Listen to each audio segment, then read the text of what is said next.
box, but then the guys in the box are like in a circle hugging each other. Yeah, it was awesome. Look, I don't think the opening round officiating has been outstanding. No. I really don't. No. But I also think that the opening round is by a million miles the most difficult round to officiate.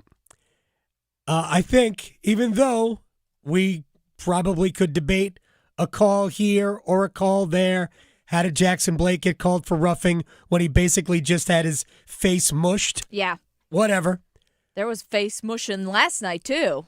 Yeah, Not intentionally, but... How'd Jamie Benn not get penalized for that? Although he might have been. I don't remember if he was or not. It doesn't matter. We have had like a lot of post-whistle shenanigans. Mm-hmm. And we're probably going to see some of that element tonight.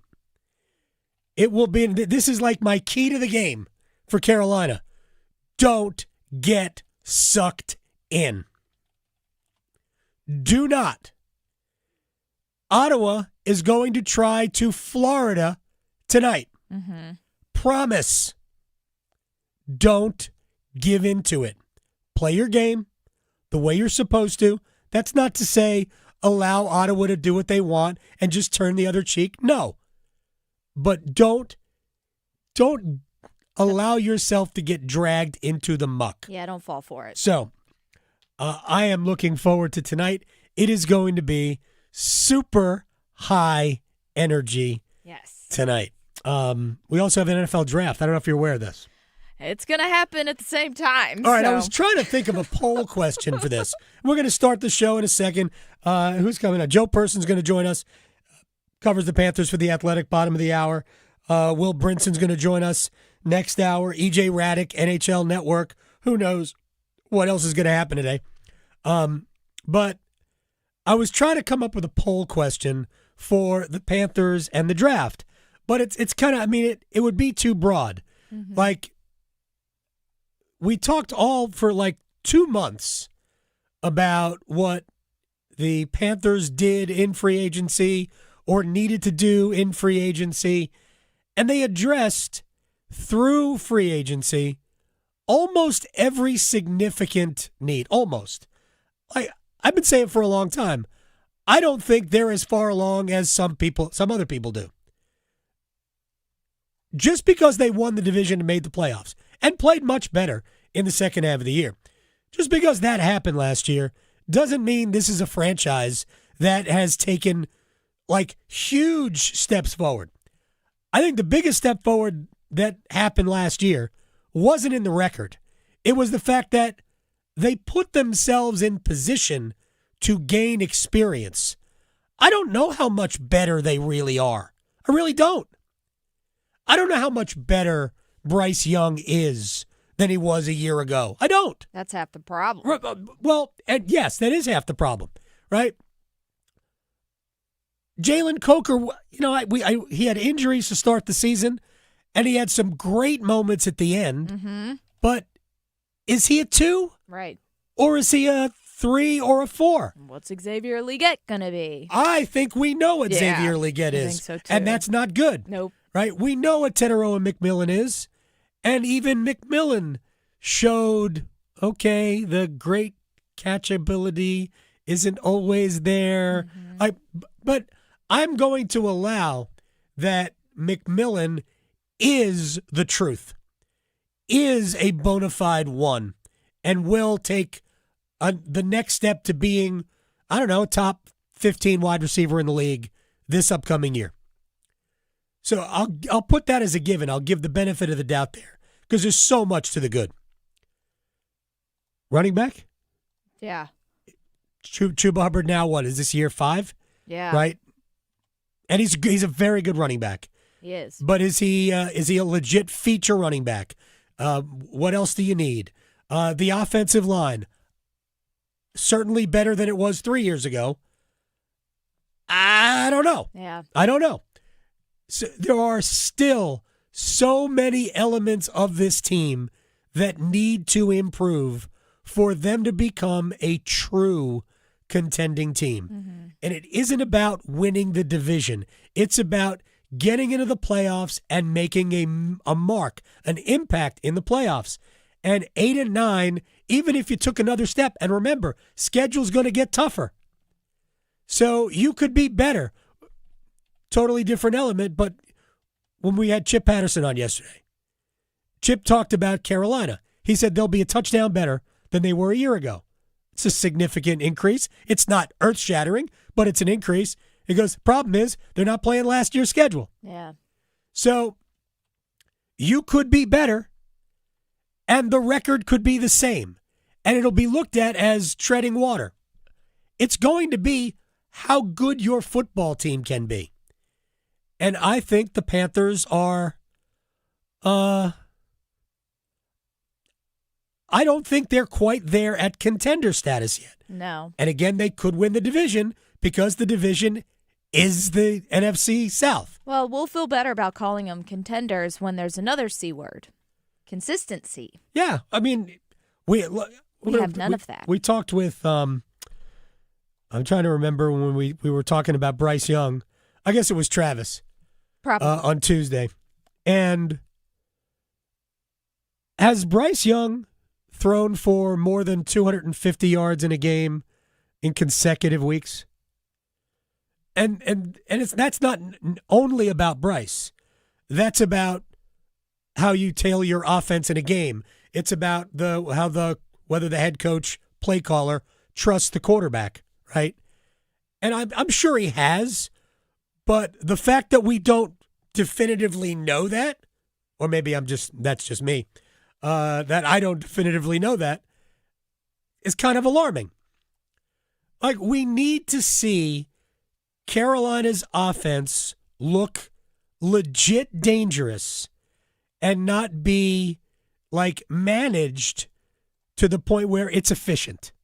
It needs to look explosive because ultimately we can play around with the defense wins championships.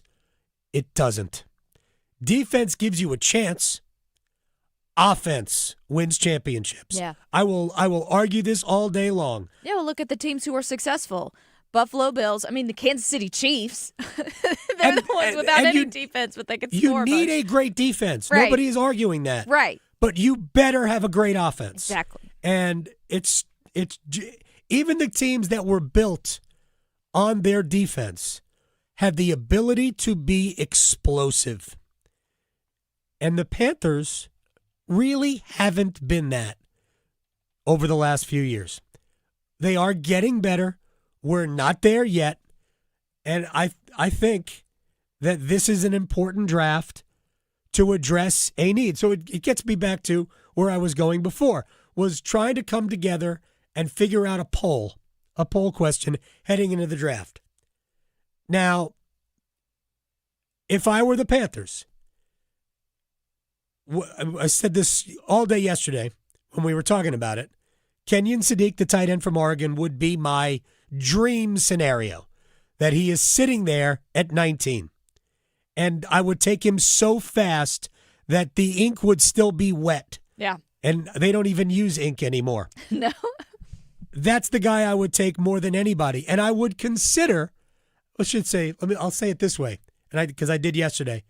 I would defend doing something that I am normally loath to do, and that's trade up in a draft. I would defend if the Panthers moved up a few spots to get him. Because when I look at their starters, for my money, he would have the biggest impact on their team because of what he can provide, really covering two spots.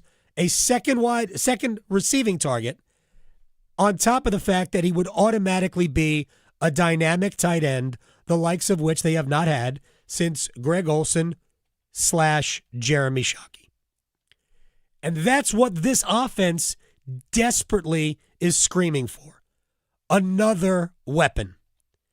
I've seen a whole bunch of mock drafts that have a wide receiver. That's great.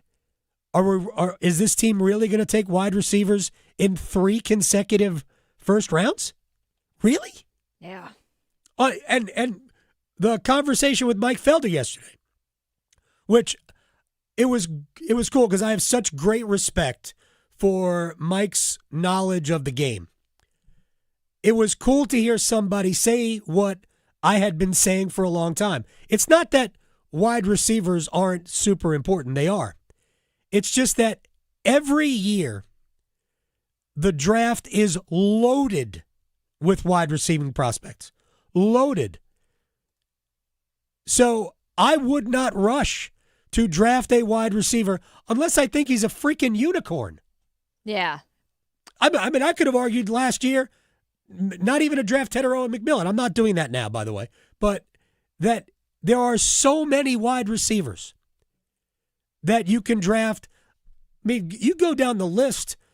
Just go to the Steelers were finding wide receiver after wide receiver after wide receiver like 10, 12 years ago. They weren't drafting any of them in the first round. Third round, fourth round, fifth round. I mean, Antonio Brown, for all of his nuttiness, it was like a fourth-round pick. You can find great players at that position anywhere across the draft. Heck, Jalen Coker was an undrafted free agent, and I think we all agree he's a good player. Maybe not a great player, but a good player. So I would not even consider a wide receiver at number 19. No chance. I'd want a left tackle of the future, whoever that might be. Kenyon Sadiq, not in that order. Sadiq, then a left tackle of the future. And then I would trade it. If I don't see one of those two things when I am sitting there at 19, I would willingly trade the pick back. Yeah. Because I think the same player, maybe not the exact same name, but the same type of player will be there 15 picks later. Promise. I hope we get the linebacker that Luke Kuechly and Dan Morgan apparently like, because trying to recall his name, both of them like him a lot, and he should be there after the first round, but I'm excited for that. Also, we'll dig up the name so we can. I know, I'm going to have to find that talk name. About it. Also, there's a guy who could be a potential tight end that I'm all in for, like a good tight end. I would love to see us pick up a good one, so we'll see. I agree. We need it. I want Kenyon Sadiq. Yeah. That's the tight end that I want for this team. Yeah. And if I had a team, and I don't, I would want him as my tight end. Right, but that would be the one That would be the one I would pick. Plus, I just think the name's cool. Yeah. Come on. It is. Kenyon Sadiq. That sounds great. Mm-hmm. All right, let's start. Let's get it started. Let's get it started in here. Game 3. A very good friend of mine told me yesterday, 2 days ago, this is the game that will define the series. And I went, why? Really? Why can't Game 4 define the series? Because I don't think that this game, I mean, it's important. They're all important. Every single game is important. But workshop with me. Carolina loses Game 3, wins Game 4. Didn't Game 4 define the series? Because that could happen. Oh, anyway. Thank you, William and Jerry. Yes, it is Jacob Rodriguez. Okay. That's the guy. That's the guy they like? All right. Yeah. And if they're stoked for him, I'm stoked for him. Wow. So, let's go. Well, Dan Morgan should know. I trust Dan Morgan and Luke Kuechly to make good choices. Luke Kuechly, absolutely. Yes. Absolutely. Gosh, can they draft Luke Kuechly again? I know, please. I wish. Hey, look, I am not an NFL talent evaluator. Everybody understands that.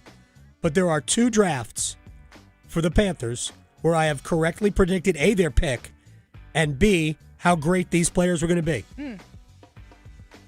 Christian McCaffrey and Luke Kuechly. I remember Steve Logan sitting in studio with us, and I said, if the Panthers can draft that dude, he is, one of the best I have ever seen. That's the guy. Yeah. And we all know how he turned out. Both 2 of my all-time faves. Luke, he was a supercomputer. He is super intelligent on the game. And athletic, so it's a good combo. Gosh. Imagine being able to watch that dude in college. What an unfair advantage Luke Kuechly was in college. Unbelievable. Anyway, so tonight's game is not the game that will define the series. I guess unless Carolina lets it, in which case we go back to my original point, which is don't fall for the shenanigans. Right? Stay away from that. Frederick Anderson does seem likely in net. I have not seen confirmation of that yet. Carolina had a morning skate, but it was optional. I love Rod Brindamore so much. I can't possibly love him any better. Cagey. Look, we know how good Anderson has been historically in games 1 and 2 of the playoffs. We'd already documented all that stuff. He is now 6-0 with the Hurricanes in those games, 1 and 2. And this year, 2-0, 967 save percentage. But what about game 3? Because now games 1 and 2 are in the rearview mirror, and game 3's generally on the road. That's how it works.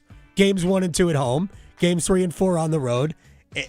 Anderson, all time in his career, Anaheim, Toronto, Carolina, 6-3, 923 save percentage. Only one of those losses came in regulation, so 2 of the 3 losses were overtime losses. The only one that was a regulation loss was his first playoff season with Anaheim in 2014, and his team got shut out 3-0. With Carolina, he's 1-1. The loss was last year in overtime at New Jersey. I believe it was Simon Nemec who scored the goal. 926 save percentage. So we've got good history. And I'm here to tell you that none of that matters because that was last year. The only thing that matters is tonight. And we're going to hear from Rod Brindamore about that in a second. Canes are 2-0 ahead. Does anybody think that they couldn't just as easily be 2-0 down? Right? Right? And here's Rod Brindamore talking about what happened in games 1 and 2. Doesn't matter. Yeah, it's whether you're down 2, up 2, those are gone. You got a game in front of you, you got to win. So that it doesn't take any. We're not looking at that. We're looking at trying to win this next one, and then if we have another one, we're trying to win the next one. I think that's the mindset. All right. Well, you will have another one. You can't lose the series. Mathematically, you have to have another You one. can't lose the series tonight. Yeah. But I totally understand what Rod's talking about. Look, just to go back to game 1. Remember the Freddie Anderson save that was originally ruled a goal? If that goal scored, it's 1-1. Carolina ultimately goes down, scores the goal to make it 2-0, and that's how they won it. But if that goal counts, it's 1-1. Game on. And then how many chances did Ottawa have to win the game Monday night? So we all know what we're up against. It is a very even series. Carolina has won in the margins. Both goalies have been very good. I mean, very good is probably understating it. They've been the 2 best goalies so far in the postseason. Dan Vladar's would like a word as well. He's been excellent. But Carolina and Ottawa, this looks like a very even series. I will say this. I think Carolina's been the better team. I thought Ottawa should have probably won game 2, but Anderson, like Olmark at the other end, kept keeping the puck out. And if your goaltender does that, it gives you a chance. And here's where Carolina becomes the better team again. Depth. That's where I believe Carolina's biggest advantage lies. They have more options. It's not to say that Ottawa doesn't have good options. I've seen their lines. It looks like they're loading up. They're putting their 3 best players on their top line. Second line is still good, right? Their third line actually has played well. Warren Foegele, I think, has been a very good player for them in this series. That's going to be very interesting. Shane Pinto hasn't scored, but I think Pinto is a really good player. And I think tonight's game will come down to that level Can Carolina neutralize Stützle, Tkachuk, Batherson, which they might not be able to? Can they neutralize that? And then can Carolina take advantage lower in the lineup, which is, again, where I believe they have a much greater advantage. That becomes the stall line. That becomes, I don't know. If you're Ottawa, are you sending the Stützle line out against Stankoven, Blake, and Hall? Or are you sending them out again against Aho, Svechnikov, and Jarvis?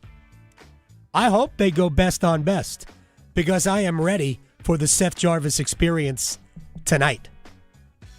I am ready for that. I hope so. Yes. We all want to see it. Carolina has a 2-0 lead, and we're not sure Jarvis has boarded the plane yet. I kid. He's there. Right. But they need him to get where they want to be. And Seth needs to get out of his own way. This is nothing other than a guy who is not feeling offensively confident right now. He's done some good things defensively, but he needs to see one go. And I'm telling you, if he gets one, he's going to get 5. Maybe not in the series, but they're coming. He just needs one. Yep. Look, it's been a blast. All right. How did Carolina win Game 2? Their culture, their core won Game 2. Jordan Martinook above and beyond. I know Eric Tulsky a couple of days ago talked about how the roster shapes up, and they have identified the players that they absolutely must keep, and maintain the way they are, the way they exist, and they have filled in around them. It's a lot of new players on this team, right? And Rod Brindamore talked about, because I think Eric Tulsky even mentioned like 12 new players over the last several years. It's crucial.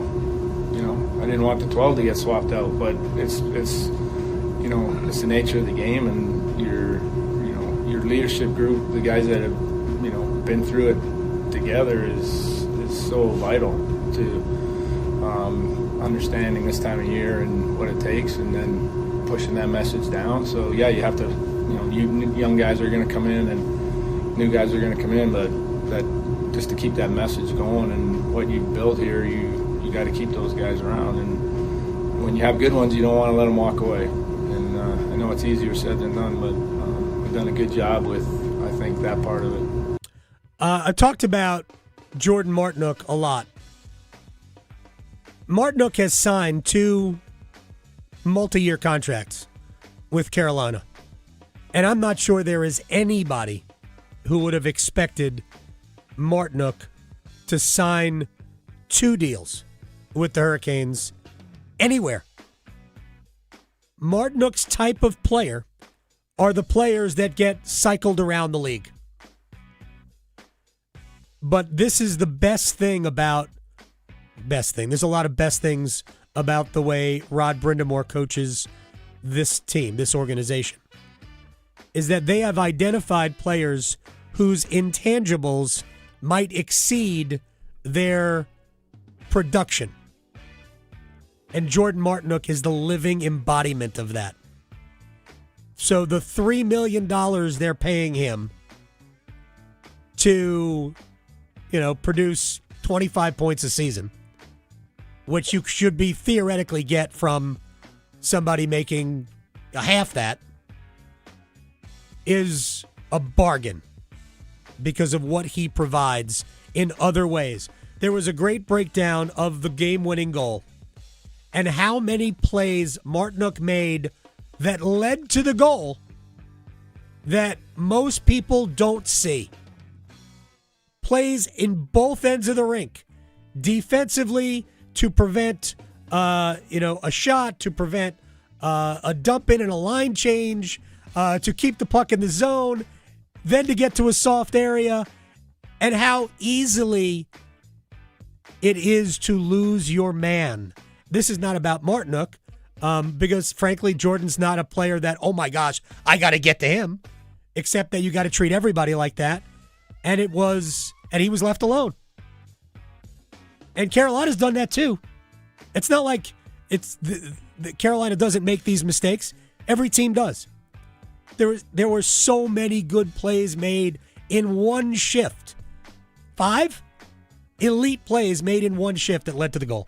It's incredible. All right, we're going to get back to football. Joe Person from The Athletic covers the Panthers. I will convince him that Kenyon Sadiq is the player that they must take. Next. Because your fantasy football team needs all the help it can get, The Adam Gold Show on the North Carolina Sports Network. Listen every afternoon for The Drive with Tim Donnelly. In the transfer portal world of college basketball, every answer asks another question. NC State gets a point guard, but he's 6'1". They need more size. Carolina gets a new coach, but he's got NBA experience. Will the college kids listen to him? Even Duke needs a little bit of size and goes to a Belmont transfer. Everybody still has questions. The Drive with Tim Donnelly, 3 to 6 on 99.9 The Fan. Adam Gold here from my friend Gordon Miller, Miller Lending, Kildare Farm Road in Cary. We like to take timing out of the equation, and frankly, timing should never be part of the equation when it comes to your mortgage, because sometimes when you're buying a house or you need to refinance for whatever the reason, maybe the rates are a little bit higher.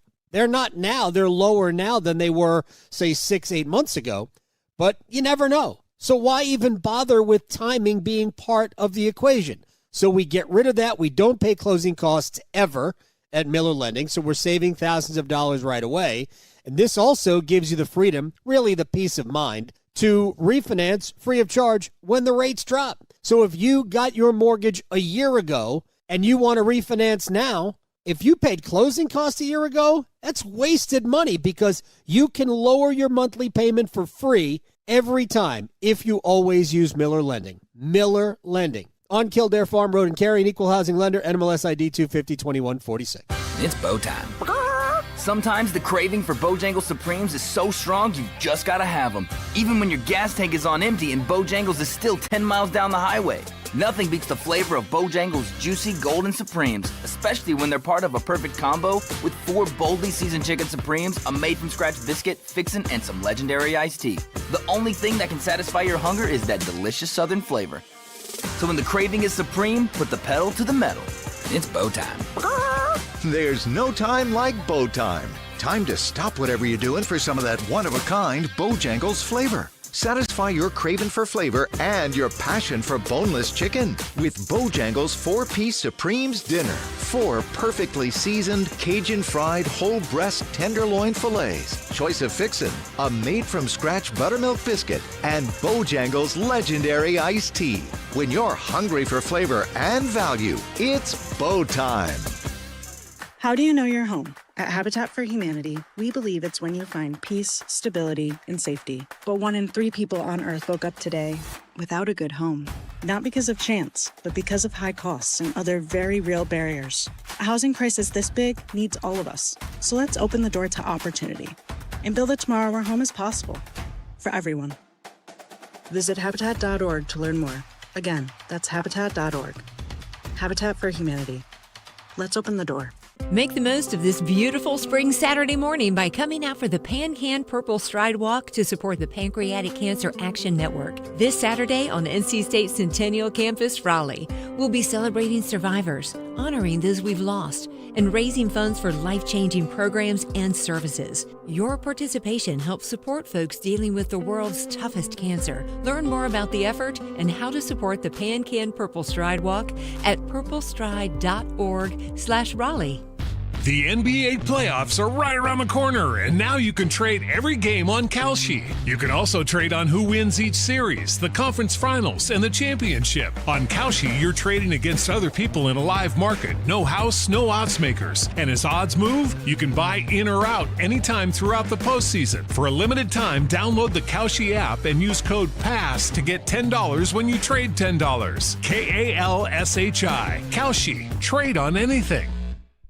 One Adam. Gold. One Adam. Gold. Turtle cake? Like, what do we... What? Isn't that an ice cream? What? Where's the confetti cake? Because, hello, confetti cake, delicious. With the little, I don't even know if it's real, but the little dots in the icing, like... None of these are real. What kind of fake thing that is, but it's delicious. It's my childhood. Like, that wasn't in the top 10. His opinion's invalid to me. The Adam Gold Show.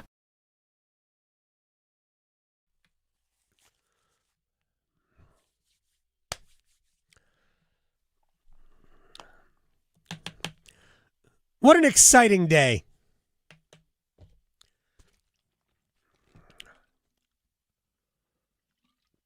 And what doesn't say excitement quite like ABBA? Right? I'm trying, this might be a struggle today, but I'm trying to pick draft songs. Songs about being chosen, picked. Right. All that stuff. Standing out. ABBA. Yeah, and we're kicking it off with ABBA. Love it.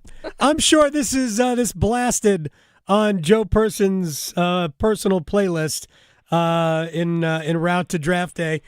Joe Person from The Athletic covers the Panthers. Award-winning journalist. He joins us on the Adam Gold Show. Do you have a personal draft day playlist? Well, not necessarily, but I have seen Mamma Mia.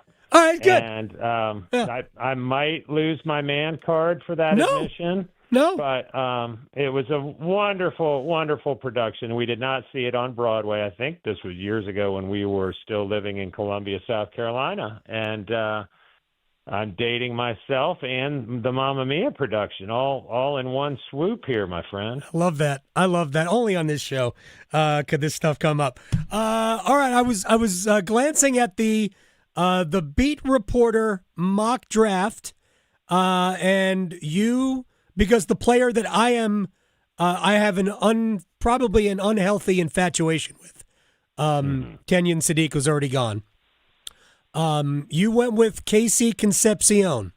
I want to talk about the theory of drafting a wide receiver in a second.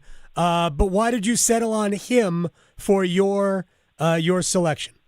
Well, let me tell you, first of all, the day I was driving to Greensboro to take in some college baseball and doing your show, you kind of were the first person to plant the KC Concepcion bug in my head. So thanks for that. You're welcome. Here's the thing. That draft, that beat writer draft, which I think we did Monday or Tuesday, it just obviously published yesterday. Anyway, it felt a little weird for the Panthers. Like, both the Oregon guys, Sadiq and Thieneman, were gone. Right. But Freeling, the Georgia tackle, was still there. And I don't know. I guess I had Dan Morgan's voice in my head from the previous week saying there's no rule against taking a first-round wide receiver 3 years in a row. Right. And from other people I've talked to, I do think the receiver possibility is real. But I kind of have heard, if it fell the way that particular draft did, I've kind of heard like some people like Omar Cooper from Indiana, but there is certainly some groundswell for Concepcion and what he brings in terms of playmaking beyond just running routes. Right. But I will say this: after I made the pick, and the Eagles, our Eagles beat writer, traded up a few spots to come up at 20 and get Monroe Freeling, I was having some serious buyer's remorse. I did wonder if this were to happen tonight, is it going to be just too much value with an offensive tackle versus, because we're not talking about Jordan Tyson or one of the top-ranked receivers. Like, there is some projection with Concepcion. You add the drops and all that, but I don't know. It's an interesting debate, and if I had to do it again, I might have taken Monroe Freeling. All right, so here's where I want to go, because the only infatuation I have is Sadiq, because of the fact I think he checks two boxes. He gives you the dynamic tight end, but also can profile as a number 2 receiving target that would give maybe some cover to Jalen Coker and, take even more pressure off Xavier Legette, which we might have to take a lot of pressure off of him. But the only other thing I would do at 19 is an offensive tackle, is your left tackle of the future, and just go into it. I don't know if you and I have talked about it in this way before, but just go into the season thinking that, yes, as good as Walker is, at left tackle. It's only a 1-year deal, and what's my cover if he doesn't pan out or he gets hurt, Ike Ekwonu doesn't come back? I would like to have my left tackle of the future already in the building. I know David Canales doesn't want to draft for depth, but, I mean, you might. What are your thoughts on that? Yeah, that's a compelling argument, and that's the one that I was somewhat kicking myself. Let's first discuss Kenyon Sadiq versus, for the sake of this argument, Concepcion and or Omar Cooper. I'm not convinced, in talking with people over there, that I know we haven't seen much usage of the tight end in Dave Canales' passing offense. Well, immediately someone's going to say, well, they didn't have a good tight end. They hadn't had a good tight end since Greg Olsen. True. But I just wonder if there's just the gist I get, the sense I get, is that they would rather have a yards after catch gadget type receiver than they would a tight end. Even one like Sadiq, who does not, he is not some plotter. He is not Ian Thomas or Mitchell Evans, who they drafted last year. I don't know. No, I get it. But he's also still not a guy you can flip a bubble screen to behind the line of scrimmage and watch him go 60 yards, which, in theory you can with Concepcion or Cooper. So it's an interesting argument. But I think what you hit on last is, it is why I was having second thoughts. I'm like, boy, I just left Monroe Freeling on the board for a project type tight end. So I like where you're headed with that. I can't say with certainty that that's what the Panthers would do. This has been a hard one for me to kind of ferret out because it's such a wide open draft and their place in it, 2/3 of the way into it. But I like Monroe Freeling. I think if there's going to be a run on tackles, allegedly, and so will the Panthers be a part of it? I don't know. And then lastly, before we move on, here's another thing. Trading back. Yeah. I wonder if I could have traded and done that Eagles trade and gone back to like 23 and still gotten Concepcion. Exactly. Plus, like a 3rd-round pick. And that Peter Schrager, who does a pretty good job with his mocks, he had the Panthers moving back and still getting Concepcion. I wouldn't hate that at all. Yeah, that's the thing. I was about to ask you that. Because Concepcion I've seen pretty late in some mock drafts. And for the sake of argument, we should also understand that the mock draft culture is hysterical because this is not, it's hard, it's impossible to do. So I'm not criticizing the mock drafts. It's just, those people have a different view of the world than we do. I have never attempted a mock draft. I would never attempt. I have incredible respect for anybody that does it, and I will never criticize it because it just seems so impossible to do. But I do think that Concepcion might be available at like 28, right? So you could trade back and get even more assets, and I think this team is still several assets away from being a contender. It's not just about winning the division. It's about winning the division with a record that belies a team that is vastly improved. How many positions do you think, Joe, that they need to significantly improve at in order to be a contender? Well, let me get to that. But while you were setting that up, you kind of jogged my memory on. I want to make a point. The only thing that the counter argument to trading back in this year's draft is it's not a deep draft. And that's why teams aren't saying like, hey, I'll give you next year's 3rd. They're like, we'll give you this year's 3rd because they think next year's 3rd's going to be worth more. So that would be the only counter. Okay. And now, if you can get a 27, go for it. But to trade back into the 3rd day this year, look, there's still going to be players. But at any rate, that is one counter argument you could make. What positions? I think I don't know, and I'm not drinking the Kool-Aid here, but I think Dan Morgan is pretty close to spot on when he says they don't feel like they have to draft a certain position. That they, right. Might they? Of course. But I do think they did, and we've talked about this, you and I, about the nice job they did in free agency. Having said that, I think they'd like to we talked about the gadgets after the yards after catch receiver, and then we've talked about this before too, the center field free safety ball hawk. Someone can go get the ball. Like this team, and some of it's because the pass rush has been suspect, but they have not done it. Among their defensive problems near the top is they do not take the ball away.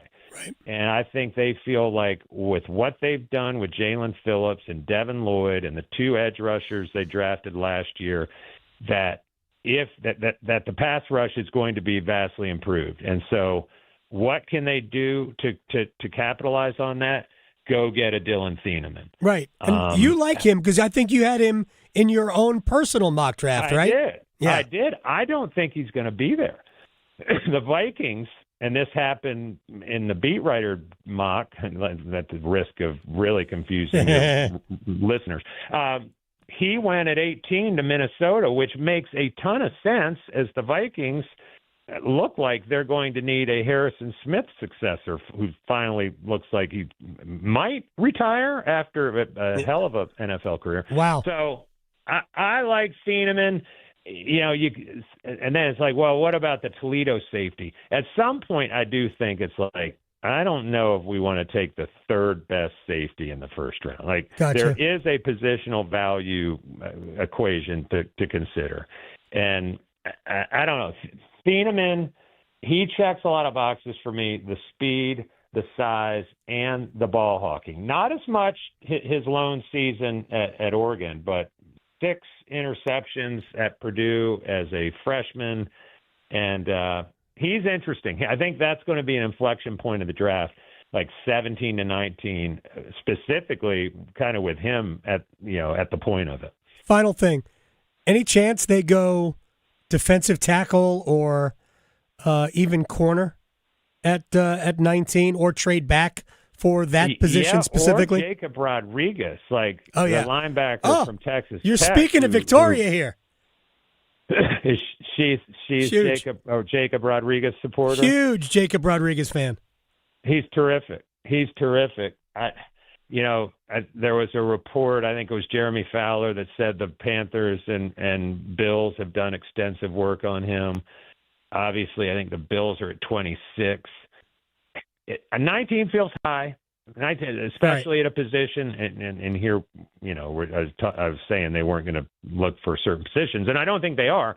But they spent the money on Devin Lloyd. Could they use another linebacker? Yeah, they could. I don't know. He's interesting.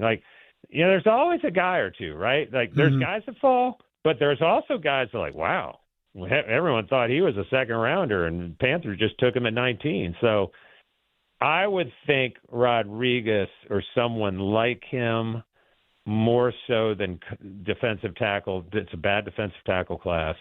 Corner, I really like Trayden Stukes, who played with McMillan at Arizona. Mm-hmm. Now, he's old. He is 25.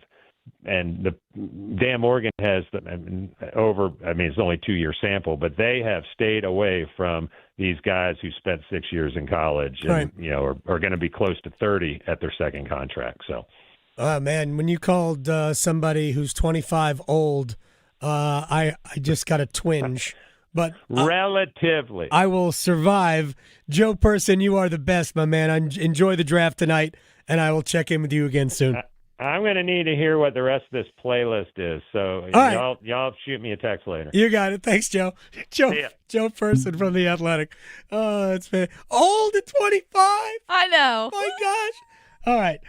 By the way, I was looking at that mock draft on The Athletic where the beat reporters did it, right? Jacob Rodriguez, and look, I'm not going to lie. I had forgotten that he's the Texas Tech star. They have him in the second round. So could the Panthers Just saying. Maybe. Get somebody like that in a outside of round one. All right, we'll take a break. We'll come back. One-timers. You ask a question. I will give you an answer. It will be the correct answer, or I'll make it up. Still arguing whether hockey or golf has the tougher dress code? The Adam Gold Show on the North Carolina Sports Network. Distracted driving kills. Every glance away from the road puts lives at risk. Eating and drinking, texting, changing the music, or checking your phone. It can all wait. Behind the wheel, your only job is to drive. Buckle up, stay focused, keep your eyes on the road and your hands on the wheel. Protect yourself, your passengers, and everyone around you. Every seat, every time. This message is brought to you by the Governor's Highway Safety Program and the North Carolina High School Athletic Association. This April, join North Carolina Realtors in celebrating Fair Housing Month. Fair housing means everyone deserves a place to call home, regardless of race, color, national origin, religion, sex, or disability. NC Realtors are committed to fair housing for all North Carolinians and ensuring that everyone has access to safe and affordable housing. Let's work together to create communities where everyone can thrive. Visit ncrealtors.org to learn more about fair housing. Paid for by NC Realtors. Measles is spreading in North Carolina. It's highly contagious and can make infants and children very sick. Pneumonia, brain swelling, long-term health problems, hospitalization, and death can occur. Protect your child with the MMR vaccine. It provides lifelong protection. Serious side effects are extremely rare. Millions of children are safely vaccinated each year. Insurance covers the cost and free vaccines are available. Make sure your child is up to date. Talk to your doctor or visit ncdhhs.gov/measles. Paid for by NCDHHS. The North Carolina Healthcare Association invites you to listen to this month's podcast, Conversations on the State of Healthcare. This month we examined the Thrive 5, developed by Thrive OBX. The Thrive 5 is a way to bring the community together using outside partnerships to stay healthy as you age. My guest is Amy Montgomery, Executive Director of Operations at Outer Banks Health. So Thrive OBX is about inspiring well-being and longevity through a community-wide cultural movement. The goal is simple: to help people thrive. Research shows that only about 30% of our longevity is tied to our genetics, and 10% depends on access to health care. So that leaves roughly 60% is determined by daily lifestyle choices, like how we eat, move, manage stress, sleep, and connect socially. You can learn more and join our latest Conversations on the State of Healthcare wherever you listen to your favorite podcast, and find out more by visiting nchealthcare.org. Are you ready to make a difference? Become Mental Health First Aid Certified with the Governor's Institute. This free one-day training will give you the skills to recognize, understand, and respond to mental health and substance use challenges. Whether you're a friend, coworker, or caregiver, you can be the support someone needs. The training is available in person or online and is open to everyone. No experience required. Take the first step today. Visit milvetacademy.org to learn more. Are you struggling with your Medicare drug costs? The NC Department of Insurance SHIP program may be able to help. The Extra Help and Medicare Savings programs are available for those who qualify, but you have to apply. Contact SHIP today to see if you qualify. Visit ncshiip.com or call toll-free at 855-408-1212. SHIP provides free, unbiased help in all 100 counties. Project supported by grants from the Administration for Community Living. Contents do not necessarily represent official views of, nor an endorsement by ACL, HHS, or the U.S. government. Have you ever considered a career as a public power line worker? Public power line workers use a variety of specialized skills to build and maintain a locally owned and operated electric system. As a public power line worker, you can expect a career that allows you to work close to home, a safety record superior to other energy providers, and training and apprenticeship opportunities. Learn more about public power and careers in public power at electricities.com. One Adam. Gold. One Adam. Gold.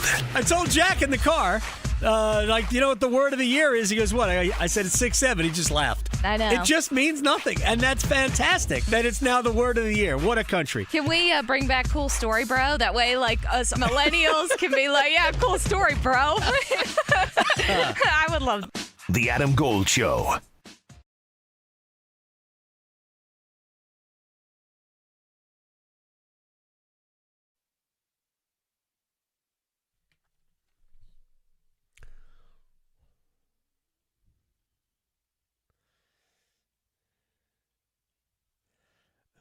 What do we have here, Victoria? This is Sarah Bareilles. I choose you.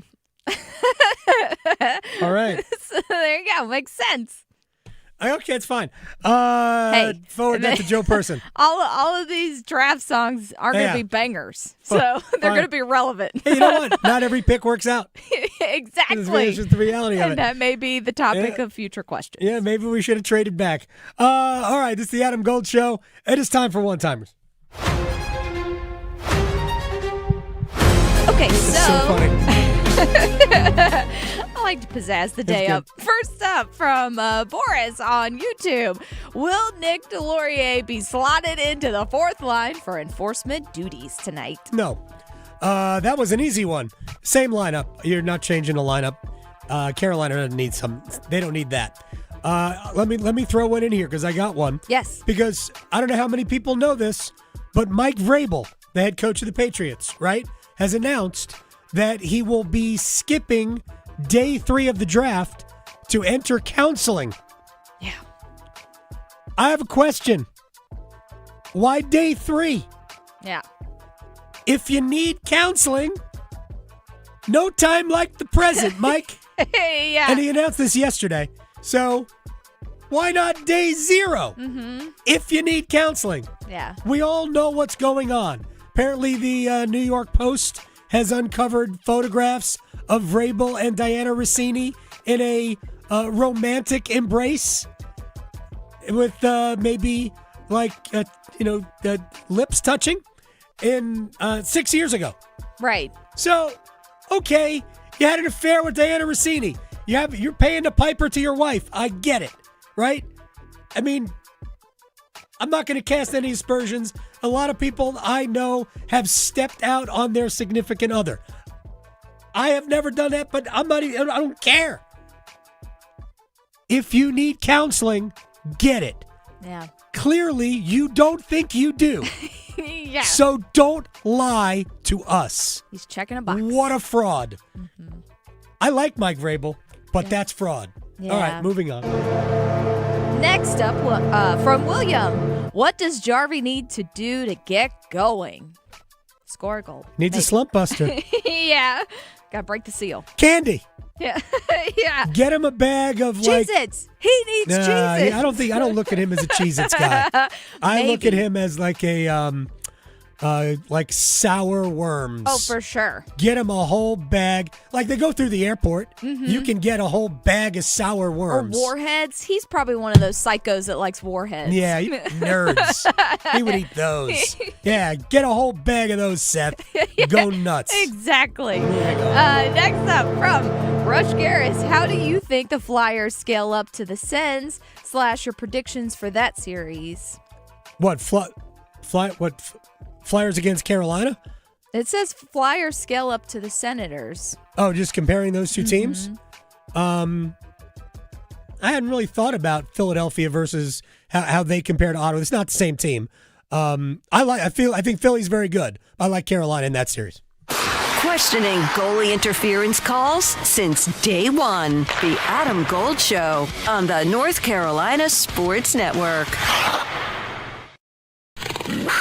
Hey, Carolina Panthers fans, it's Dennis Cox from 99.9 The Fan. Join me and my co-host Chris Lee from WRAL TV as our podcast Panthers Playbook rolls on this offseason, presented by Wake Orthopedics. In every episode, we'll keep you up to date on Carolina Panthers news as we break down the NFL draft, insights on free agents and prospects, plus all the inside information on the offseason. Follow and subscribe to Panthers Playbook wherever you discover your favorite podcasts or watch on YouTube. I need a little ranch, step to the ranch, come on, meet me at the ranch. Introducing the new Chick-fil-A Jalapeno Ranch Club Sandwich. With that juicy Chick-fil-A chicken on a buttermilk ranch bun, jalapeno ranch sauce, and pickled jalapenos, it's a little ranch with a lot of kick. The new Chick-fil-A Jalapeno Ranch Club with original spicy or grilled filet. Available for a limited time only. Order ahead on the Chick-fil-A app. How was your break? It was great until I stopped for gas. Prices have gone up almost $1 with no end in sight. I might have to start watching how much I drive. That's exactly why I use Upside. I never pay full price for gas with the free Upside app. Upside? Yes, Upside. It's the free app that gives you cash back just for buying the gas you're already buying. So, even with the rising gas prices, I'll never have to limit how much I drive. Does that actually add up to anything? Just last year, I made over $200 with the Upside app. Wow, that's serious extra cash. I'm downloading the free Upside app right now. Download the free Upside app to earn cash back on the gas you're already buying. Use promo code FUEL for an extra 25 cents per gallon bonus on your first tank. You can cash out anytime, right to your bank account, or an e-gift card for Amazon and other brands. Just download the free Upside app and use promo code FUEL for a 25 cents per gallon bonus on your first fill-up. That's FUEL. Offers vary by user and location. Go to upside.com for terms and conditions. Credit card interest rates are now over 29%, and most people are only making the minimum payment, so they're getting nowhere. Hey, it's Dennis Cox for Loan Pronto. But here's what many homeowners don't realize. Using the equity in your home, you can easily access hundreds of thousands in cash. With Loan Pronto's Rapid Equity Loan, you can pay off your credit cards, your existing HELOC, your car loans, or get money for that home improvement project. One client just got $100,000 approved and saved over $1,500 a month. And here's the best part. With Loan Pronto, you can do it all from your phone. With zero out-of-pocket, no hard credit pull up front, no appraisal, no long drawn-out bank process, and no touching your first mortgage. Rates are at near 3-year lows. Act now. Go to loanpronto.com. See how much you can get in about 60 seconds. Loan Pronto, 2,800 5-star Google reviews. Call 919-381-1760 or visit loanpronto.com. 919-381-1760, loanpronto.com. Equal housing lender, NMLS 166171, NMLSconsumeraccess.org. In World War I, American fighter pilots covering a plane's rear position coined the phrase, "I've got your six," to mean I've got your back. Through their service, veterans have our backs. Now we should have theirs. Learn more at gotyoursix.org using the number 6. Drew Brees here. Whether you're on the field or on the road, having the right team on your side makes all the difference. I learned that the hard way. On the field, you don't go anywhere without a solid O-line. And when your car breaks down, you want that same kind of protection. That's why I trust CarShield. Their protection plans help you tackle expensive repairs so that you're not blindsided. Visit carshield.com now and join the team that's helped millions of drivers save. Coverage varies by plan. View contracts and exclusions at carshield.com. I'm attorney Brian Ritchie. Getting hurt in a car wreck comes with all kinds of stress and frustration. But when you call me, I'll be on top of all of it. So all you need to worry about is getting better. If you've been injured in a car wreck, I'm on top of it. Contact us at ritchielaw.com. Broadcasting live from the Eagle Leasing Studio. WCMC HD1 Holly Springs. 99.9 The Fan. The Triangle Sports Leader. I didn't feel very good about myself after the penalty shot, and the intermission felt really long, and it was cool. I'm happy it worked out that way. Well, it didn't matter who scored, but it was going to be a long night if that penalty shot came back to bite me. So happy. Jordan Martinook, the man who won Game 2, almost won Game 2, and drew the penalty on which Carolina briefly won Game 2. There was a lot of winning Game 2 for Jordan Martinook. Third time's a charm. It was Jankowski? Yes? No. Martinook penalty shot? No. Martinook goal about an hour later. Thank you. It's the Adam Gold Show. I'm Adam Gold, Victoria producing the program. We are live on YouTube, so go there if you want to watch us do the show. And tonight, of course, is the NFL Draft. We've got Game 3 of the Eastern Conference quarterfinal between the Hurricanes and the Ottawa Senators. And I've now seen the photos from the New York Post. They're all over the place now. From March 11 of 2020. You know what the significance is of that date? Well, it's my mom's birthday, so for me, that's... They were actually in a New York bar celebrating your mom's birthday. Look at them go. That means they had carrot cake, too. Yeah, they were. There was, I don't know, some sort of a pastry. Anyway, right.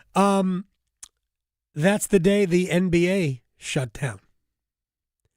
Was it the next night that the NHL shut down? So Kendall Baker does the sports newsletter for Yahoo Sports. It's a great newsletter, by the way. I read it all the time. He said, did these two start COVID? Now we know. But yeah, there's photographs of them in a bar in New York. And I mean, I assume it's in New York, but it might not be. But in a bar on March the 11th of 2020. Yeah. Oh, no, I got the Rossini. Anyway, so yes, Mike Vrabel's going to have counseling. On day 3. Yeah. Did you? I don't know if you saw there's a meme. It's not a meme. It's a clip from Sopranos. I was not a huge Sopranos fan. Don't at me. Sopranos is fine. It's on my list. I've never watched one full episode. I mean, I've watched, seasons of the show. It's a good show. I don't think it was quite as good, but it was a good show. There's a scene or like a thread where they're going to marriage counseling because Tony has a fidelity problem. Anyway, the scene when they're together, it's just great. And it kind of felt similar. I saw it like, oh, that was just kind of a funny memory. But yes, it seems like Mike Vrabel now realizes, because his wife knows, that he needs counseling. Right. Unbelievable. Well, it's not unbelievable. It's unfortunately or fortunately, I don't know. I don't know how anybody rolls. Fine. It's life. It's just it's part of life. But so that is, I don't know how that impacts the Patriots. I don't think it does, but it does impact Vrabel. It impacts him personally, which probably impacts him professionally. We'll find out as the season goes on, but that's a difficult spot for him to be in, that he put himself in, and that, honestly, and I've said this before, it doesn't mean that Diana Rossini isn't an outstanding journalist. It doesn't. But it does create the image that she isn't. And we could say that is, and I would actually have no problem offering this, a guy in the exact same position as Rossini, we're probably not having the same conversation. Oh, yeah, sure. It's because she is a female reporter in a sport that is dominated, obviously, by men, that we're having this. If it were a male reporter in, let's just say, somebody who covers women's tennis, I don't think we're having the same conversation at all. But again, we try to operate in reality. So she has done a lot of damage, but I said this a week and a half ago, whenever we first talked about it. The real damage she did was lying to her employer. You can't lie to the people who pay you. You just can't do that. And it was clear that she did. And she's probably still lying to them. But she's no longer employed by The Athletic. I don't know where her career goes from here, but heck, she might not need to work anymore, for all I know. But then she has her own, now family existence to deal with. But when we talked about no accountability for Mike Vrabel, there's apparently accountability now. Because now he's got counseling's not cheap. It's not. Although, apparently there's an app for your phone. Oh, you just go right there. Well, yeah, it's probably some AI therapist too. Oh no, man, it's I don't know. I've not done it, but people swear by it. That's fine. You just go right on your phone, Mike. You don't even have to miss day 3 of the draft. Right? Perfect. You could do all your counseling in the morning and day 3 in the afternoon. Done. Fraud. All right, Will Brinson's going to join us in about 15 minutes. We'll talk draft. We'll get his take on Mike Vrabel and Diana Rossini. Do they make a lovely couple? I kind of think they do. I don't know. I kind of think. Well, they have similar interests. Well, each other. Yes. Yeah. And football. Well, yeah, of course. But obviously, they're big fans of Mike Vrabel and Diana Rossini. All right, so Hurricanes had an optional skate today. Freddie Anderson wasn't on the ice, but it does look like Freddie Anderson is going to start. Rod Brindamore had this to say at the availability after Frederik Andersen didn't skate. It's all based on how he's feeling. He's playing well, and he feels good. It's a pretty easy decision. So, sounds to me like Frederik Andersen is going to start. Carolina won't have any lineup changes apart from if somebody comes up lame prior to the game. We had a question about Nick Delorier. And no, I don't anticipate. I've said this before. To me, depending on how a series goes, I could see Delorier drawing in later in a series.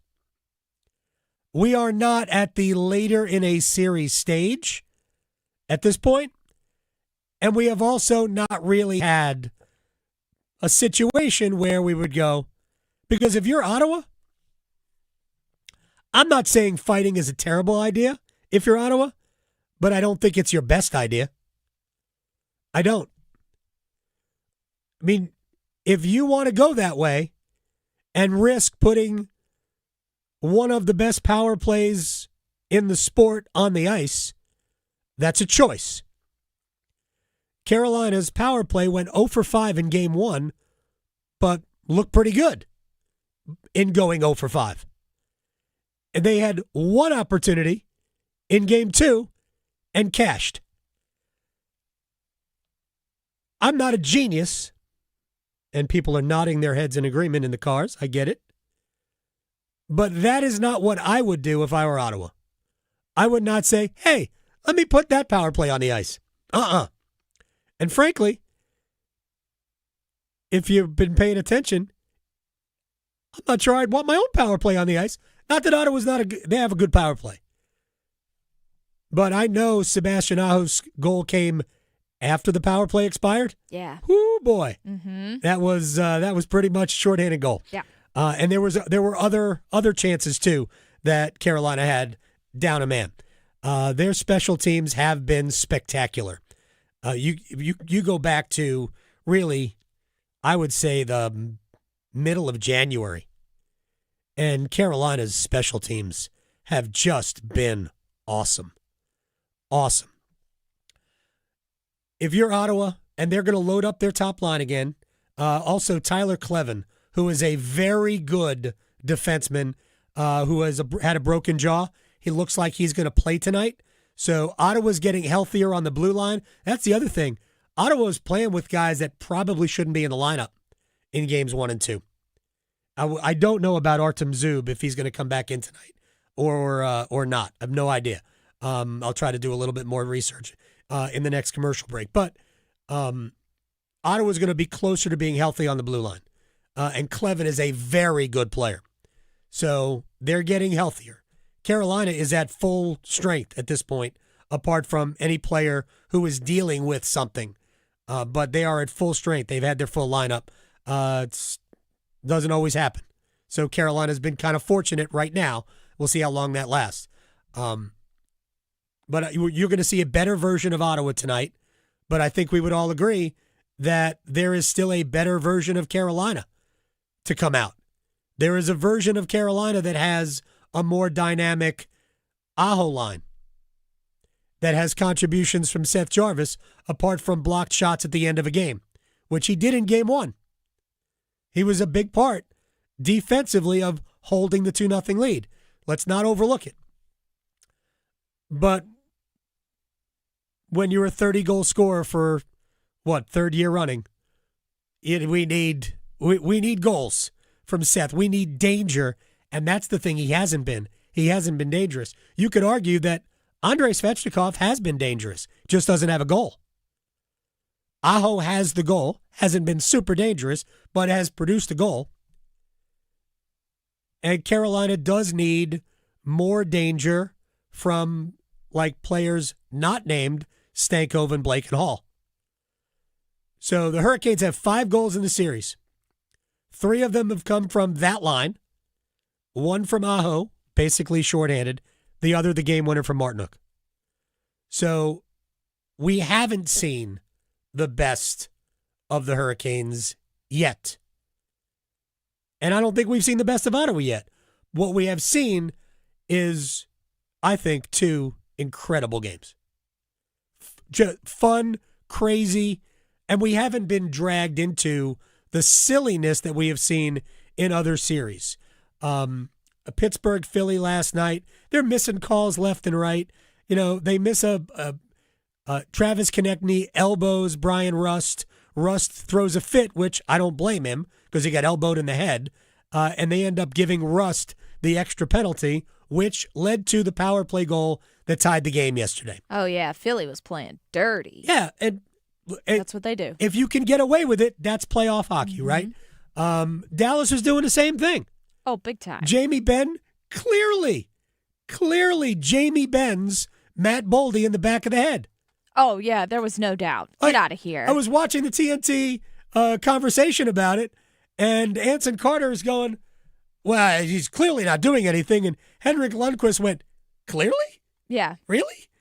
Lundqvist went, I'm 60% certain that was on purpose. Yeah. There are players like Jamie Benn, and I am not bashing this, by the way. It is, unfortunately, playoff hockey. There are players like Jamie Benn that know how to make intentional look accidental. Mm-hmm. Jamie Benn is one of those players who has mastered that art. Yeah. But I will just say it this way. These guys always know what they're doing. Oh, big time. They always know what they're doing. Well, in the opposite part, did you see the Matt Duchene on Foligno where he smushed his face into the ice? But yes. That one, you could say maybe wasn't intentional, but to me it's like he knew all of his body weight was on the front half of his face. This is where I'm going naturally. Yeah. And I'm simply going to break my fall using your head. Your face. Yeah. Right. Mm-hmm. So I kind of dug that. Yeah. I mean, it's a way to get away with something because they reviewed it for a while and it could have been bad. It's no penalty for me. Nope. That is no penalty. Yep. But it's that fair is, game. I mean, I'm going to fall. Yeah. I could possibly avoid using your face to break my fall. Well, why would I would I do that? Exactly. Strategy. Exactly. Right.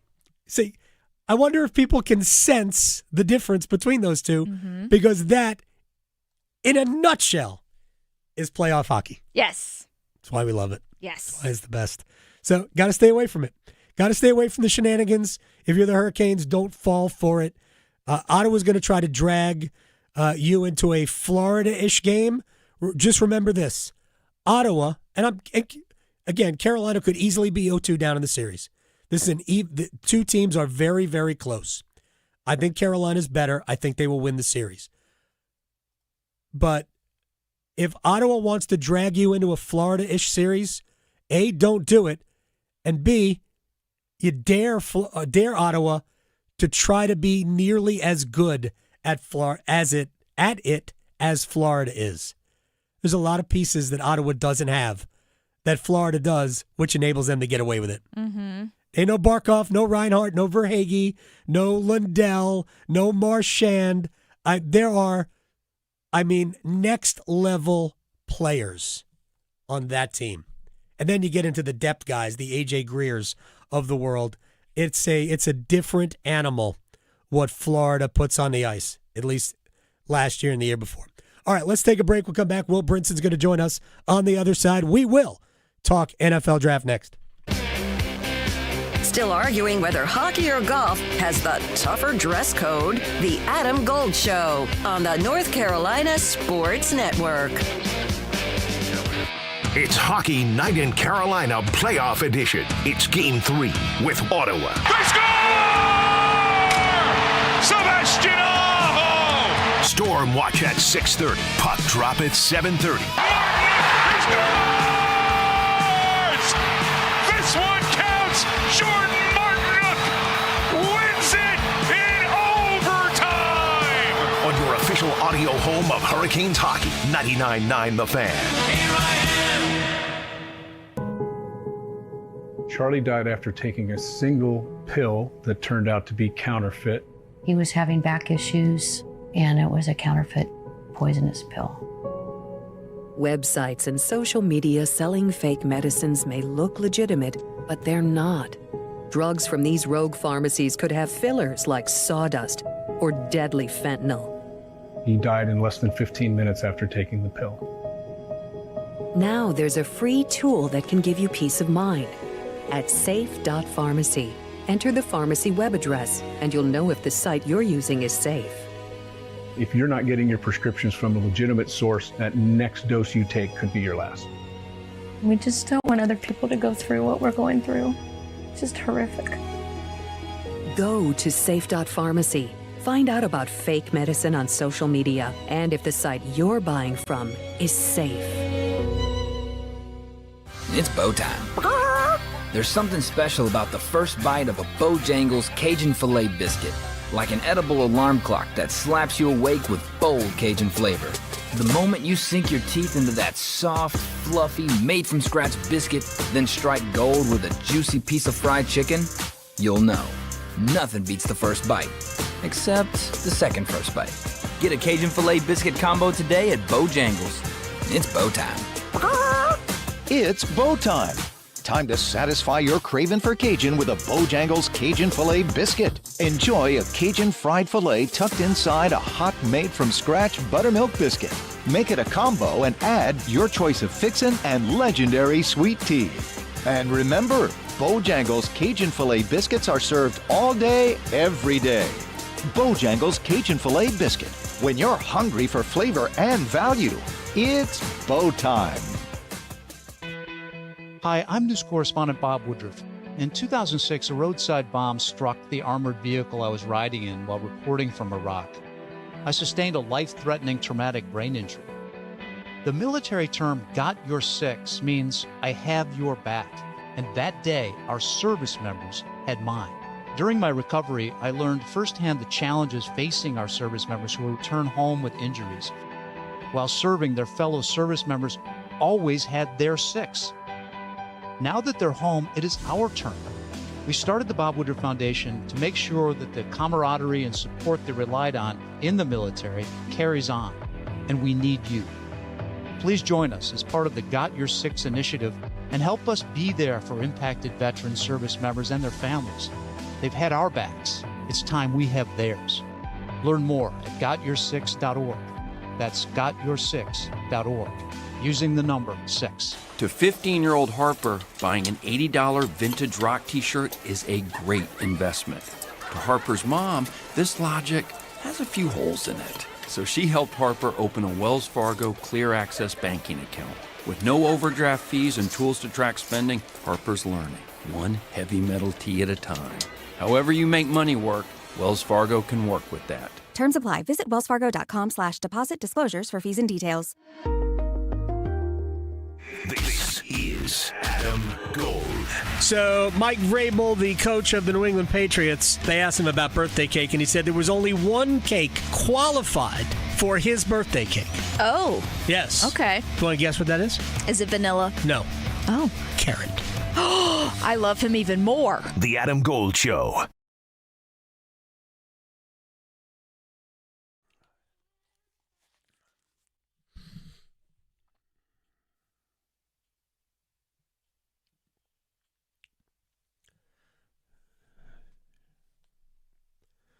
It's the Adam Gold Show. I'm Adam Gold.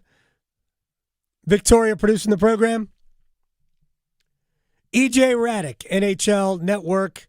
A little less than 1 hour from now, we'll talk about the Canes and the Senators.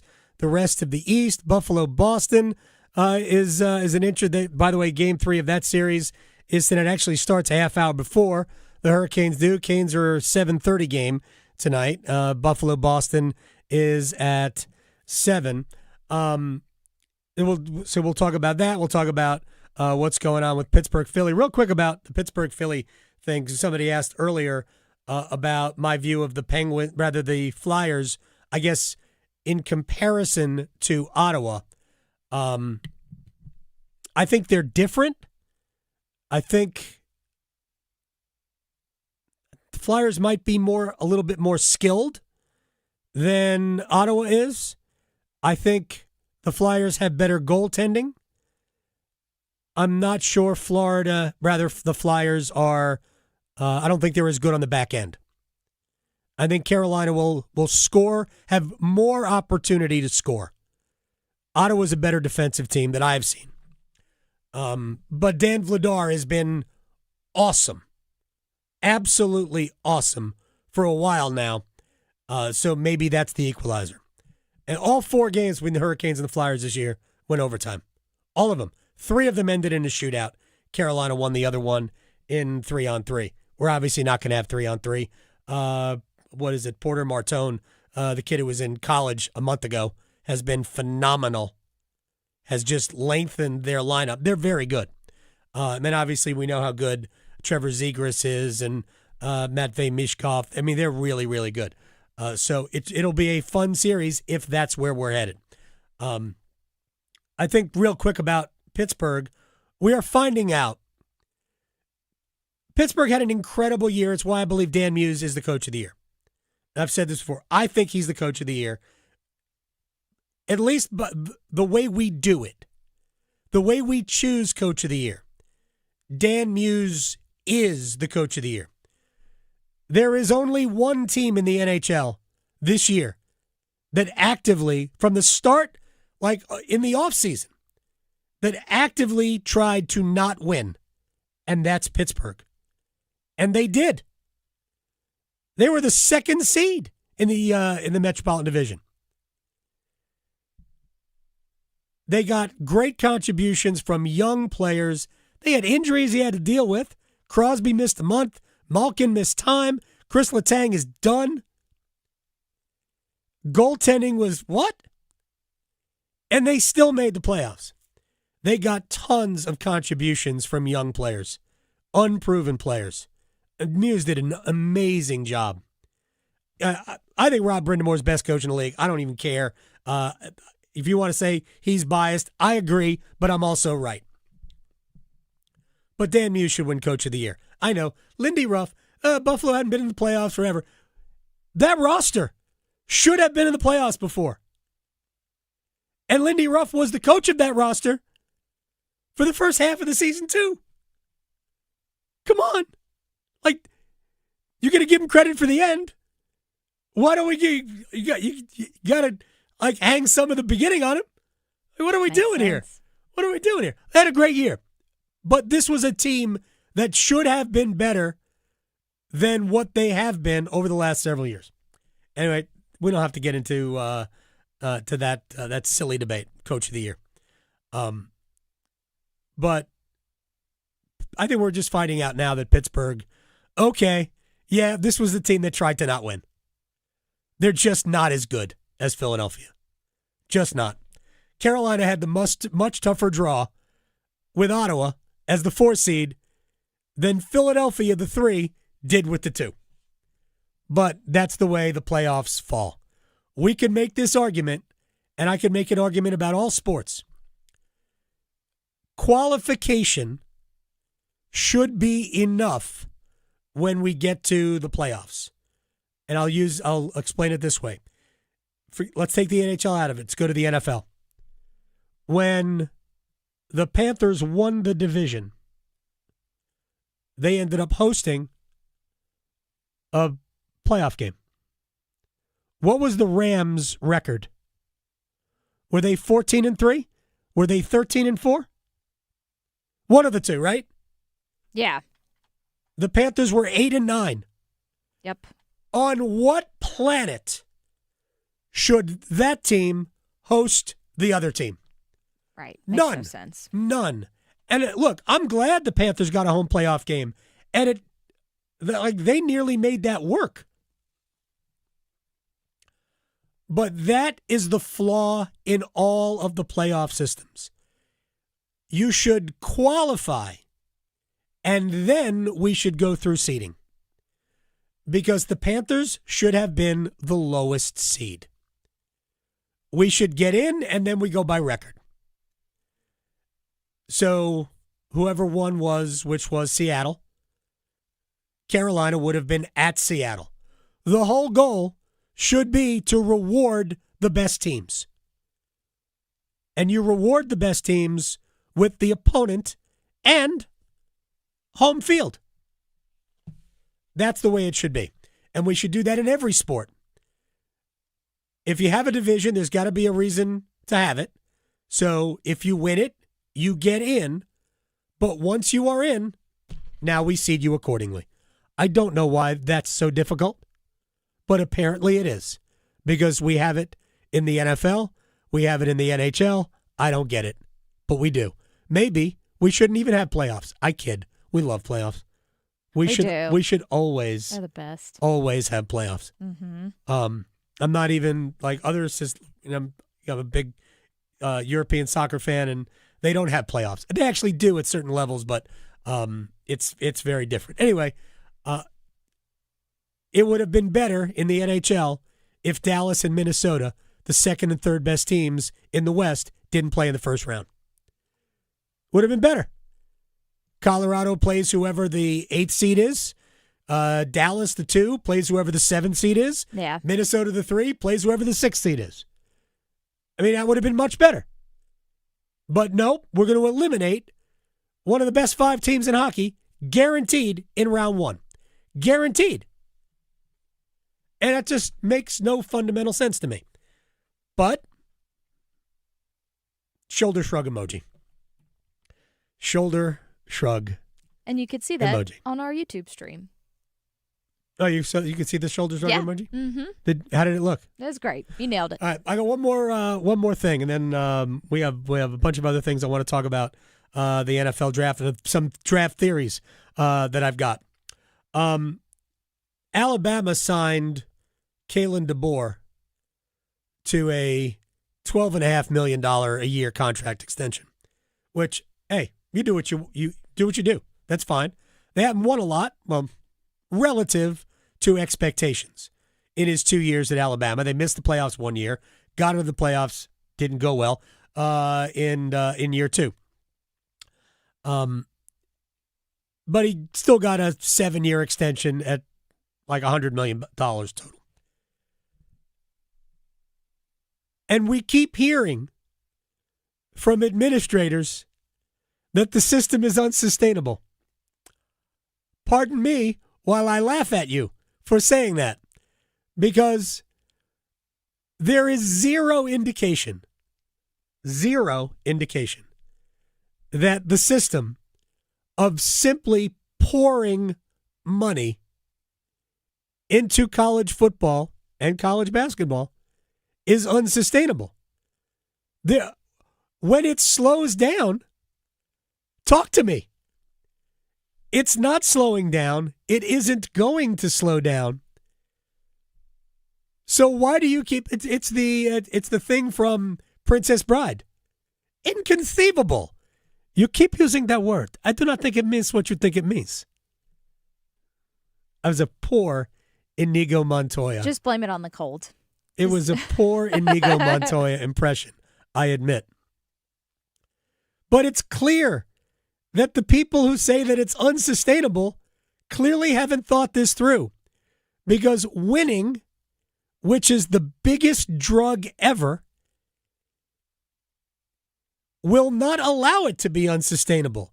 They will find the money. They will find it. So it's not unsustainable. And I brought this up in yesterday's conversation with Chip Patterson. And I find the whole thing absolutely fascinating. By the way, Louisville also gave a contract extension to Jeff Brom at Louisville. He's the head coach there now. It's like 8 years, a little bit more than $8 million a year. I ain't sure that he's worth that, but shoulder shrug emoji again. There it is. And I've said this before about college football, about coaching. There are no coaches that are accurately paid. You are either underpaid or overpaid in college coaching. Like for Nick Saban, there isn't enough money that you could pay Nick Saban. You're justified paying it, whatever. And there's maybe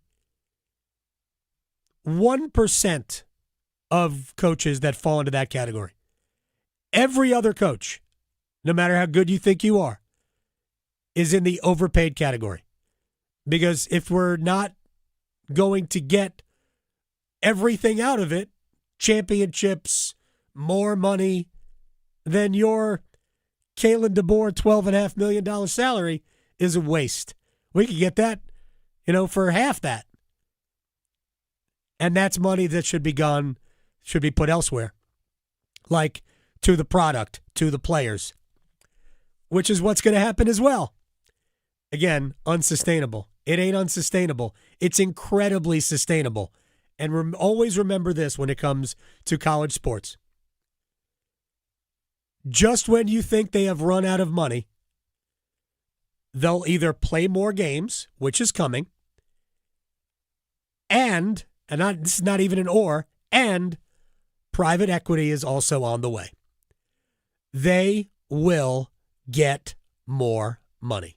They always do. So the coaches can get paid and the administrators can get bonuses because players do what they're supposed to do. It's not unsustainable. It's not even close to unsustainable. All right, back to our conversation about the draft. Just some philosophical things that I've got about it. Just as I said before, and I probably should have taken the time to do. By the way, Artem Zub is not playing tonight for Ottawa. I looked it up. He is not on the ice. Tyler Clevin is back in. I think Crotty is back in on the blue line as well. Another good young defenseman for them. But no Artem Zub. I have the infatuation over what I believe the Panthers should do tonight is Kenyon Sadiq. And I was going to put a poll up. Kenyon Sadiq or bust, which of course is a joke, but left tackle of the future, trade out. Those are your three options. The tight end, the tackle, or trade back best available player. Maybe a wide receiver. Those are your three options. Because for me, when I look at this draft, and it gets to a conversation we had with Mike Felder yesterday about the wide receiver position. So we talked to Joe Person. He likes KC Concepcion, although he did have buyer's remorse, as he said. In retrospect, he wishes that he would have taken the tackle, the kid from Georgia, at number 19, rather than take KC Concepcion, which, by the way, they need a player like that. But if Omar Cooper is there, as much as I love KC Concepcion, and we've spoken to his dad, if Omar Cooper is there, I think Omar Cooper is the better pick than KC. Because I think you could do all the things with Omar Cooper that you can with KC Concepcion. I don't know that there is a better post-catch guy than that guy. Anyway, but when we talked to Felder yesterday, he brought this point up, and it's great because it's something that we have talked about in this show a lot. Every year at the draft, there are 25 wide receivers. And yeah, there might be a couple of guys who seem to be at the very top of the list. But once you get past the top 2 or 3, I mean, it's really just roll the dice. You don't know.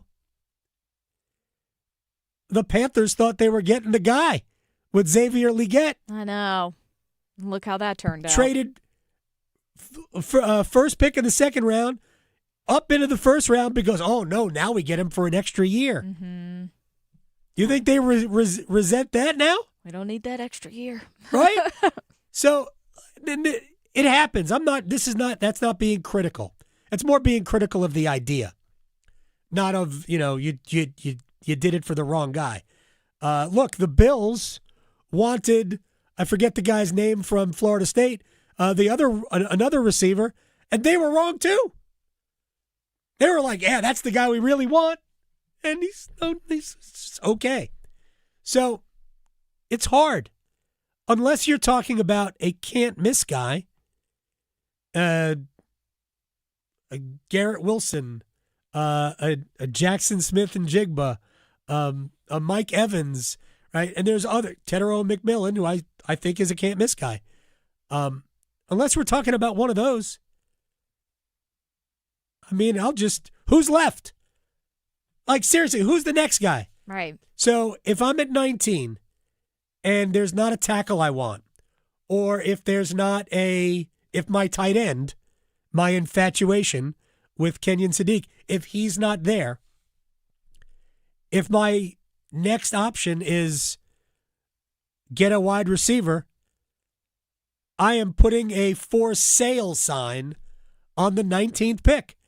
And I frankly don't care what I get for it. I'm going to get some more value out of it because I can trade back 5 spots, 8 spots, 10 spots, and get a wide receiver who's probably got the exact same chance of making an impact. It's sad. I don't know if it's sad. I just think it's a reality. Well, it's just There's disappointing. So many for guys. Xavier. Yeah. No, for Xavier not for him. living up to what they had hoped. But that's the draft. Yeah. It's all a gamble. Well, they call it an inexact science, which is a way of saying we're not really sure. Yeah. We're just not really that sure. Throwing darts. They can't evaluate quarterbacks. Oh, by the way, the hotness now. Do we have Kirk Herbstreit? Let's play this. What have we been listening to for the last 2 weeks about Ty Simpson at Alabama, right? Dan Orlovsky, he's the best quarterback in the draft. Next big thing. Best quarterback in the draft. He's the most pro-ready quarterback in the draft.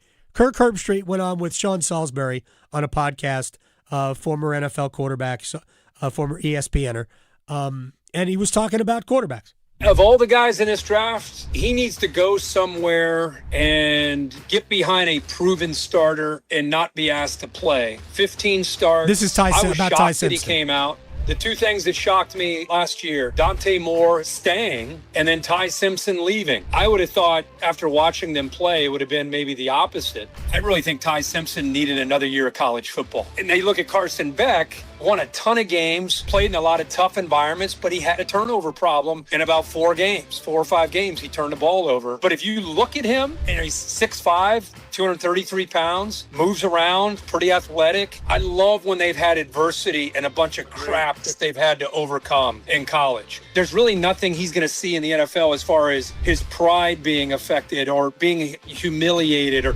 based on what he's already experienced at Georgia especially. If you watched him throw in person, you and I would turn around and be like, yep, 100% has all of it. But you got to hope that he gets into the right system and they can work with him to get those turnovers out of it. But I don't think it's a slam dunk for me that Ty Simpson is that next guy. I feel like that's what all the mock drafts are saying. Don't be surprised if Carson Beck ends up becoming that number 2 guy. If it happened, I wouldn't be surprised at all.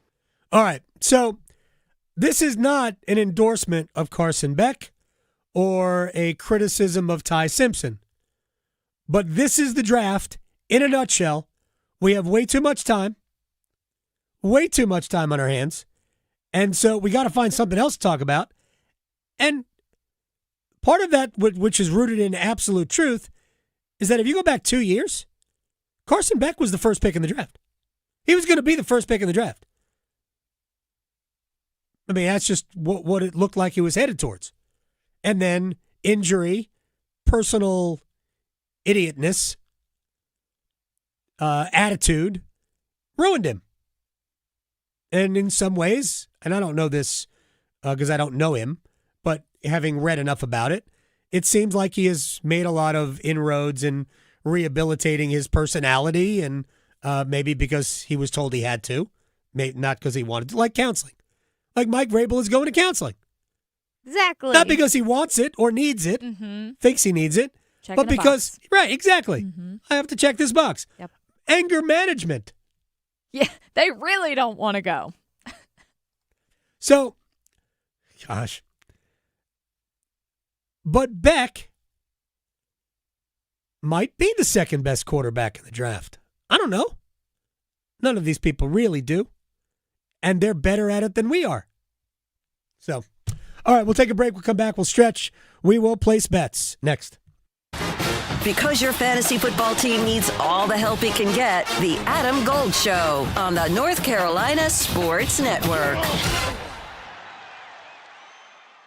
Carolina Complete Health. From neighborhoods in Charlotte to families in Greensboro, Raleigh, and Durham, all the way to Asheville and Wilmington, and everything in between. We are here for communities across North Carolina, connecting you to the care and support you need. We are here to make healthcare easier to access and understand. We are here to bridge the gap, because your health matters. Your community matters. You matter. We are here for your health. Visit hereforyourhealthnc.com. Hi, I'm Cherie Sample Hughes, Women in Government Board Chair. Alzheimer's disease often starts subtly with a memory slip, lost word, or forgotten appointment. For patients experiencing memory and thinking issues, there are FDA-cleared blood biomarker tests that can help detect the buildup of proteins in the brain that can lead to the symptoms of Alzheimer's disease. That's why early detection and diagnosis are so important. Sharing details about your memory and thinking issues with your doctor can help determine if testing is right for you. Find more at womeningovernment.org. The North Carolina Healthcare Association invites you to listen to this month's podcast, Conversations on the State of Healthcare. This month we examined the Thrive 5, developed by Thrive OBX. The Thrive 5 is a way to bring the community together using outside partnerships to stay healthy as you age. My guest is Amy Montgomery, Executive Director of Operations at Outer Banks Health. So Thrive OBX is about inspiring well-being and longevity through a community-wide cultural movement. The goal is simple: to help people thrive. Research shows that only about 30% of our longevity is tied to our genetics, and 10% depends on access to health care. So that leaves roughly 60% is determined by daily lifestyle choices, like how we eat, move, manage stress, sleep, and connect socially. You can learn more and join our latest Conversations on the State of Healthcare wherever you listen to your favorite podcast, and find out more by visiting nchealthcare.org. Your child's doctor shares your goals: a healthy future for your child. Doctors recommend vaccines throughout childhood because they protect what matters most: your child's future from preventable disease and serious illness. Discuss any questions you have and check that your child is up to date, and talk about any concerns. You're right to have questions. Get real answers. Start a conversation with your doctor today. Visit vaccinesforkids.nc.gov. Paid for by NCDHHS. This April, during Line Worker Appreciation Days, we celebrate our hometown heroes, the public power line workers who keep our communities powered and connected. From powering homes and businesses to restoring service after storms, public power line workers show up every day, rain or shine, to keep the lights on in the communities they serve. Join us in saying thank you to these dedicated, skilled professionals by visiting electricities.com/thank-a-line-worker. You know the only feeling sweeter than opening a college acceptance letter? Knowing that you'll be able to pay for tuition however far you go. The first step? Completing the free application for federal student aid, or the FAFSA for short. Find out how much money for college you qualify for. Grants, scholarships, and other opportunities are waiting. How far can you go? Find out at cfnc.org/FAFSA 101. Your background may not include agriculture, but 2 years at the Agricultural Institute will prepare you for a career in it. Whether you are a military veteran with an arsenal of skills, kickstarting your second career, or about to graduate high school, the Agricultural Institute at NC State University is the right place for you. Nurture your passion and find your career. Invest in your future and learn more about our program online by searching NC State Ag Institute. Deadline for fall enrollment is June 1st. 2 years, 1 degree, endless possibilities. One Adam. Gold. One Adam. Gold. Person in front of me in line had a box of wine. Oh, yeah. I feel that person. If you are buying boxed wine on a Friday, that thing is open right now. In the car. Yeah. I don't even need it to cool down. She jammed a big straw right through the top of the box yeah. in the Went car. to the gas station to get a cup of ice. Like, they don't even care. The Adam Gold Show.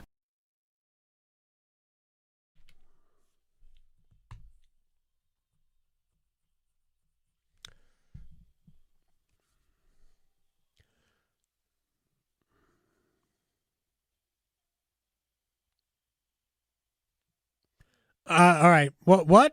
Okay, so this one is for all the people that want to be picked in the first round. Oh, okay. But have to wait until tomorrow. All right, I get it.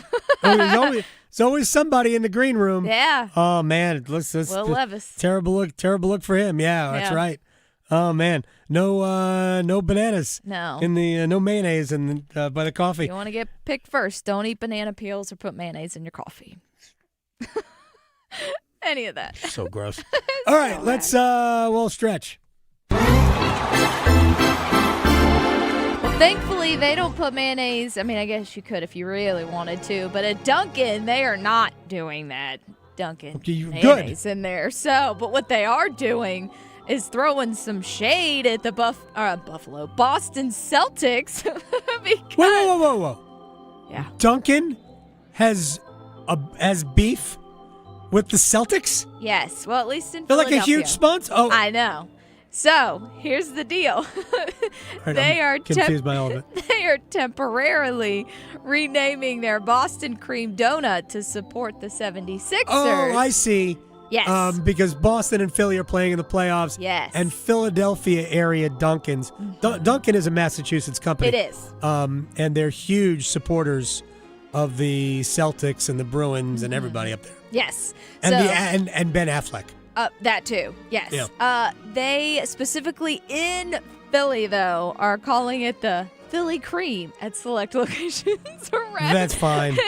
And they're saying Dunkin' wants to let everyone know, though, it's the same cream-filled classic, just named different, so they can Did they have to tell that to people?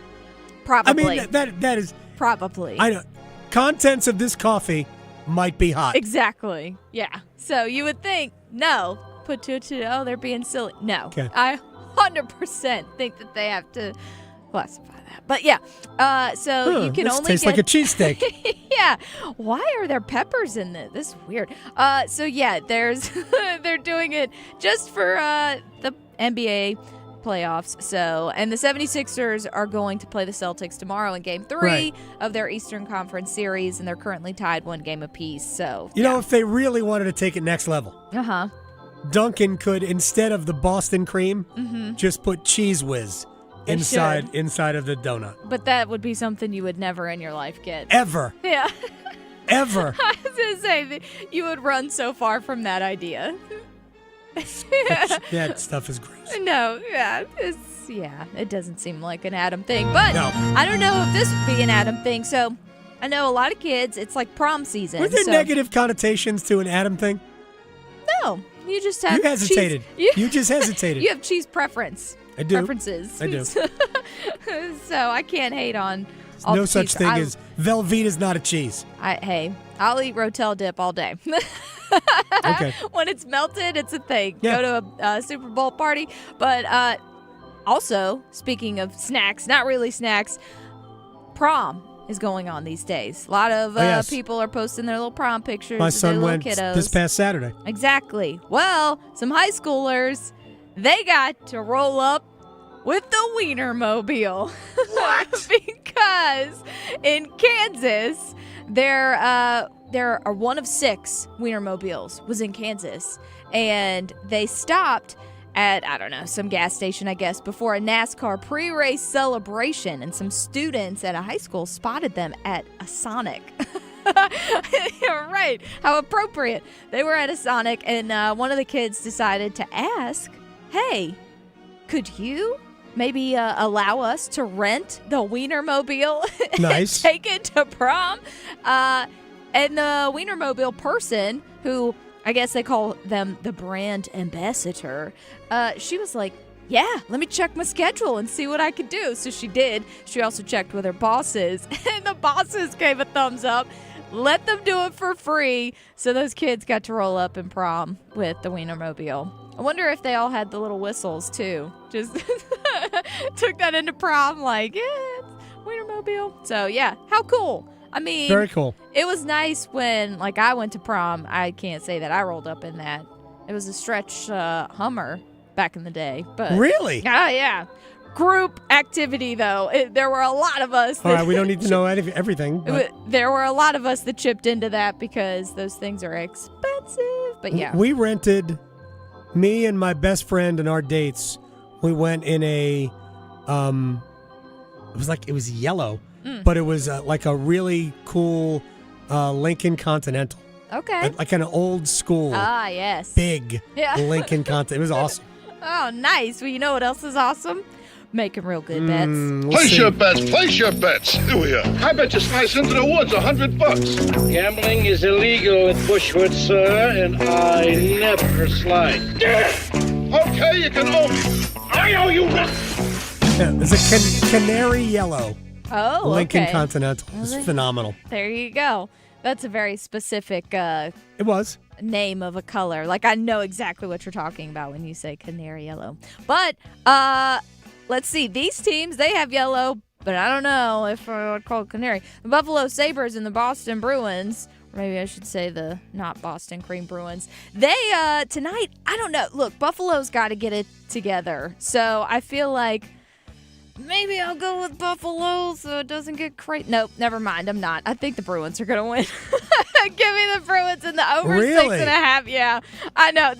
Buffalo looks just not on fire against the Bruins. So give me the Bruins over 6.5 plus 275. I don't trust it. Game two is no good for Buffalo. No. But they were the better team and ultimately won game one. I think Buffalo actually does win game two tonight, but that's not where I'm going. We're going to go to the main game, the most important game, Carolina, Ottawa. Canes are underdogs. Yep. They are plus money, barely, but plus money. Carolina, over 5.5. But I'm going to give you goal scorers for both teams. Logan Stankoven, why would you pick against them at this point? And Tim Stützle.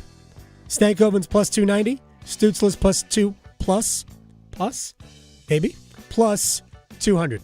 Yeah, well. By the way, if you do all four of those, it's plus 2290. Oh, okay.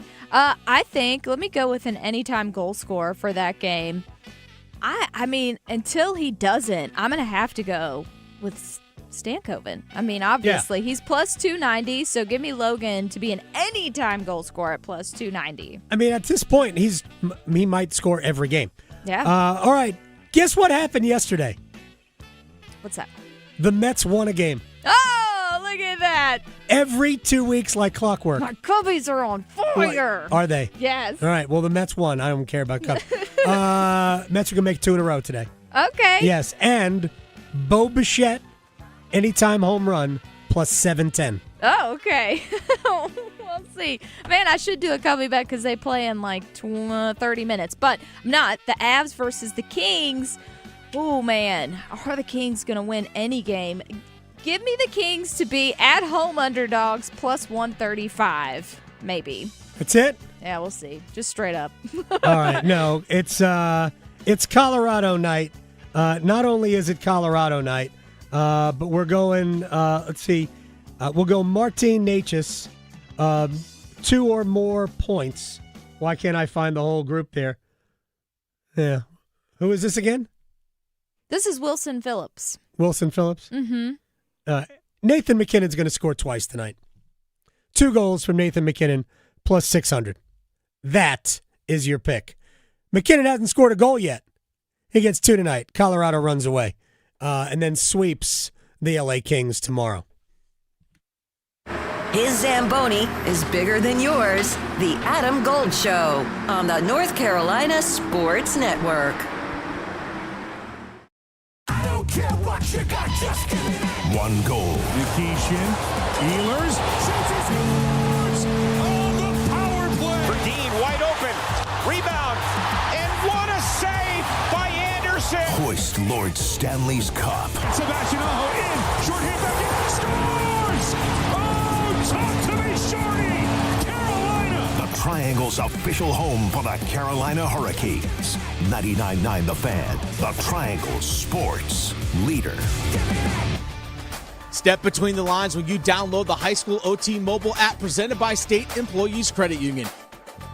It's easier than ever to find the coverage you want for the sports and schools you cheer for the loudest.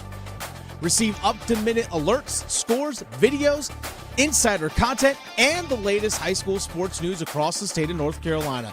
Available now on the Apple App Store and the Google Play Store. The High School OT Mobile app, presented by State Employees Credit Union. April is National Safe Digging Month. 811 is the first step to getting your buried underground utilities like gas, electric, or internet lines located. Having these lines marked before digging helps keep you, your family, and your neighborhood safe. Play it safe when you plan on digging and call or click 811 3 working days before you dig. Learn more at nc811.org. Sponsored by North Carolina 811 and the North Carolina Association of Broadcasters in cooperation with the station.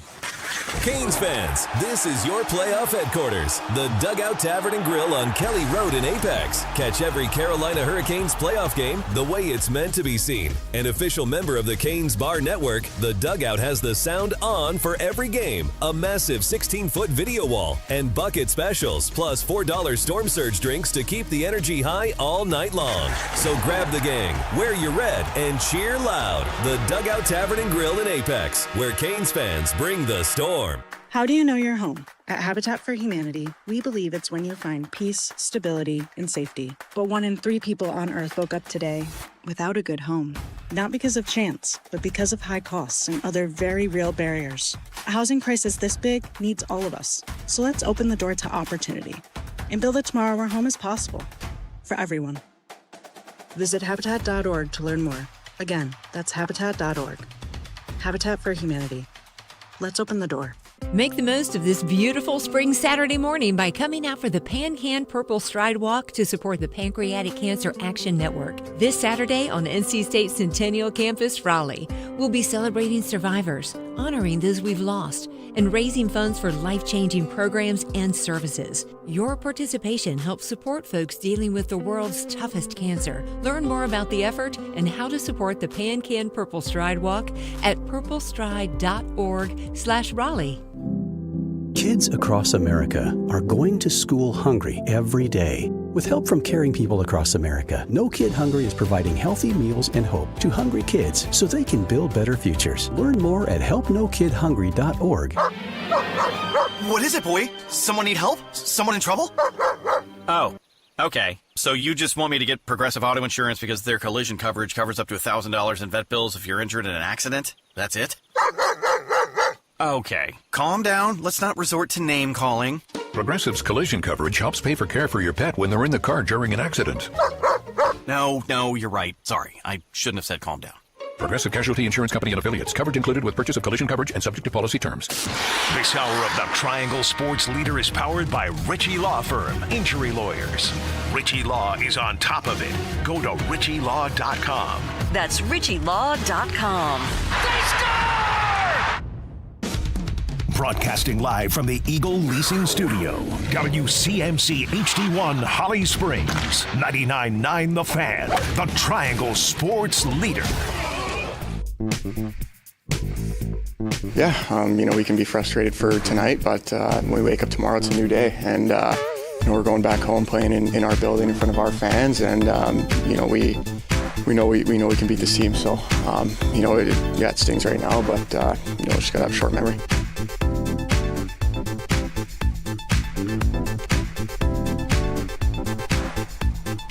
Out of the Ottawa dressing room after game 2. It's the Adam Gold Show. Hi, I'm Adam. That's Victoria. Stay tuned for our draft day bumps. EJ Raddick, NHL Network, will join us in 15 minutes. Talk about Carolina, Ottawa. We will talk about the Eastern Conference, the fact that we have not yet fully delved into Goonville in this series. Yeah, I know we started with a fight, but for the most part, it's been just really good playoff hockey. I prefer that, but I understand that everybody else might prefer a little spice to all of it. It's all good. Coming up in the Wall of Sound, I know it's going to be difficult to turn it around. We're going to try. We've got Matthew Tkachuk was on with the Spittin' Chicklets guys, because I didn't realize this, because when you're at the game and you're doing everything else, I didn't realize that Matthew was at game 2. I knew from just watching TV, because I wasn't at game 1, I knew that Keith Tkachuk and Brady's mom were there for game 1. I assumed they were at game 2 as well, but it's cool. And I've heard Matthew talk a lot about the Hurricanes and his respect for the way Carolina plays. He has great respect for the building, and we'll try to turn that around and get it to you in the Wall of Sound. There's some other stuff that we want to play as well. I don't want to get in the way of you editing that, because it does need an edit. So I do want to do a Wall of Sound here. But real quick, it's a big game tonight. I'm going to talk about it with EJ Raddick. Yes, Carolina could go up 3-0. Keep this in mind. This could have very easily been an 0-2 situation for the Hurricanes. Both games were there in the balance. The goal that Freddie Anderson saved that was initially called a goal, if that's a goal, it's 1-1. New game. Carolina survived that. Ultimately, they win it 2-0. How many times could Ottawa have won game 2? Third period, overtime, first overtime, they had chances. Posts, great saves, maybe a missed opportunity here or there. Freddie's been great. Ullmark's been great. They've both allowed one terrible goal. But their goals saved above average or expected, however you want to look at it, is just incredible. Incredible. And because of all that, we are 2-0 Carolina. Canes have not played their best game. They have not gotten what they need from Aho, Svechnikov, Jarvis. You could say the same thing for Ottawa, have not gotten what they need from Stützle, Tkachuk, Batherson. Batherson does have a goal. Aho has a goal too, by the way. And that line looks like it will start the game. They put that line together in the middle of game 2, and they were a headache for the Hurricanes. Although, other than the Batherson goal, middle of the middle of the second period, and now I think that was before they put those three together.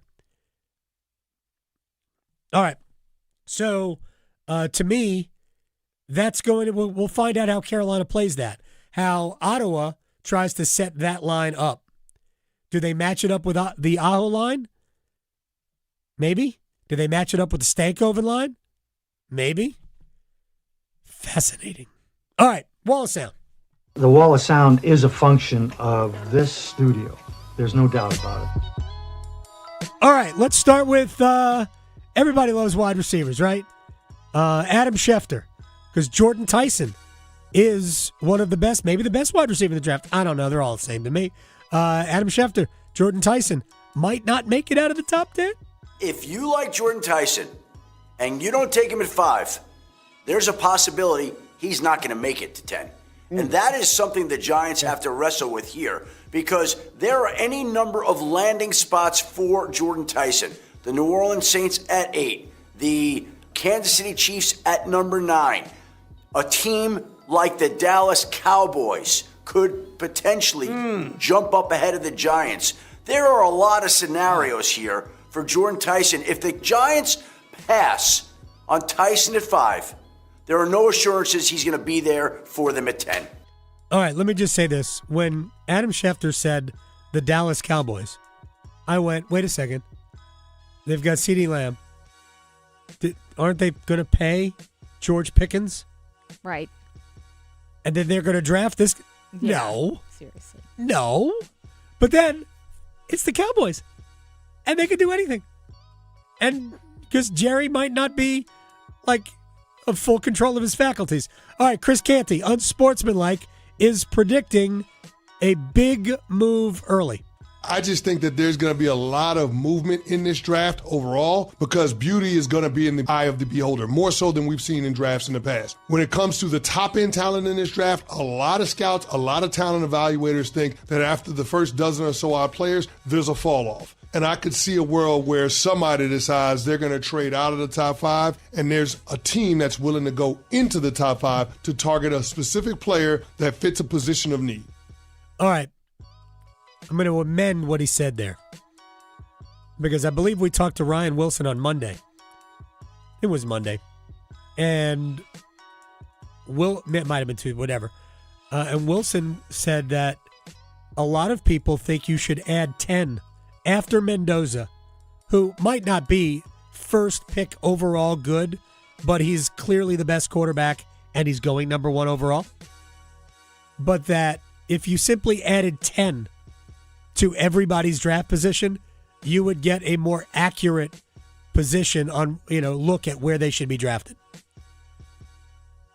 I don't know. I mean, I'm sure we will have trades. But I don't know, based on everything that I have read, all the people we have talked to, think that there isn't as much, because I don't think you're going to get the value for trades. Now, maybe number 2, yes.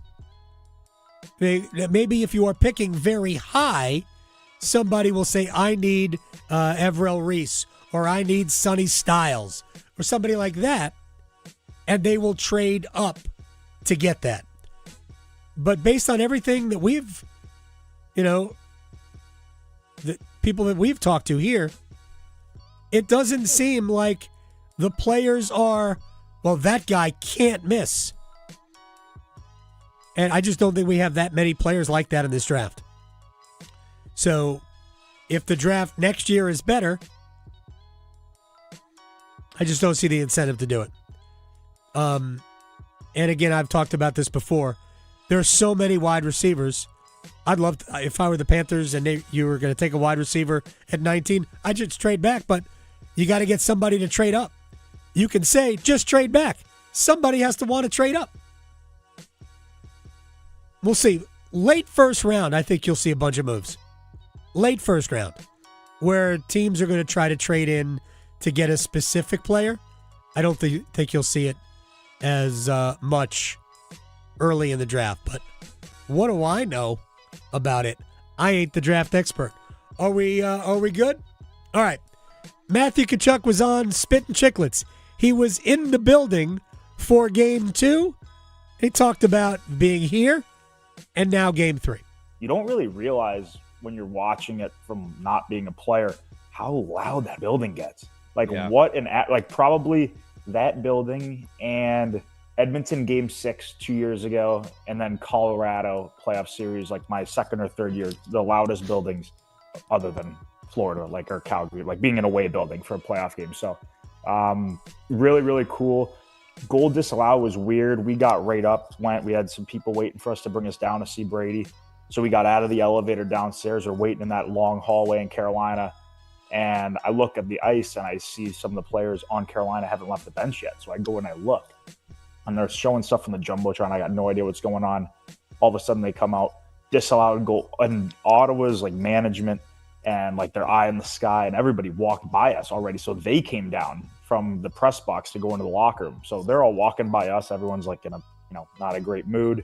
They announce it and we all race to the elevator, go back up to our club area. And I got to watch the rest of it. I mean, Ottawa, they played good.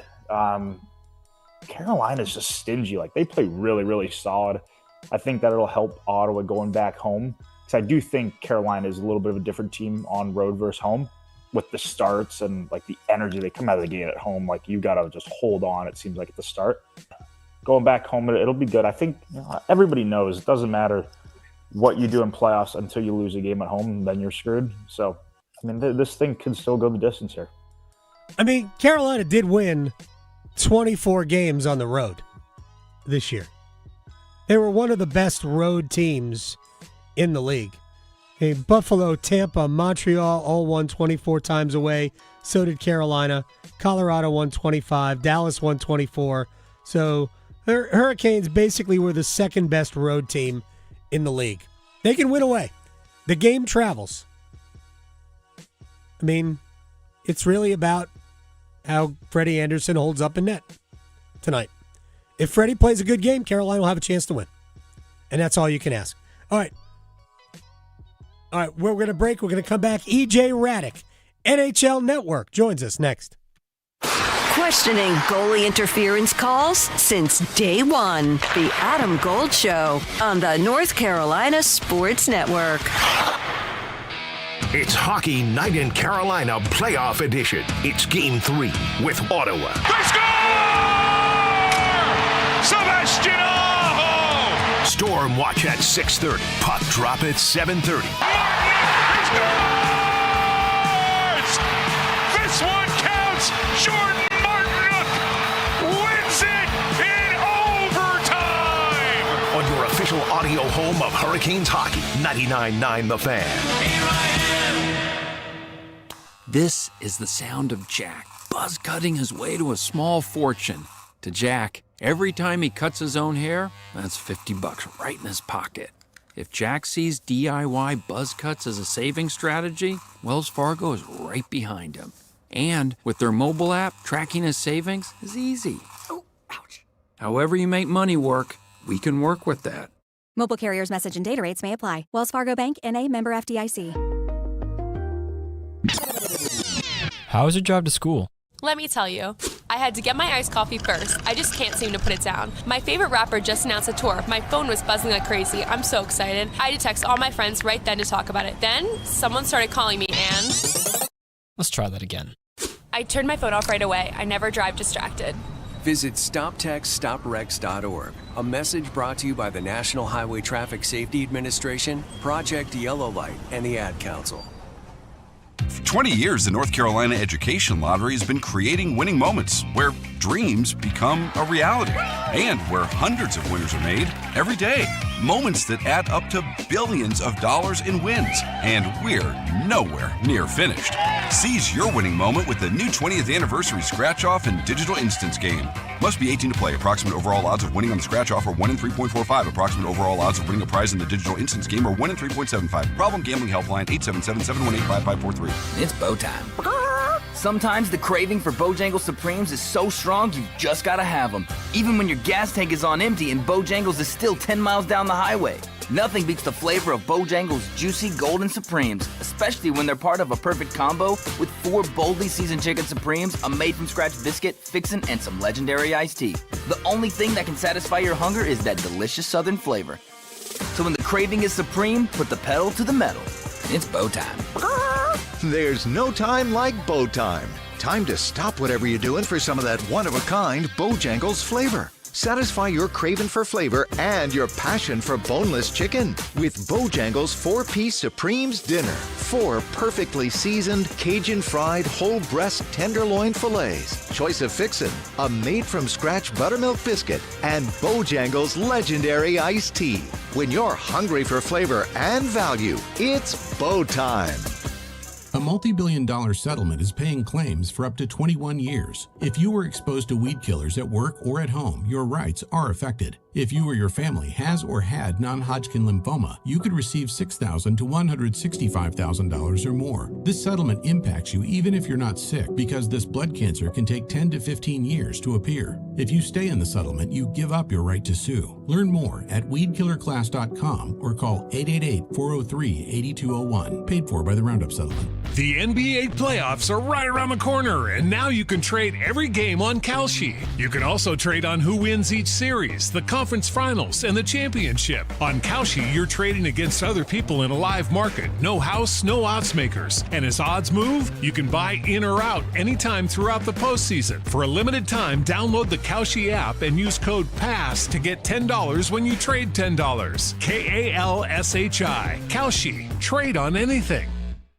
This is Adam Gold. 80-second mark, I scream in the booth. I screamed in the booth. Why the heck is he still on the ice? Did you say it in Finnish? I should have. Yes. No, he wouldn't. He curses in English. He does. 2 seconds later, he scored. Yes. And I went, oh, that's why. That's why. The Adam Gold Show. Adam Gold Show. I'm Adam Gold. Game 3 tonight in Ottawa, 7:30. Hurricanes and the Ottawa Senators, Carolina with 2-0 lead. You can hear EJ Radick and crew talk about it on NHL Network starting at 4 o'clock That's right. Starting at 4 o'clock, it's First Shift on NHL Network, and EJ will rejoin us in just a matter of seconds. We talk to EJ all the time, and we have these conversations about this team, and all year long we have wondered, will the goaltending hold? And I said this before the playoffs. If you told me Carolina was going to get 90 save percentage, 900, I tell you that they're going to be in the Stanley Cup Finals. Now, this is throughout. Now, obviously, 90 wouldn't have done it here. They wouldn't be up 2-0 with 90.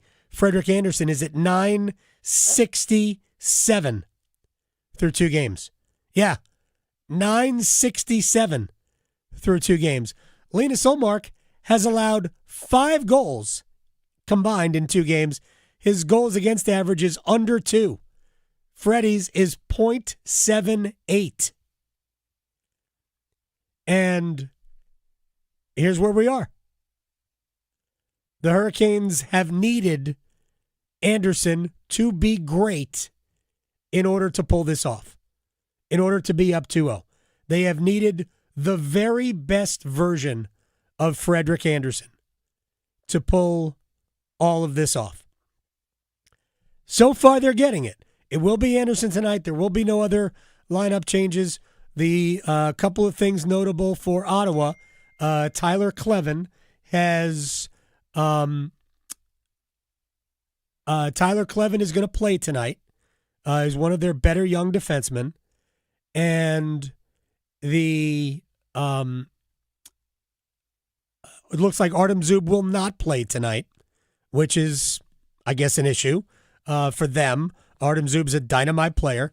He got injured in the middle of game 1, and the other change is that they did it middle of the game, was that they put essentially their 3 best players together. Brady Tkachuk, Drake Batherson, and Tim Stützle all on the top line.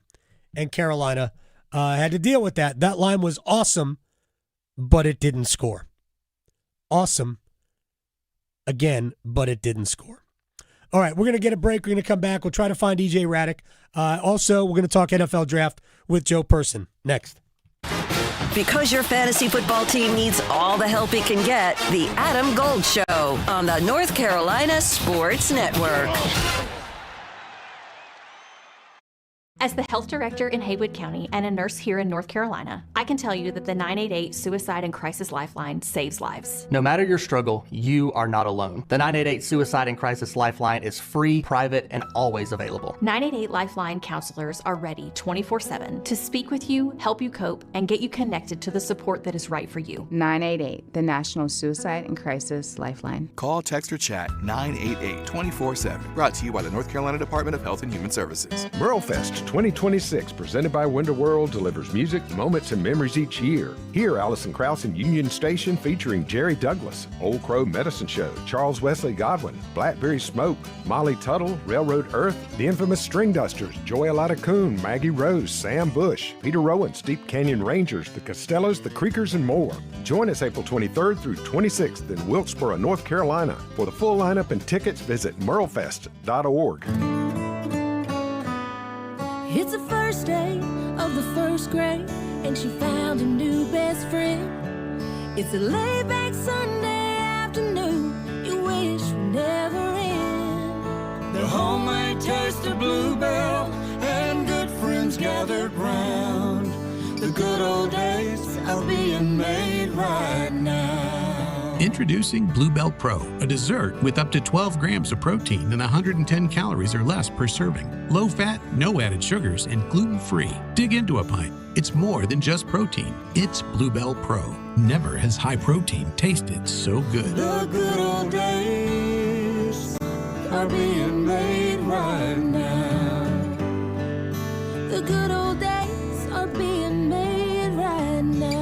Look for Bluebell ice cream in your local grocer. If you can't find it, ask for it.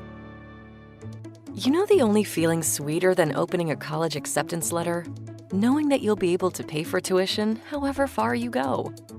The first step? Completing the free application for federal student aid, or the FAFSA for short.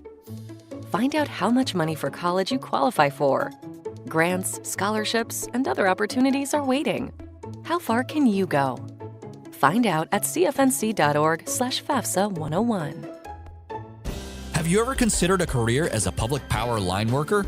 Public power line workers use a variety of specialized skills to build and maintain a locally owned and operated electric system. As a public power line worker, you can expect a career that allows you to work close to home, a safety record superior to other energy providers, and training and apprenticeship opportunities. Learn more about public power and careers in public power at electricities.com. Every day, people battling addiction suffer in silence. Because of stigma, they fear judgment. They fear being labeled, and too often, they don't get the help they need. But you can help change that. Join the Governor's Institute and be a superhero in the overdose battle campaign. Learn how to break the stigma, support those in need, and save lives. Visit governorsinstitute.org/superhero to get involved. Be a hero, fight stigma, save a life. Are you struggling with your Medicare drug costs? The NC Department of Insurance SHIP program may be able to help. The Extra Help and Medicare savings programs are available for those who qualify, but you have to apply. Contact SHIP today to see if you qualify. Visit ncshiip.com or call toll-free at 855-408-1212. SHIP provides free, unbiased help in all 100 counties. Project supported by grants from the Administration for Community Living. Contents do not necessarily represent official views of, nor an endorsement by ACL, HHS, or the U.S. government. I was choosing alcohol over my family. That's when I made the call. Now I'm finding better ways to cope. Mental health care works when you make the call. Visit mentalhealthcareworks.org. A message from the American Psychiatric Association Foundation. This is Adam Gold. The American Cornhole League. I don't know if you can wager on it. Let me go to FanDuel and find out if you can wager on it. I think I read you can get a scholarship. Kids in high school can actually get scholarships for cornholing. Who knows? I don't know what the technical term is. I'm just not going to say anything. The Adam Gold Show. What an exciting day.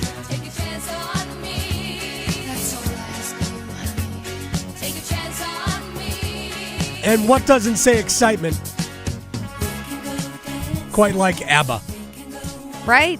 I'm trying, this might be a struggle today, but I'm trying to pick draft songs.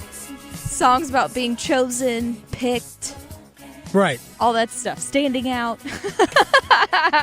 ABBA. Yeah, and we're kicking it off with ABBA. Love it. I'm sure this is this blasted on Joe Person's personal playlist en route to draft day.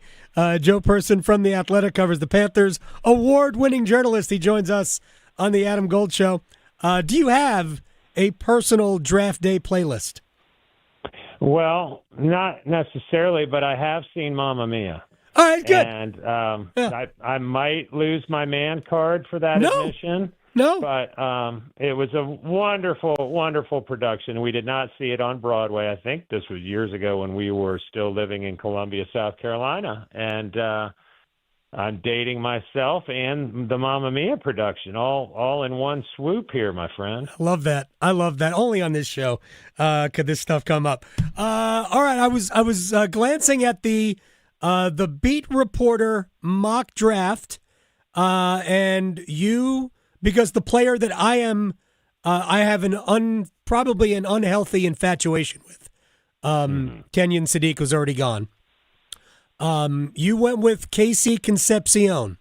I want to talk about the theory of drafting a wide receiver in a second, but why did you settle on him for your selection?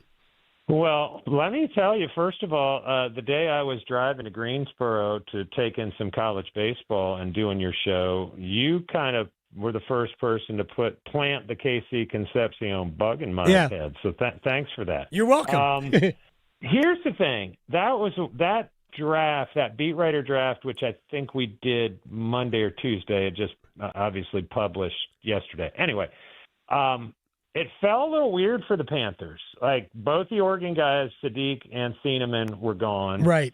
But Freeling, the Georgia tackle, was still there. And I don't know. I guess I had Dan Morgan's voice in my head from the previous week saying there's no rule against taking a first-round wide receiver 3 years in a row. Right. And from other people I've talked to, I do think the receiver possibility is real. But I've kind of have heard if it fell the way that particular draft did, I've kind of heard like some people like Omar Cooper from Indiana, but there is certainly some groundswell for Concepcion and what he brings in terms of playmaking beyond just running routes. Right. But I will say this: after I made the pick, and the Eagles, our Eagles beat writer traded up a few spots to come up at 20 and get Monroe Freeling, I was having some serious buyer's remorse. I did wonder if this were to happen tonight, is it going to be just too much value with an offensive tackle versus, because we're not talking about Jordan Tyson or one of the top-ranked receivers. Like, there is some projection with Concepcion. You add the drops and all that, but I don't know. It's an interesting debate, and if I had to do it again, I might have taken Monroe Freeling. All right, so here's where I want to go because the only infatuation I have is Sadiq because of the fact I think he checks two boxes. He gives you the dynamic tight end, but also can profile as a number 2 receiving target that would give maybe some cover to Jalen Coker and take even more pressure off Xavier Legette, which we might have to take a lot of pressure off of him. But the only other thing I would do at 19 is an offensive tackle, is your left tackle of the future, and just go into it. I don't know if you and I have talked about it in this way before, but just go into the season thinking that, yes, as good as Walker is at left tackle, it's only a 1-year deal, and what's my cover if he doesn't pan out or he gets hurt, Ike Ekwonu doesn't come back? I would like to have my left tackle of the future already in the building. I know David Canales doesn't want to draft for depth, but, I mean, you might. What are your thoughts on that? Yeah, that's a compelling argument, and that's the one that I was somewhat kicking myself. Let's first discuss Kenyon Sadiq versus, for the sake of this argument, Concepcion and or Omar Cooper. I'm not convinced, in talking with people over there, that I know we haven't seen much usage of the tight end in Dave Canales' passing offense. Well, immediately someone's going to say, well, they didn't have a good tight end. They hadn't had a good tight end since Greg Olsen. True. But I just wonder if there's just the gist I get, the sense I get, is that they would rather have a yards after catch gadget type receiver than they would a tight end. Even one like Sadiq, who does not, he is not some plotter. He is not Ian Thomas or Mitchell Evans, who they drafted last year. I don't know. No, I get it. But he's also still not a guy you can flip a bubble screen to behind the line of scrimmage and watch him go 60 yards, which, in theory you can with Concepcion or Cooper. So it's an interesting argument. But I think what you hit on last is, it is why I was having second thoughts. I'm like, boy, I just left Monroe Freeling on the board for a project type tight end. So I like where you're headed with that. I can't say with certainty that that's what the Panthers would do. This has been a hard one for me to kind of ferret out because it's such a wide open draft and their place in it, 2/3 of the way into it. But I like Monroe Freeling. I think if there's going to be a run on tackles, allegedly, and so will the Panthers be a part of it? I don't know. And then lastly, before we move on, here's another thing. Trading back. Yeah. I wonder if I could have traded and done that Eagles trade and gone back to like 23 and still gotten Concepcion. Exactly. Plus, like a 3rd round pick. And that Peter Schrager, who does a pretty good job with his mocks, he had the Panthers moving back and still getting Concepcion. I wouldn't hate that at all. Yeah, that's the thing. I was about to ask you that because Concepcion I've seen pretty late in some mock drafts, and for the sake of argument, we should also understand that the mock draft culture is hysterical because this is not. It's hard. It's impossible to do. So I'm not criticizing the mock drafts. It's just, I mean, those people have a different view of the world than we do. I have never attempted a mock draft. I would never attempt. I have incredible respect for anybody that does it, and I will never criticize it because it just seems so impossible to do. But I do think that Concepcion might be available at like 28, right? So you could trade back and get even more assets. And I think this team is still several assets away from being a contender. It's not just about winning the division. It's about winning the division with a record that belies a team that is vastly improved. How many positions do you think, Joe, that they need to significantly improve at in order to be a contender? Well, let me get to that, but while you were setting that up, you kind of jogged my memory on. I want to make a point. The only thing that the counter argument to trading back in this year's draft is it's not a deep draft, and that's why teams aren't saying like, "Hey, I'll give you next year's third." They're like, "We'll give you this year's third," because they think next year's third's going to be worth more. So that would be the only counter. Okay. And now, if you can get a 27, go for it. But to trade back into the third day this year, look, there's still going to be players. But at any rate, that is one counter argument you could make. What positions? I think I don't know, and I'm not drinking the Kool-Aid here, but I think Dan Morgan is pretty close to spot on when he says they don't feel like they have to draft a certain position. That they, right. Might they? Of course. But I do think they did, and we've talked about this, you and I, about the nice job they did in free agency. Having said that, I think they'd like to we talked about the gadgets after the yards after catch receiver, and then we've talked about this before too, the center field free safety ball hawk. Someone can go get the ball. Like this team, and some of it's because the pass rush has been suspect, but they have not done it. Among their defensive problems near the top is they do not take the ball away. Right. And I think they feel like with what they've done with Jalen Phillips and Devin Lloyd and the two edge rushers they drafted last year, that that the pass rush is going to be vastly improved. And so what can they do to capitalize on that? Go get a Dylan Thieneman. Right. And you like him because I think you had him in your own personal mock draft, right? I did. Yeah. I did. I don't think he's going to be there.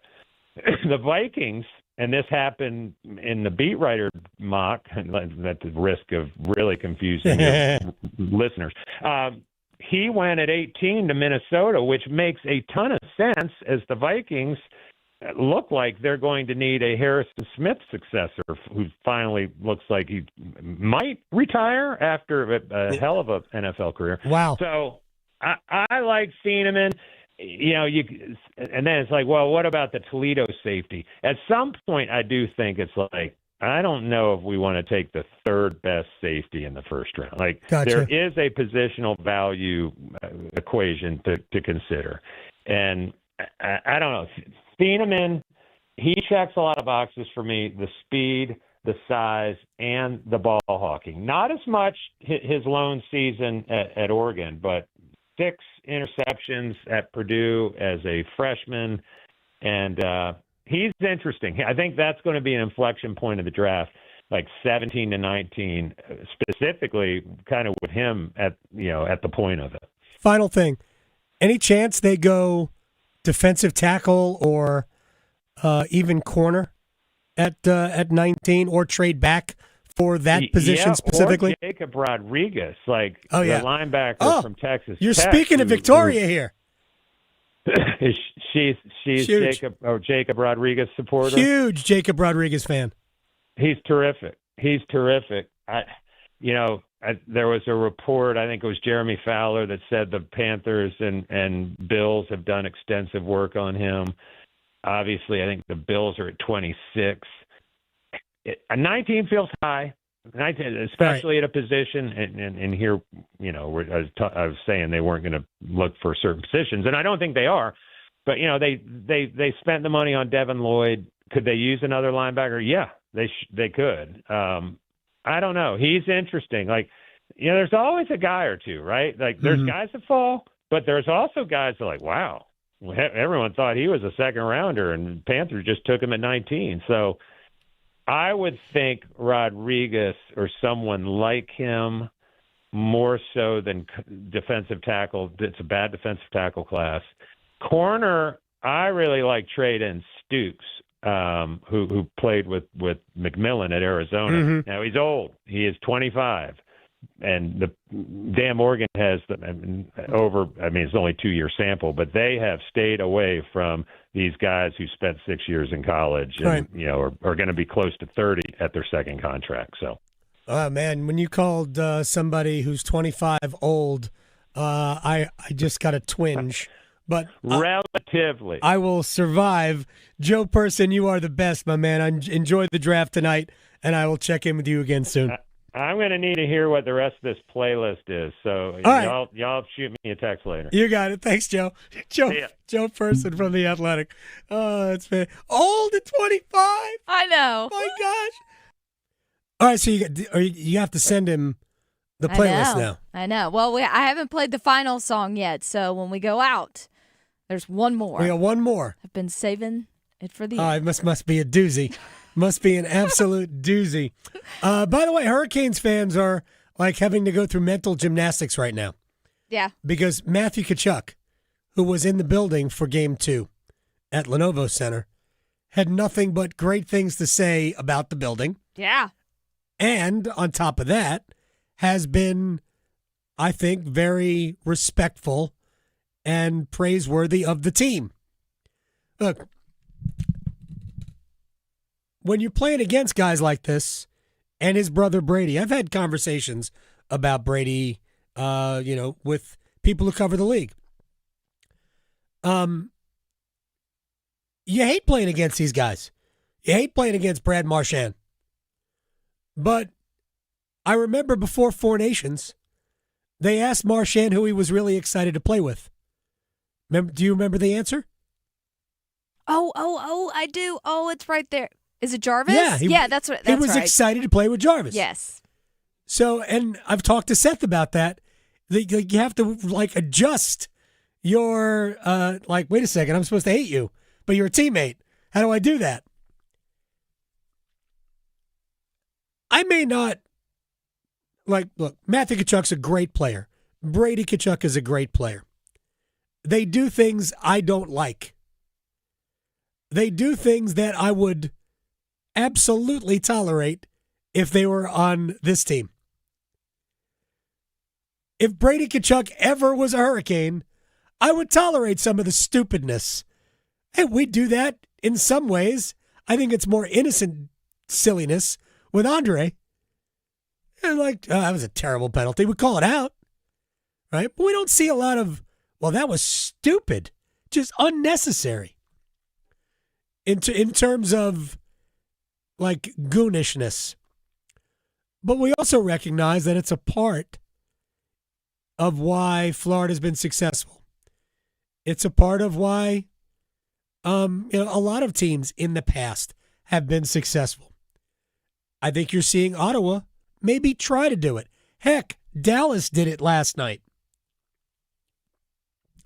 It's part of playoff hockey. Good or bad. I get it. You might not like it, and I totally understand it. There is an edginess. And again, Florida has done it better than any team in recent memory. We are seeing Tampa do it a little bit. Tampa is trying to drag Montreal into a fight that they don't want to be in. That Montreal doesn't want this to be a street fight. Montreal would like it to be about, in some ways, Montreal would like the series to look like the Hurricanes want the series to look. yeah, it's going to be physical, but we want it to be about physicality, but the sport. Yeah. And not,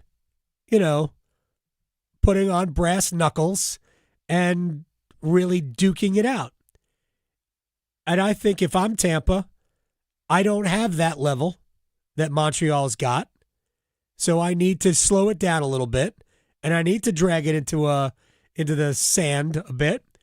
And so I'm trying to do that. I get it. Montreal would rather not have that be the case. I don't think they have an option. I think they're going to have to deal with that. And maybe they get the game played the way they want up in Montreal. We'll see.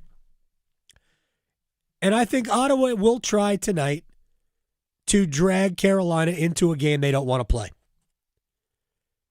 We'll see if Carolina can either win the game that way, or can they impose their own will on the game and say, you know what, you ain't going to play that way. And what is the best way to combat? Because we have an example. We actually have two examples of it this year against Florida. One was successful, one was not. The first one we think was not successful, right? Carolina 3-0 lead. Sebastian Aho scores twice early in the third period down there. What was it, the 19th of December? Scores twice in the third period, 3-0. Carolina's cruising. And then Florida went, let's see mode. Let's see how you react to this. Brad Marchand, cup check for Brandon Bussey. Ultimately, he scores. Carolina doesn't challenge. I'm not sure there was anything challengeable because you can't challenge that a penalty should have been called. And that's, believe it or not goaltender interference. Because Bussey had adequate time to reestablish position. Now, he didn't necessarily. Either way, I'm not going to argue that. But it was, dirty play that they got away with. And then Florida scored 2 goals with an extra attacker. And Carolina made mistakes in front of both goals. Mistakes in cheating to get their empty net goal, to ice the game. And in both cases, it burned them. And they end up losing in a shootout. Like we don't talk about it for a second if either Andrei Svechnikov or Sebastian Aho convert those plays. Possession of the puck, skated out, empty net, Carolina wins 4-2. We don't talk about it for a second. We're just excited that Carolina went to Florida and beat the Panthers because they were the better team that night, but lost the game. Then what happened back here 4 nights later, a meltdown of the third period, whatever. But do you remember the next time they played? What was the final? Was it 9-1? I mean, an absolute whooping. Because every time Florida did Florida things, the Hurricanes made them pay. They scored 4 power play goals that night. So, my opinion is that Ottawa, especially if they are not successful early in getting a lead, Ottawa will try to drag Carolina into that type of game. All right, let's see what you've got for our Pantherings. And if you can't handle it, which they're hoping Carolina will not, then, we've got you there. But the way to combat it is for every time they do stuff like that and they take a penalty, like Brady Tkachuk did early in the first period of Game 2, when he took a stupid penalty by elbowing or whatever he did to Sebastian Aho, and Logan Stankoven buried the puck past Linus Ullmark for 1-0. That's the way you say, you know what? Your BS isn't going to work. That's how you do it. You discourage that behavior by beating them over the head with it, figuratively, not literally. I said this before the playoffs. I get the reputation of the Hurricanes. they can be bullied. Yeah, by the Florida Panthers. I don't think Ottawa is bullying them. I don't think Philadelphia in the next round will bully them. I don't even think Tampa will bully them in the round after that if it's Tampa or Buffalo or Montreal or Boston or whomever comes out of that side. I don't think Carolina is going to be bullied out of these playoffs. I think this is a different team than people want to believe. I think they are more, they possess more grit and fight and determination than, I'm not saying the other teams didn't have, and I don't think the personnel is dramatically different, but I think that there is an attitude about this group that they are okay with how it's going to play. I think they're ready for it. They're also healthy, which matters. Ultimately, as long as this team can keep away from the from allowing the game to become crazy. Plus, Carolina doesn't want to be shorthanded. They're pretty fortunate through two games to have given up 7 power plays. So and not a power play goal. My plan. Ottawa's power play is very good. Had issues with the and it has been camera operating hooking up to our in the backup last system. since the Olympic break. It was at about 25%, which is awesome. Obviously, over the last 25 or so games. Now Carolina's is at like 35%, but still, 25% is too much. If your penalty kill is operating at 75% efficiency, that ain't good. So you don't want to go to the penalty box. By all accounts, Hurricanes could have given up 1 or 2 power play goals. That's the difference. That's a difference in a game. So if you're the Canes, you can't allow Ottawa to drag you into that. As long as you can stay away from that and you get similar, you don't have to get as good, similar goaltending, reasonable facsimile thereof. Game 1, Game 2, Freddie.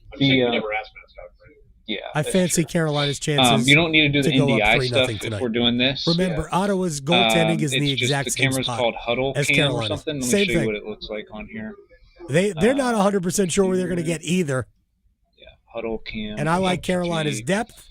So I've just plugged it in. And I will be fascinated to see who Travis Green puts his top line against tonight.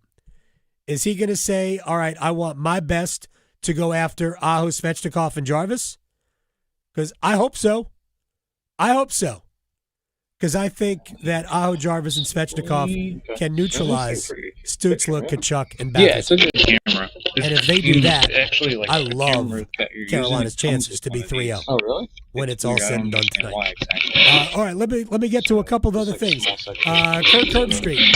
We heard for a lot because we have the draft tonight. Kirk Herbstreit, a ton. Rather, this is not from Kirk. This is from Kirk Herbstreit. I'll get it right. But we've heard a lot of talk about Ty Simpson at Alabama.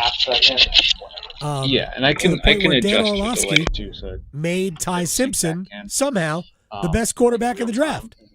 Even though we all know that Fernando Mendoza is going first to the Las Vegas Raiders.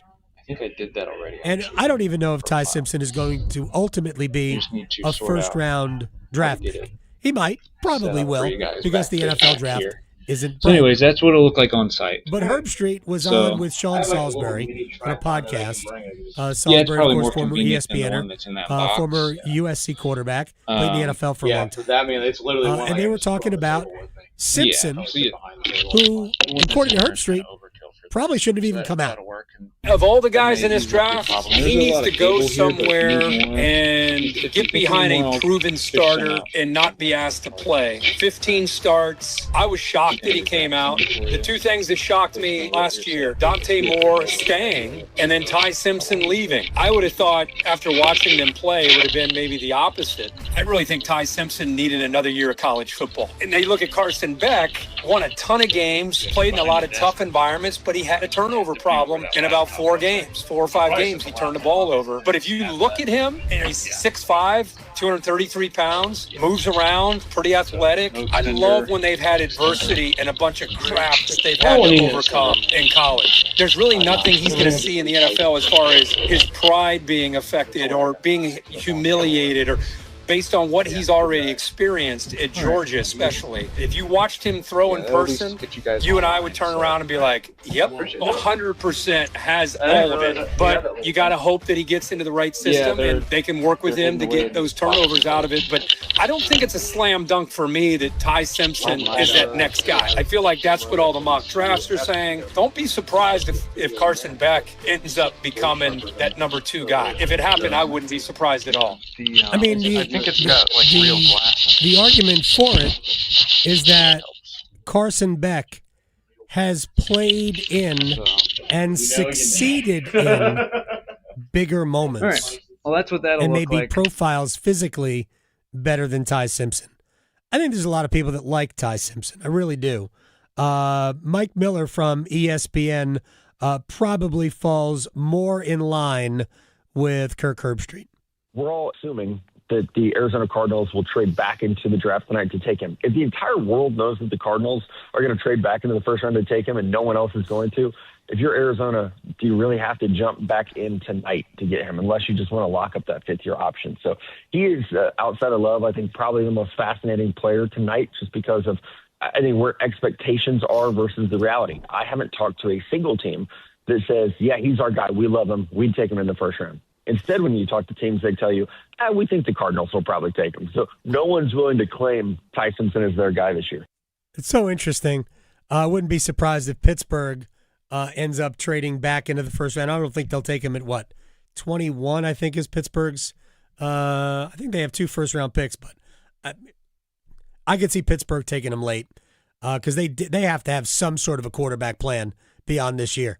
They are I'm not going to say rapidly. They have been in, remember the old, the Washington syndrome. They wouldn't commit to Kirk Cousins. They kept franchise tagging him, but they didn't give themselves like a backup plan or a plan of the future. They just kind of dealt with it after they had decided they were done with Kirk Cousins. What are the Steelers doing at quarterback? A, if Aaron Rodgers isn't there, and B, after Aaron Rodgers is gone, what are they doing? All right, I'm going to ask you the question, Victoria. As a Panthers fan, number 19 tonight. Oh, yeah. Tight end. Yeah. Kenyon Sadiq. I like him. All right. Best left tackle on the board. Mm-hmm. Left tackle of the future.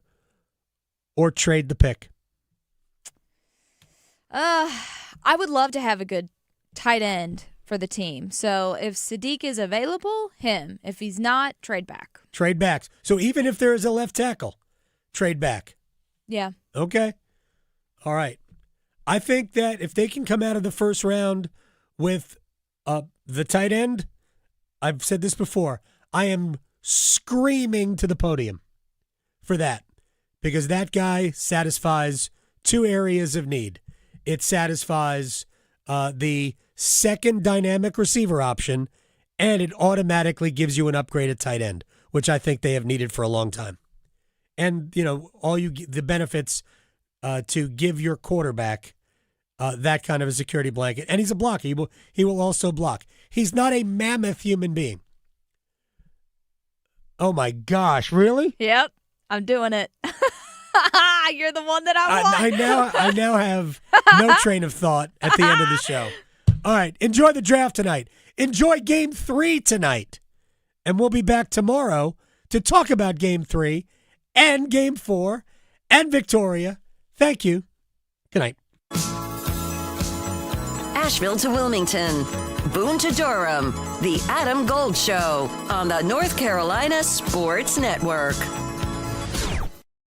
Listen every afternoon for The Drive with Tim Donnelly. In the transfer portal world of college basketball, every answer asks another question. NC State gets a point guard, but he's 6'1". They need more size. Carolina gets a new coach, but he's got NBA experience. Will the college kids listen to him? Even Duke needs a little bit of size and goes to a Belmont transfer. Everybody still has questions. The Drive with Tim Donnelly, 3 to 6 on 99.9 The Fan. What does hope look like? In April, Children's Advocacy Centers of North Carolina invites you to See It in Blue during Child Abuse Prevention Month. We all play a role in helping children reach their full potential. So across our state, we're going blue for our kids. From Wear Blue Day to pinwheel plantings to buildings and water towers glowing blue, each light is a promise of hope. Join us as we advocate for stronger community resources for kids. Together, we can create hope. Learn more at cacnc.org. Credit card interest rates are now over 29%, and most people are only making the minimum payment, so they're getting nowhere. Hey, it's Dennis Cox for Loan Pronto. But here's what many homeowners don't realize. Using the equity in your home, you can easily access hundreds of thousands in cash. With Loan Pronto's Rapid Equity Loan, you can pay off your credit cards, your existing HELOC, your car loans, or get money for that home improvement project. One client just got $100,000 approved and saved over $1,500 a month. And here's the best part. With Loan Pronto, you can do it all from your phone. With zero out-of-pocket, no hard credit pull up front, no appraisal, no long drawn-out bank process, and no touching your first mortgage. Rates are at near 3-year lows. Act now. Go to loanpronto.com. See how much you can get in about 60 seconds. Loan Pronto, 2,800 5-star Google reviews. Call 919-381-1760 or visit loanpronto.com. 919-381-1760, loanpronto.com. Equal housing lender, NMLS 166171, NMLSconsumeraccess.org. If you're exhausted, not just tired, but worn down, this message is for you. I'm Brandon Giggling, president of Parkway Sleep Health Centers. Across North Carolina, many people wait months, sometimes over a year, just to start sleep care. That wait isn't normal, and it isn't necessary. At Parkway, most patients are seen within weeks, with virtual consultations and home sleep studies that remove unnecessary delays. Sleep care shouldn't have to depend on how long you're willing to wait. Parkway Sleep, your fastest path to better sleep. Start today at parkwaysleep.com. Sound sleep, sound health. Giving your child their first phone is an important and often difficult decision. After all, it is a milestone in your child's development. The Phone Ready quiz from the American Academy of Pediatrics can help make this decision easier. Go to healthychildren.org/phone ready quiz to take a short questionnaire that'll help you decide if you and your child are ready, almost ready, or not yet ready for their first phone. Go to healthychildren.org/phone ready quiz today. The future depends on teachers who are reinventing the classroom and starting their students on journeys that will change the course of history. Shape the future. Teach. Learn more and receive free support at teach.org. Having insurance isn't the same as having State Farm. It's like needing a lawyer, but getting some guy who just watches courtroom dramas. How does the defendant plead? Guilty. Wait, what? Also, objection. You object to what? Erroneous. Counsel, approach the bench. Hey, can I get a whack at the gavel? You wouldn't settle for just any lawyer, so don't settle for just any insurance. Get the real deal with State Farm. Like a good neighbor, State Farm is there. I'm attorney Brian Ritchie. Big truck accidents can cause life-changing injuries, and life-changing injuries deserve life-changing money. I know big truck wrecks, and I know how to fight those big insurance companies. If you've been hurt by a big truck, contact us at ritchielaw.com. I'm on top of it. Broadcasting live from the Eagle Leasing Studio. WCMC HD1 Holly Springs. 99.9 The Fan. The Triangle Sports Leader. I'm WRAL meteorologist Elizabeth Gardner. It's a hot afternoon for us. Our high temperature 87 degrees under partly cloudy skies, but our humidity does stay on the lower side. 59 tonight with a chance of a sprinkle, and then tomorrow we're back to some sunshine with a high of 89. Over the weekend, we have a chance of some measurable rain, as much as half an inch from Saturday night into Sunday.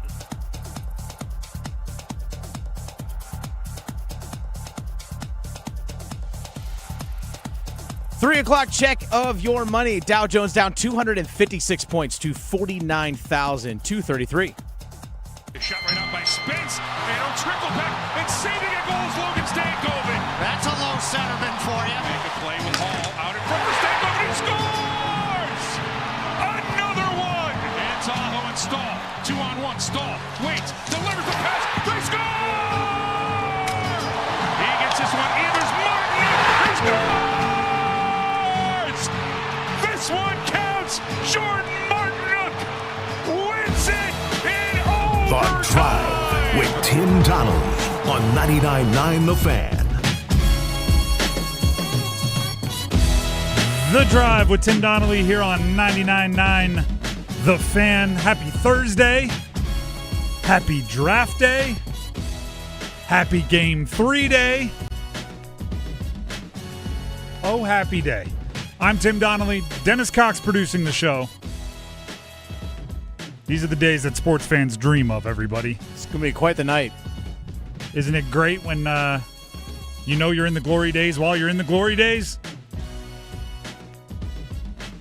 The only decision is, do I want the draft on the left screen and the hockey game on the right screen, or do I want to flip them?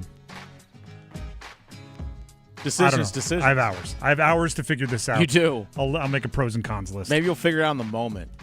Just vibes? Actually, it was, hey, Canes are losing. Not flip them. Flip them. Flip them.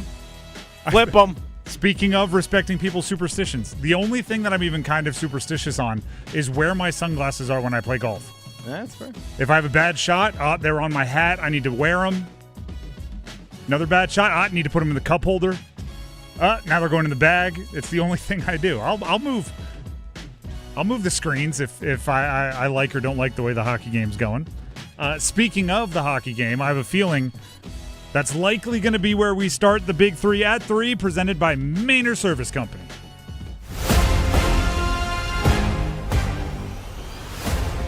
Number 1. Carolina Hurricanes Game 3 tonight at Ottawa. Their first postseason game this year on the road. 7:30 start. You can hear it right here on 99.9 The Fan. 6:30 Stormwatch, Adam Gold. The whole run up to and through. Well, actually, we proved it in Game 2. We'll stay on air as long as we need to get a winner. We'll stay up all night if we have to. You're darn right. Because we've done that. And you know what? Even if the game ends, sometimes I still can't go to sleep for a little bit because the adrenaline's running. So we might as well be on air. At least that's probably what Adam's thinking. By the way, the Big 3 at 3 is presented by Manor Service Company. Heating, cooling, plumbing, electric. Give them a call or just check them out online. MAYNOR services.com. We're going to discuss this throughout the show.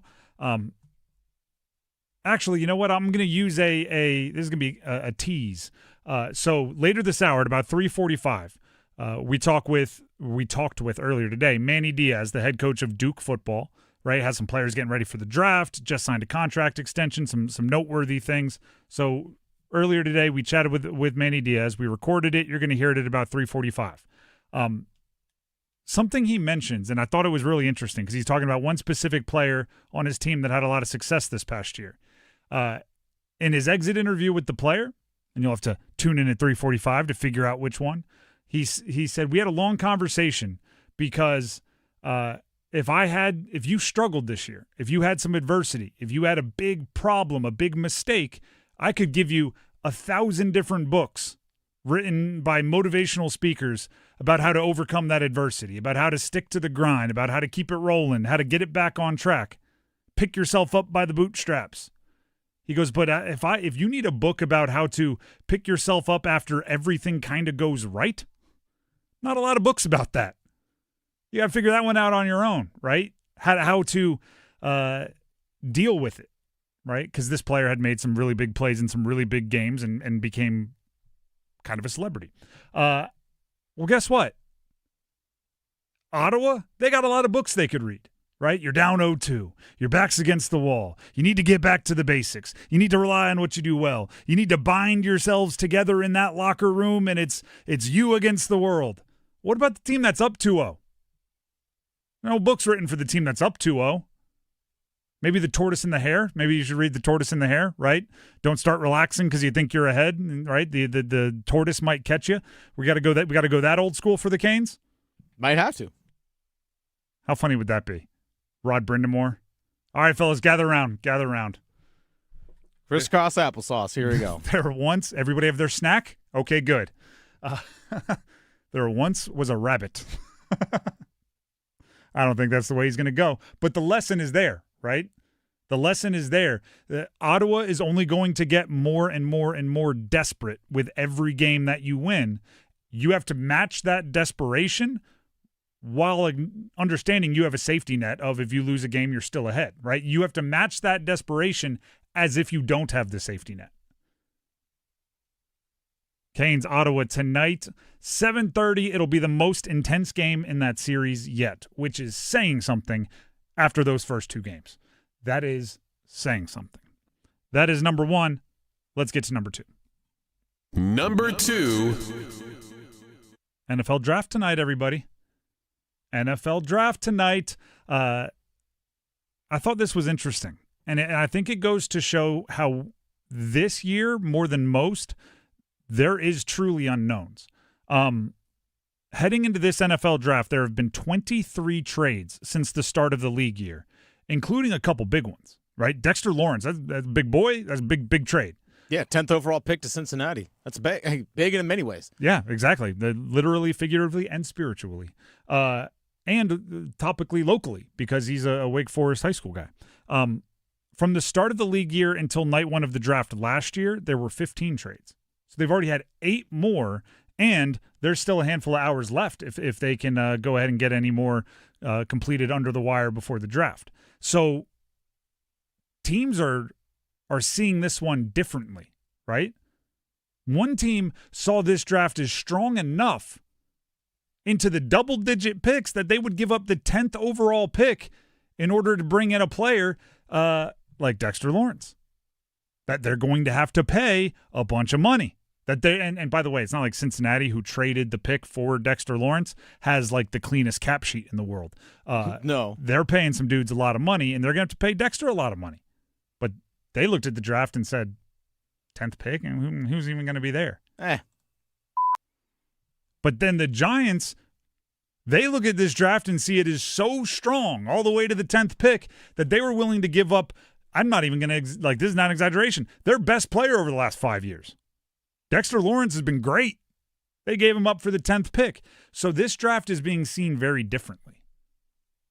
Another way to put it, most years, the top, I'd say 4 picks feel pretty confident, right? This year, the top 1.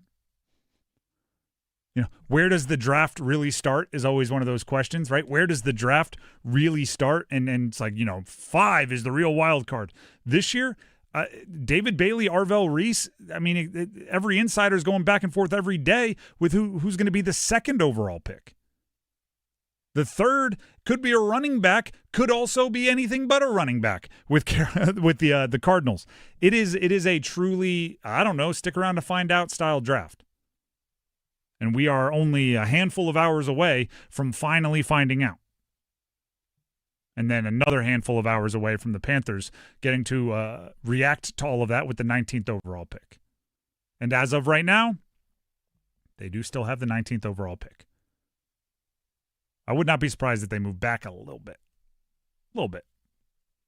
Not like second round move back, but mid-20s, late 20s, I could see. That is number 2. Let's get to number 3. Number 3. Oh, the transfer portal keeps turning. Turning. Yesterday on air, we learned that Isaiah Evans was going to, he was declaring for the draft, even though we kind of already did that. Isaiah Evans for Duke put out the hey, I'm leaving post, right? That's the thank you, see you post. I have in front of me what I consider one need based on the rosters that they have put together for the 3 teams in the triangle. Okay? And really only Duke has a roster put together. The others have the beginnings of a roster. And in no particular order. Do you know what UNC needs? They need somebody with some efficiency.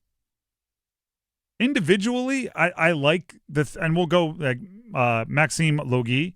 I think he's a depth piece. I think he's a different category of player.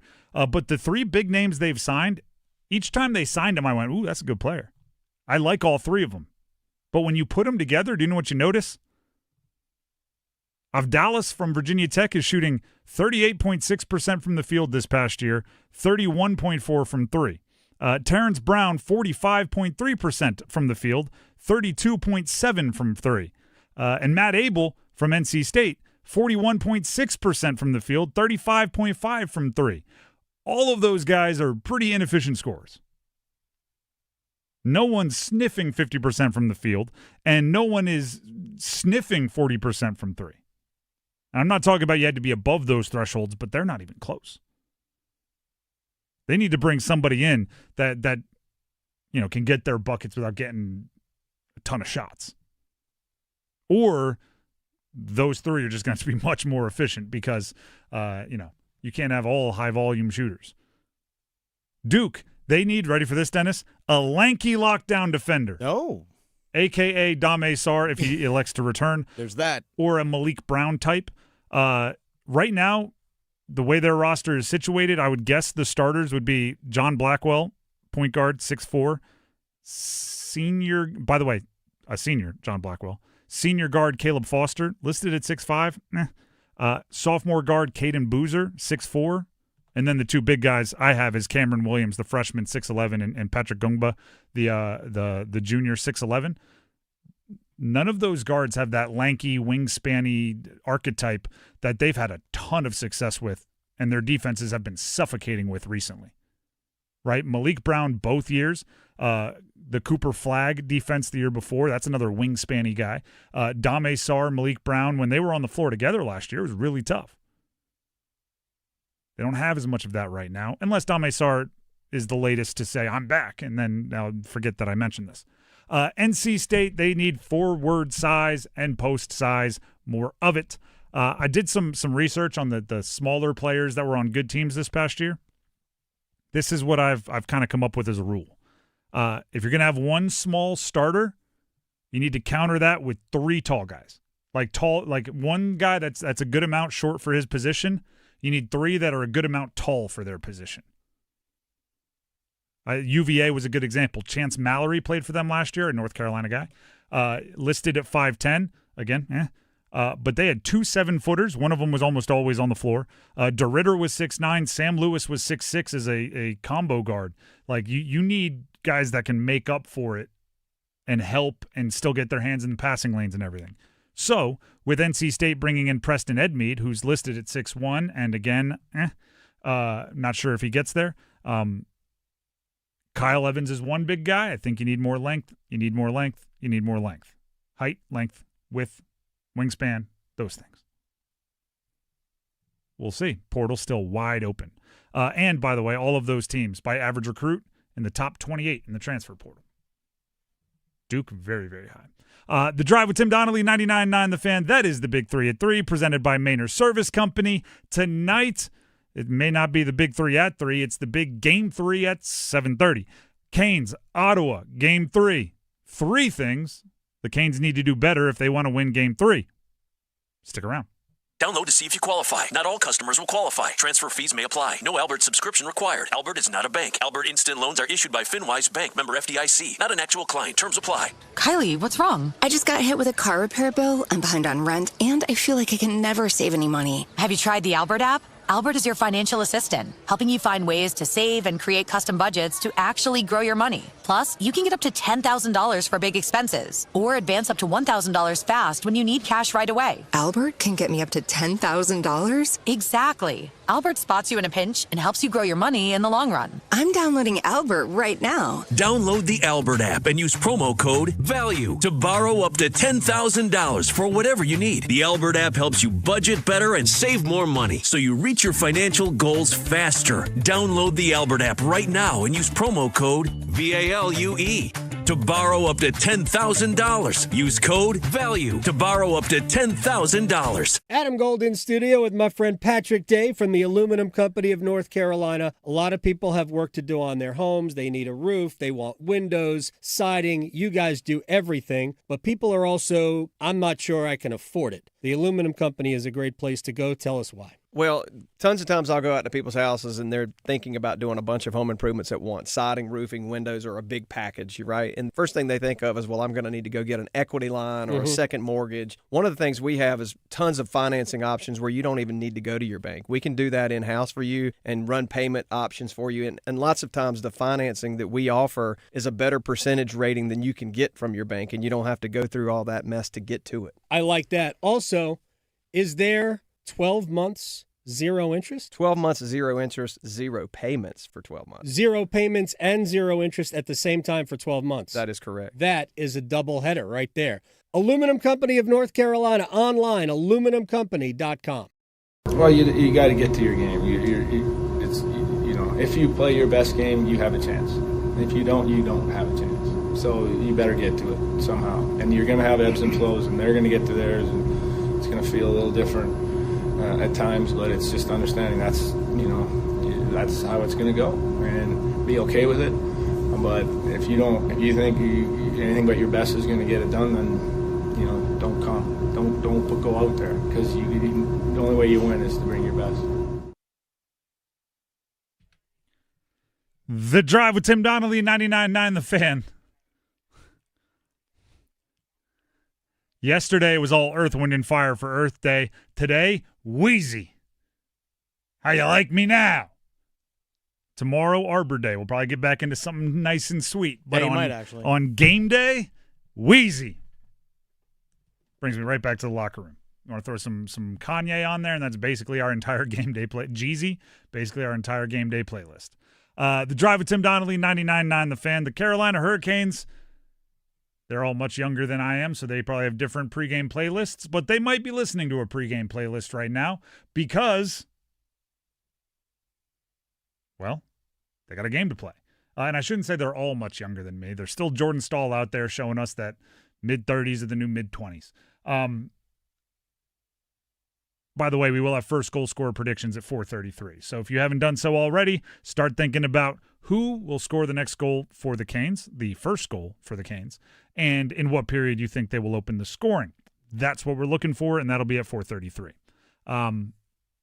If they're getting ready for Game 3 and they're thinking about things they need to do better, I have found what I consider 3 things they need to do if they want to win Game 3. 3 for 3, we'll call it. Big 3 at 3. Now we have the 3 for 3. It's all 3s today. Show started at 3. Dennis, the first one I'm calling the obvious. Okay. Face-offs. I agree. There you go. I have the numbers here. In Game 1, they were 24 for 55. That is good for 43.6%. In Game 2, got ugly. 29 for 80. 36.3%. I did the math beforehand to trust myself. 53 of 135 total. That is 39.3%. Bruh. They're giving up a lot of possessions.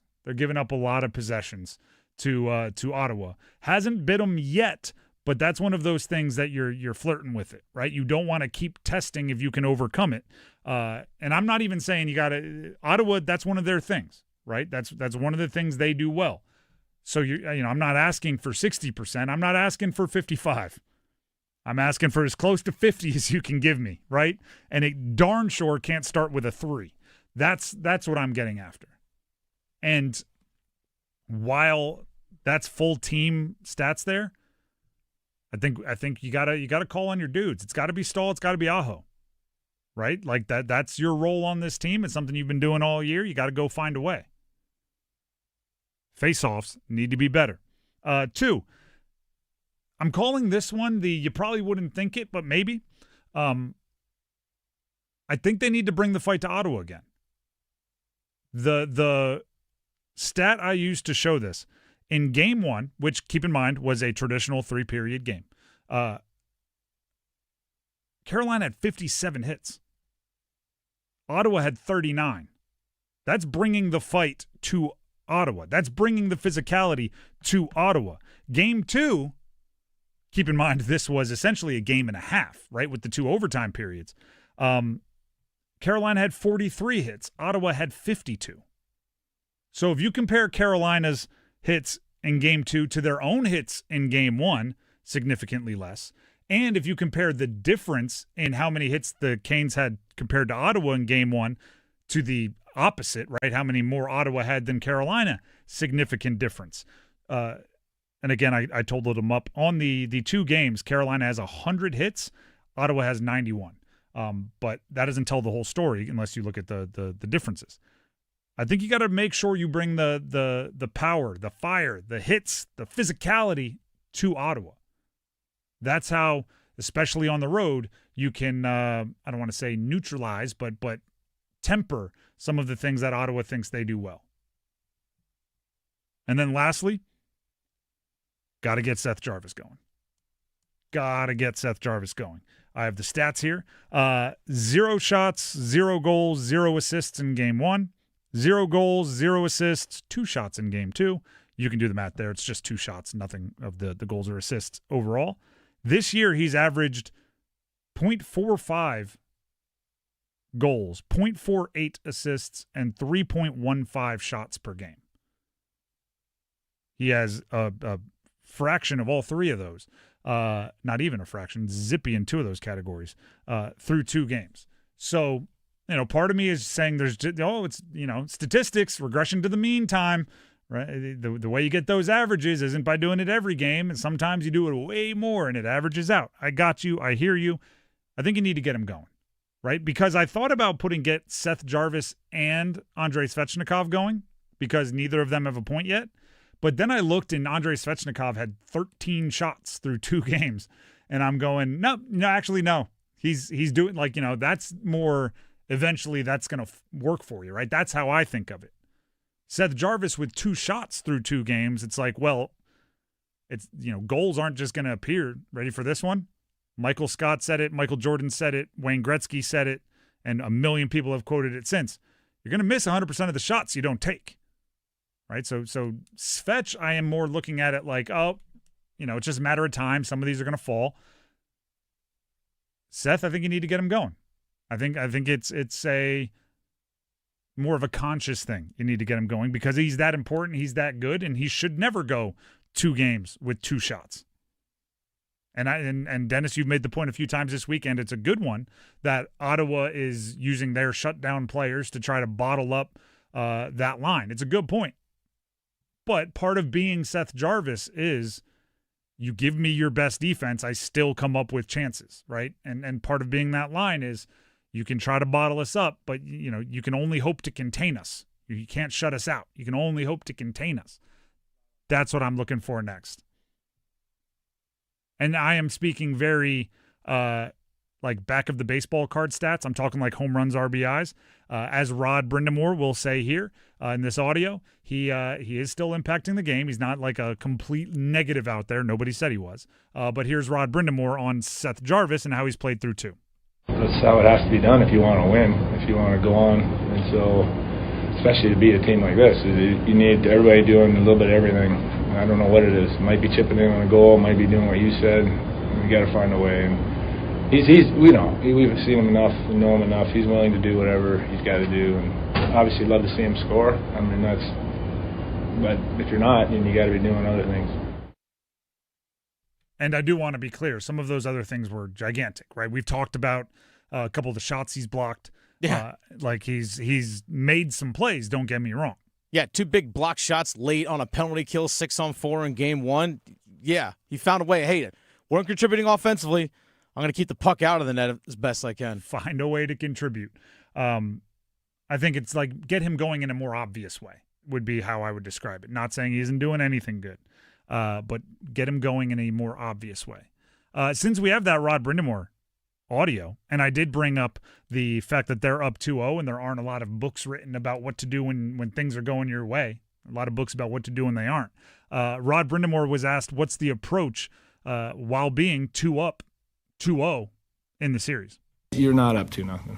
That's the approach. It's about this game. You got to win it, and then we know there's another one, and then whatever after that. It's always about the next game, regardless of whether you're up 2 or down 2. What nothing should change. I reject the premise of your question. We are not up 2-0. Us of a few days ago was up 2-0. Us of today have done nothing. 0-0.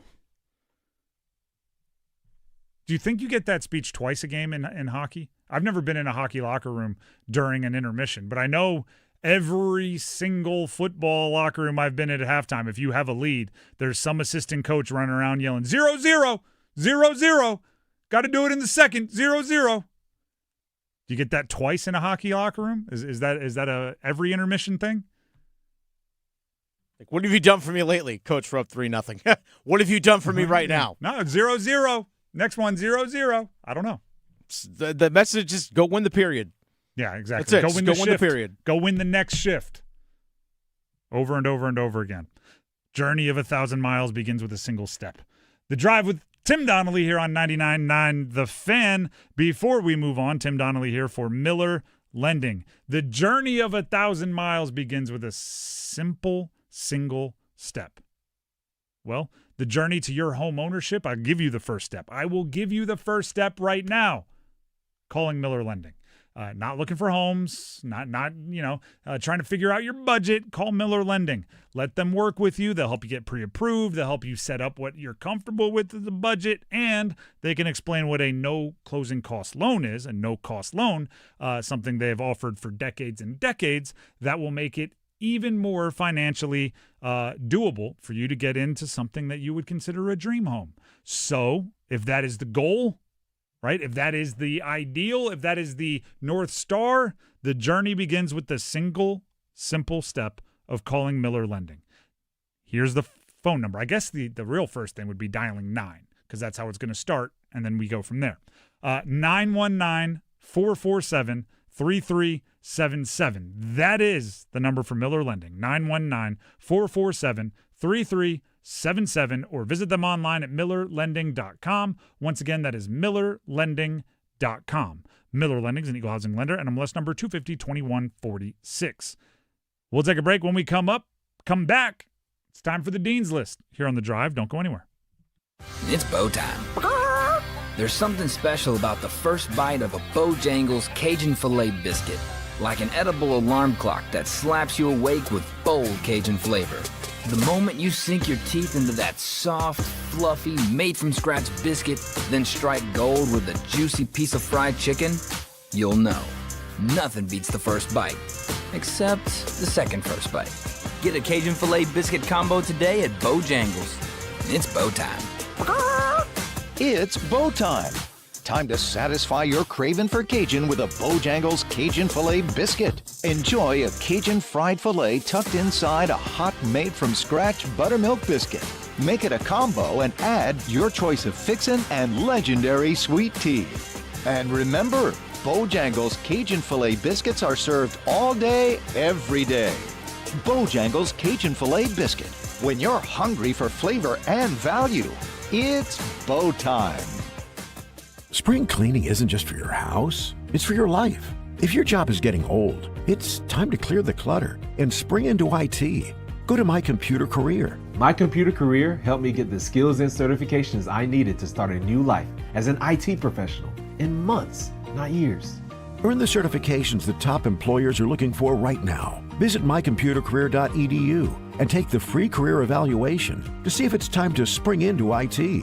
Financial aid is available to those who qualify, including VA benefits. Make the most of this beautiful spring Saturday morning by coming out for the PanCan Purple Stride Walk to support the Pancreatic Cancer Action Network. This Saturday on NC State Centennial Campus, Raleigh, we'll be celebrating survivors, honoring those we've lost, and raising funds for life-changing programs and services. Your participation helps support folks dealing with the world's toughest cancer. Learn more about the effort and how to support the PanCan Purple Stride Walk at purplestride.org/Raleigh. Find what you love what you find. A Total Wine and More. There's so much waiting for you. All kinds of beers and thousands of wines. Guides in the know and prices so low, it just might blow your mind.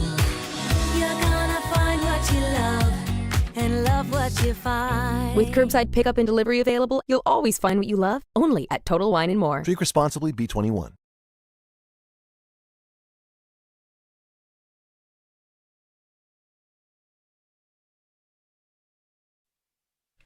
The Drive with Tim Donnelly, 99.9 The Fan.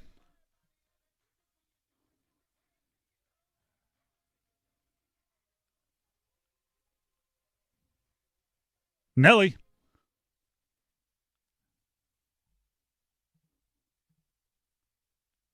There you go.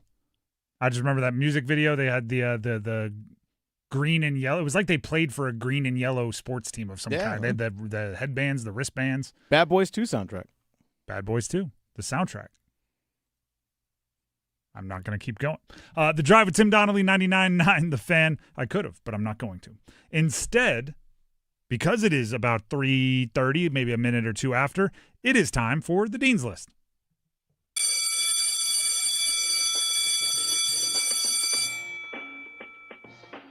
All right, here's where I'm going to get started with the Dean's List today.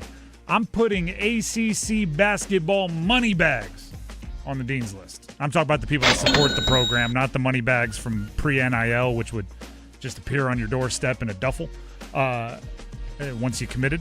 247 Sports team transfer portal rankings. You ready for this? I'll give you the top 12. Actually, no, I'll give you the top 10. First, Louisville, ACC team. Next, Texas, known for big money. Next, Indiana, known for big money. Next, Tennessee, known for big money. Next, Providence, they don't have football. They can spend all their money on basketball. Sixth, Miami, ACC. Seventh, North Carolina, ACC. Eighth was Arizona State. I can't figure that one out. I couldn't figure out Arizona State. But ninth, Duke. 10th, Texas A&M, known for big money. So the entire top 10 was either no football, the stereotypical richest basketball programs, ACC, or Arizona State. That's how I came up with the top 10.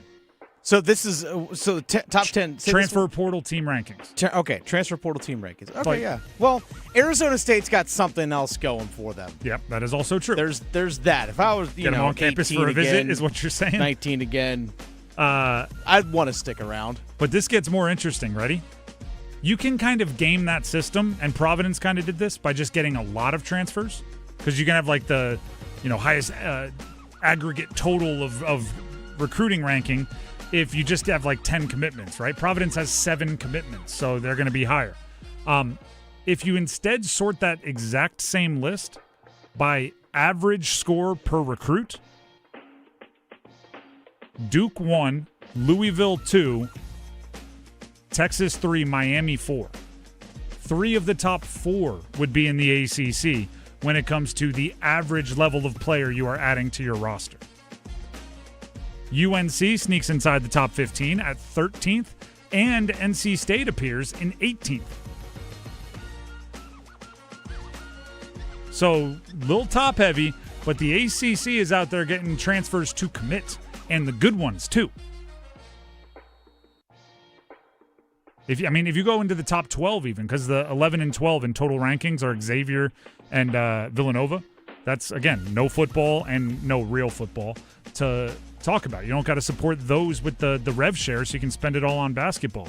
The ACC, Louisville, Miami, North Carolina all care about football in a big way, and Duke won the ACC championship in football last year. So the money support for college basketball in the ACC, night and day, I believe, from 5 years ago. Seems like they went from, we are the ACC and our name brand will matter no matter how much money you offer, to, oh, we gotta come up with some cash. Hold on. Now they're coming up with the cash. Hold on, let me run back inside. I'll get my checkbook, and the players are following. Dennis, do you have any Dean's Listers you'd like to throw out here? Yeah, I was going to throw out Louisville football coach Jeff Brom. Okay. Got an 8-year contract extension. His base salary raises up to $6.2 million this year. Then it's incrementally gets higher every year, and with incentives could reach like $8.7 million. Anyway, so he got paid, speaking of the money. So, there it is. ACC. Brom and Louisville are a good fit. I don't know if he works as well elsewhere. I don't know if they work with other coaches that are he played there, family legends there. He works. It works And he played there, if I remember correctly, right? I know that his brother did. Maybe that's what it is. But yeah, I there think is that he family also connection. did. I think so, but don't quote me on that. But family, like legends. Brahms are legends in that part of the country. Sticking with the college basketball thing, just because I've had a couple reactions with him, or interactions with him. I'm putting Triangle College basketball fans. All right. At FearTheBird1 on Instagram said, in reaction to Matt Abel, who transferred from NC State to UNC, said this, sums up the current state of college hoops. Matt, meaning Matt Abel, posted himself in a State jersey, then a UNC jersey, then a repost, a guy going to Duke. That was a John Blackwell commitment. Making a complete mockery of Triangle basketball. Players don't care about rivalries anymore. It's a shame. I don't think Fear the Beard did anything wrong here. I also don't think he knows the full story. The hatred in a lot of ways for fans, it burns a bit brighter because they can't do anything about it, right? Players oftentimes don't hate the other team because they know, I'm going to get to settle this on the court, right? Like there's going to be something I can do about it. And I had an article bookmarked from a long time ago. I went and brought it up. It was from The Athletic. In the early 1980s, right? This is when ACC was peak. In the early 1980s, Carolina players would sometimes pile into Michael Jordan's blue Pontiac Grand Prix and make the 10-mile drive to Durham. They would play in Cameron Indoor Stadium on occasion, as well as Card Gym, a small auxiliary facility next to Cameron. Oh, they must have not been friends at all as they piled in Michael Jordan's blue Grand Prix to go play pickup in Cameron Indoor. It went the other way as well. Michael Jordan invited Johnny Dawkins to bring his squad to Woolen Gym, a cavernous building with multiple courts located next to Carmichael, at the time, Auditorium. Now Arena. But it gets worse, you may say, but that's so long ago, they didn't. Ready for this? During the summer of 2016, Chris Jenkins.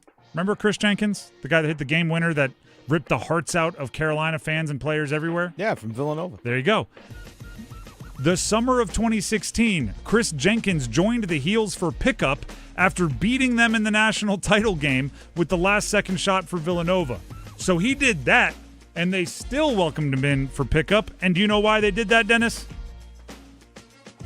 Because he was a special case, given that he lived with, for a time, the family of former UNC guard Nate Britt. Oh, they must have just been hating everybody on the other side of the rivalry. And then also Carolina, this is all from the same article, I just grabbed a few examples. Welcome Dennis Smith Jr., who played at NC State for a season before heading to the NBA in 2017, to its pickup games around campus. Yeah, I don't think the yesteryear players that you're yearning for would have been above congratulating a guy on a commitment on Instagram, considering they were like breaking bread and playing pickup and looking out for each other and everything else. But fans, you don't get to settle it on the floor, right? You don't get to say, hey, I went 3-1 against you. I went 6-1 against you, whatever. Instead, you just get mad. And I respect that about fans. Another one, by the way, another way to show your fandom. This comes from The Real Scotty J, a.k.a. his alternate Twitter name is Heel Yeah. I posted something about the Duke returnees, all the players that had been committing back. And his response was, well, they had to come back. They didn't have anywhere to go. And I was like, really? He said this. Foster and Caden scares no one.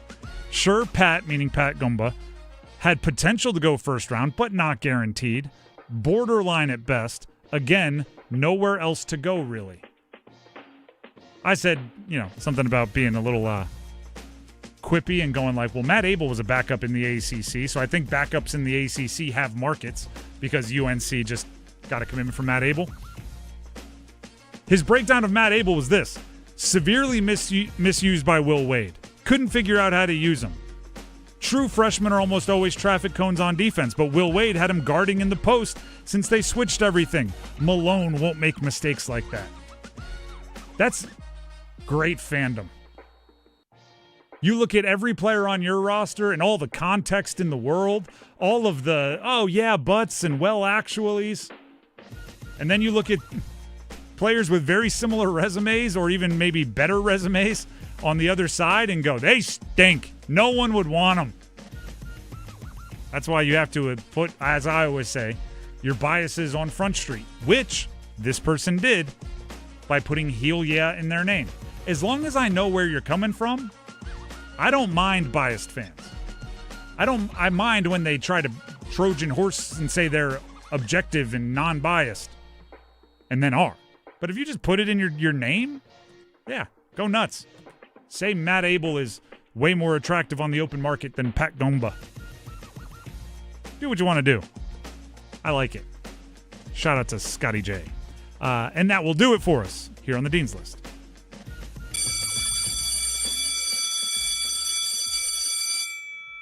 Dennis put an ACC coach that just signed an extension on the Dean's List. Well, how about this? How about we talk to, I guess, no longer the most recent contract extension for a head coach in the ACC football side of things, Manny Diaz. He joined us earlier today on the Heister Automotive Group hotline. You'll hear that conversation coming out of break. This is Ray Womble Jr. from J.E. Womble & Sons in Lillington. Spring is here and lawn mowing will be in full force. Our new lineup of Bobcat zero-turn mowers are bringing tough to turf, built to give you a professional edge, engineered to last longer and work harder. Come check out the Bobcat ZT 2000 series at a discount of $1,200 with 0% financing. And remember, if J.E. Womble & Sons doesn't have it, you don't need it. Credit card interest rates are now over 29%, and most people are only making the minimum payment, so they're getting nowhere. Hey, it's Dennis Cox for Loan Pronto. But here's what many homeowners don't realize. Using the equity in your home, you can easily access hundreds of thousands in cash. With Loan Pronto's Rapid Equity Loan, you can pay off your credit cards, your existing HELOC, your car loans, or get money for that home improvement project. One client just got $100,000 approved and saved over $1,500 a month. And here's the best part. With Loan Pronto, you can do it all from your phone. With zero out-of-pocket, no hard credit pull up front, no appraisal, no long drawn-out bank process, and no touching your first mortgage. Rates are at near 3-year lows. Act now. Go to loanpronto.com. See how much you can get in about 60 seconds. Loan Pronto, 2,800 5-star Google reviews. Call 919-381-1760 or visit loanpronto.com. 919-381-1760, loanpronto.com. Equal housing lender, NMLS 166171, NMLSconsumeraccess.org. Flying out of RDU? You've already got a lot to think about if you're traveling. Let Fast Park and Relax take over the parking part of your trip. Fast Park and Relax is just minutes from the terminal. You simply pull into our easy access slot, park in one of our fully covered, well-lighted parking spaces, and one of our comfortable shuttles will pick you right up, load your luggage, and deliver you to your terminal. No walking, no waiting. That's why we're called Fast Park and Relax. We make airport parking easy. Check out our free parking offer at thefastpark.com. Hi friends, this is Mark Pons with Chapel Hill Tire. Spring break is here. Whether you're heading to the beach, the mountains, or just getting out of town for a few days, make sure your car is ready for the trip. At Chapel Hill Tire, our team of ASE certified technicians can help with brakes, oil changes, and the routine maintenance that keeps your drive smooth and stress-free. With 13 locations across Raleigh, Durham, Chapel Hill, Carrboro, Apex, and Cary, there's always a Chapel Hill Tire close by. Schedule your appointment today at chapelhilltire.com and drive happy. Welcome back into the drive with Tim Donnelly here on 99.9 The Fan. Joining us now on the Heister Automotive Group hotline is the newest extension signer, the head coach of the Duke football team, Manny Diaz. Coach, we'll start right there. Congratulations on the extension. What made now the right time? What were those discussions like as you ironed out the details? Thank you. I don't know if I've ever been introduced that way before, but it sounds good. It just, to me, what it means is that it's just another step in Duke's alignment to strive to be excellent in football.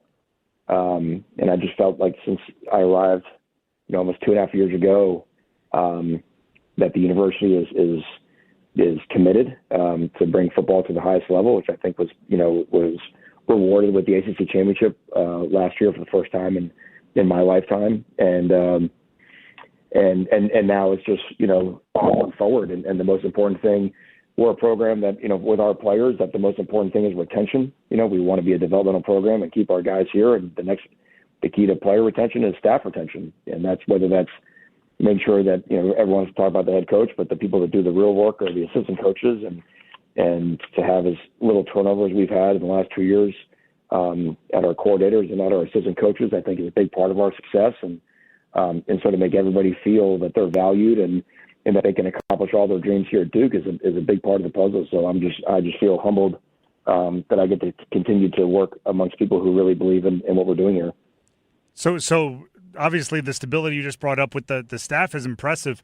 To maybe go onto the field, I read the GoDuke.com recap of your spring game, and I don't know why I noticed this, why it stood out to me, but every non-kicker mentioned was either a true freshman, a rising redshirt freshman, or a transfer, which sounds like, not guys that played much, if at all, for your team last year. Is there maybe bigger turnover roster or roster turnover than you're used to for this team this year, like the playmaker spots?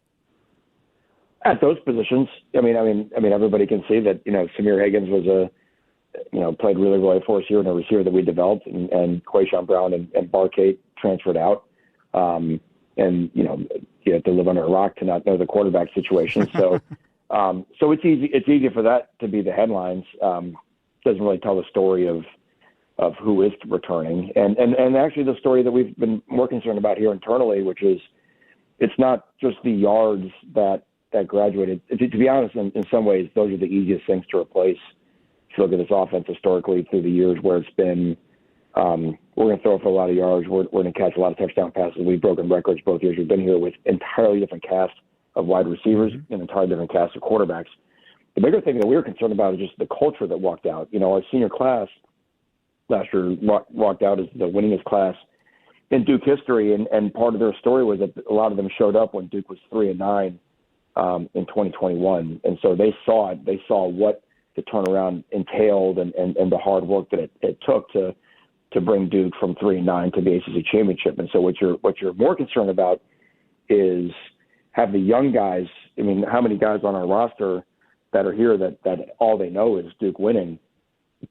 Are they fully aware of why that is? And I think that's been the main focus this offseason, is to make sure that our identity in our work is established and continued going forward. We're talking with Manny Diaz, Duke head football coach here on the Heister Automotive Group hotline. Coach, you said it well, right? You've broken records. You've thrown it all over the field with entirely different cast of characters. Where do you stand on some of the more important positions, maybe shaking out a depth chart? Well, so you always look at your identity, right? In college ball, we know the deck reshuffles every year now, right? That's what makes it so hard to predict. I don't think 2 years ago anybody's going to say Indiana's a national champion. I don't think 2 years ago anyone's going to say Duke is the ACC champion. We were able to win 9 games the last 2 years. We won it in very different ways. We were a defense-led team 2 years ago. We just did enough on offense. Last year we were an offensive-led team and just did enough, taking the ball away on defense. So you look at where your strengths are. We think we have one of the best running backs in the country. We think we have the best tight ends in the country. We were able to make some key hits in the portal. We're old and experienced, and we think we've got a strong offensive line. So again, we can run the football. We can set the passing game up off of that. We can do what we've done the last couple of years with the RPOs and the vertical passing game. So, that's the fun part now about coaching, right? There's no 2 years are the same. I think it makes it fun for the fans because it's hard to know exactly what to expect. But our job is to look at what we have and try to maximize our talent to win games. Are you aware that there are those fans out there that, are noting, man goes out there with the first unit in this drill and they're counting reps and they're counting everything and trying to parse through how your decisions in a practice, if it's available, or a spring game are maybe tipping your hand on something like the quarterback spot? If anybody's counting reps from anything we do in spring practice, they need to seek help immediately. And there should be like an 800 number that you can put up at the end of this phone call to help them. No, because listen, both springs that we've been here, we have had either due to injury and rehab or due to players who are transferring in that haven't shown up until the summertime. I mean, 2 springs ago, we only had 4 or 5 offensive linemen based off the day. Last spring, we only had 2 tight ends. This spring, we only had 4 safeties and 3.5 corners, basically. So who's getting reps in the spring usually is who's able-bodied. But what our players have taken to heart is no matter how we practice in the spring, nobody cares, right? You don't get to, start with 1st and 5 because, you only had 5 offensive linemen. And so they've recognized the importance of the summer, of what we're allowed to do in June and the workouts in June and July. And we've used that to maximize ourselves. I mean, there are, Cooper Barkate was an all-ACC receiver last year, and he's a great player for us. He didn't show up until the end of May last year. No one knew who he was this time a year ago. And so Jared Richardson is coming in from the Ivy League, just like Cooper did a year ago, all Ivy player, a ton of production. No one knows who he is, but that's fine. There's going to be guys like that in college football every year that are going to emerge, just given the transient nature of the game now. What's it like for you? And we're talking with Manny Diaz, Duke head football coach. What's it like for you on NFL draft weekend when you have a couple of your guys hoping to hear their names called? Very proud for multiple reasons. When I got here 2 years ago and in the back-to-back years, a great job that Elko had done, there was still this mindset from some of the older players that they had to go somewhere else to finish their career to make the NFL. And to see the guys that we've got that are going to get drafted this weekend, that came here, that developed here, and went to the Senior Bowl, went to the Combine, and are going to get drafted. And I was telling some recruits today, right? Chandler Rivers and Brian Parker are going to get drafted. How many cornerbacks and offensive linemen in the country have a degree from an elite institution such as Duke, have a conference championship ring, right, and are NFL draft choices, right? Mm-hmm. Probably not many. And there's probably only 2, Chandler Rivers and Brian Parker. So the story that we're able to tell now to guys inside our building, but also to get to young kids in high school, is if you truly want to do it all, there's really only one place in the country that you can do it. There's other places with great education, and there's other places winning championships, but there's really no place that has won a championship while you're getting an elite education. Let's talk about one of those guys, Brian Parker. Where should he play at the next level? Which position suits him best? I could see him playing center, but I think what is going to be his true value to an NFL team is he's going to be a guy that can play, any of the spots, which when you have the tiny rosters that they have in the NFL, you've got to have some guys that have versatility. Brian's so smart. He's such a technician, is such a ball guy. He's going to be a guy that all of a sudden week 7, hey, listen, we need a guy to pop out there and play tackle. He's going to be able to do it. So I think that's why teams really love him, is that he's highly intelligent, which you'd expect here at Duke, but he's also super versatile because of it. This is a question that is about one of your guys, but also about college football as a whole. We had Vincent Anthony Jr. on the show it was last week talking about getting ready for his chance at the pros and everything else. And he revealed, I'm surprised that got to me, he doesn't turn 22 years old until the day after the NFL draft. In modern college football, you couldn't find some waiver or some loophole to get him. Like, guys are supposed to play till they're 25 now. This guy's going pro before he turns 22. Isn't that remarkable? And it's not talked about enough. And I think that trends a little bit what we see here at Duke because, we have parents who, that value the education and they push their kids through school, and as they should. And other places where sometimes kids are getting held back in 8th grade. So there'll be an older 11th grader. You laugh, but it's a real thing. Oh yeah, I know. Trust me, I know. And then we get into it. And now we see it all across college sports with 24-year-olds, 25-year-olds. I mean, listen, the worst thing that could happen in college football, if we could find out that somewhere in Eastern Europe that they're really good football players, every coach in the country would be over there bringing back 26-year-old, Serbians to play left tackle. So we're not there yet, but give it till the end of the day. So BJ, I'm proud of what he's done. I'm proud of the way he developed from where we showed up 2 years ago. And like I said, hopefully he gets a chance to bless the team with his presence. You brought up, and this kind of plays into the last two parts here. You brought up that there was this stigma that you had to go somewhere else to finish your your career if you wanted to achieve everything you wanted to on the football field at the next level, and that's going away. But that doesn't mean you can't maybe take advantage of that stigma elsewhere. Bringing in a senior, borrowing some of that 23-year-old experience somewhere else. How do you balance maybe the loyalty you've seen from guys that have stuck around at Duke and perhaps going out and trying to find someone better to replace him? Well, we have to use the portal differently than most other people because we can't academically get people accepted that everybody else can. So we want to be a developmental program. And I'll use a perfect example. We've got young offensive linemen in the program who we think are the future of the program. But, it's like putting a cake in the oven. Like if you take it out after you just put it in, it's just not ready yet, and it's not going to taste very good. So in the past, when you lose your two starting tackles like Fina and Parker, like we did this past year, and if you had to put in guys that weren't quite ready and developed, you're going to take a step back as a program. That was the story of when we got here 2 years ago.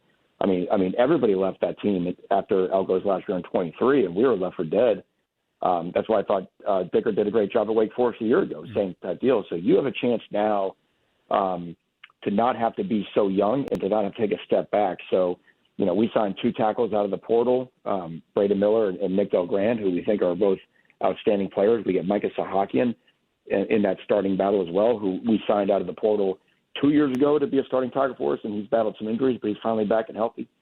So to have three, to your point you were saying earlier, to have three 22-year-old, 23-year-olds battling for our starting tackling job, if we couldn't sign any of those guys, it would be 18, 19, maybe turning 20-year-old guys. That's a big difference, especially at that position with linemen. Everybody saw how Nate Shepard dominated the league a year ago, but that's much harder to do at that O-line, D-line position. There's a big difference between 19 years old and 23 years old in those trenches. So our ability to stay old while we continue to develop has been a big key to our success. Since it's the off season, and I want to know a little bit about how I know there's no real true off season, but was that analogy just an analogy, or are you doing some baking in your free time?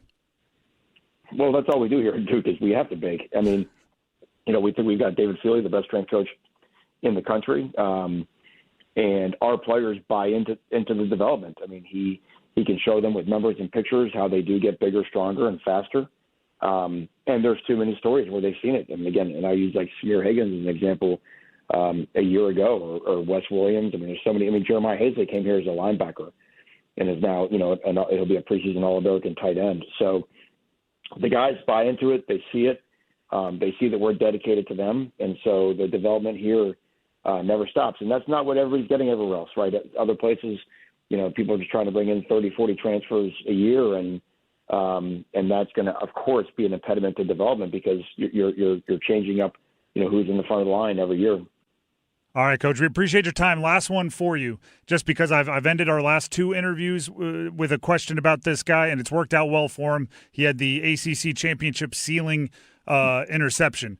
He went to my high school. His mom was my math teacher. How does Luke Murgott on the defensive side of the ball grow and even take the next step, next level for your defense? Luke and I had a great talk. I meet with all of our guys on exit interviews, and I know every time you and I talk, you're going to talk about Luke and his mom for good reason.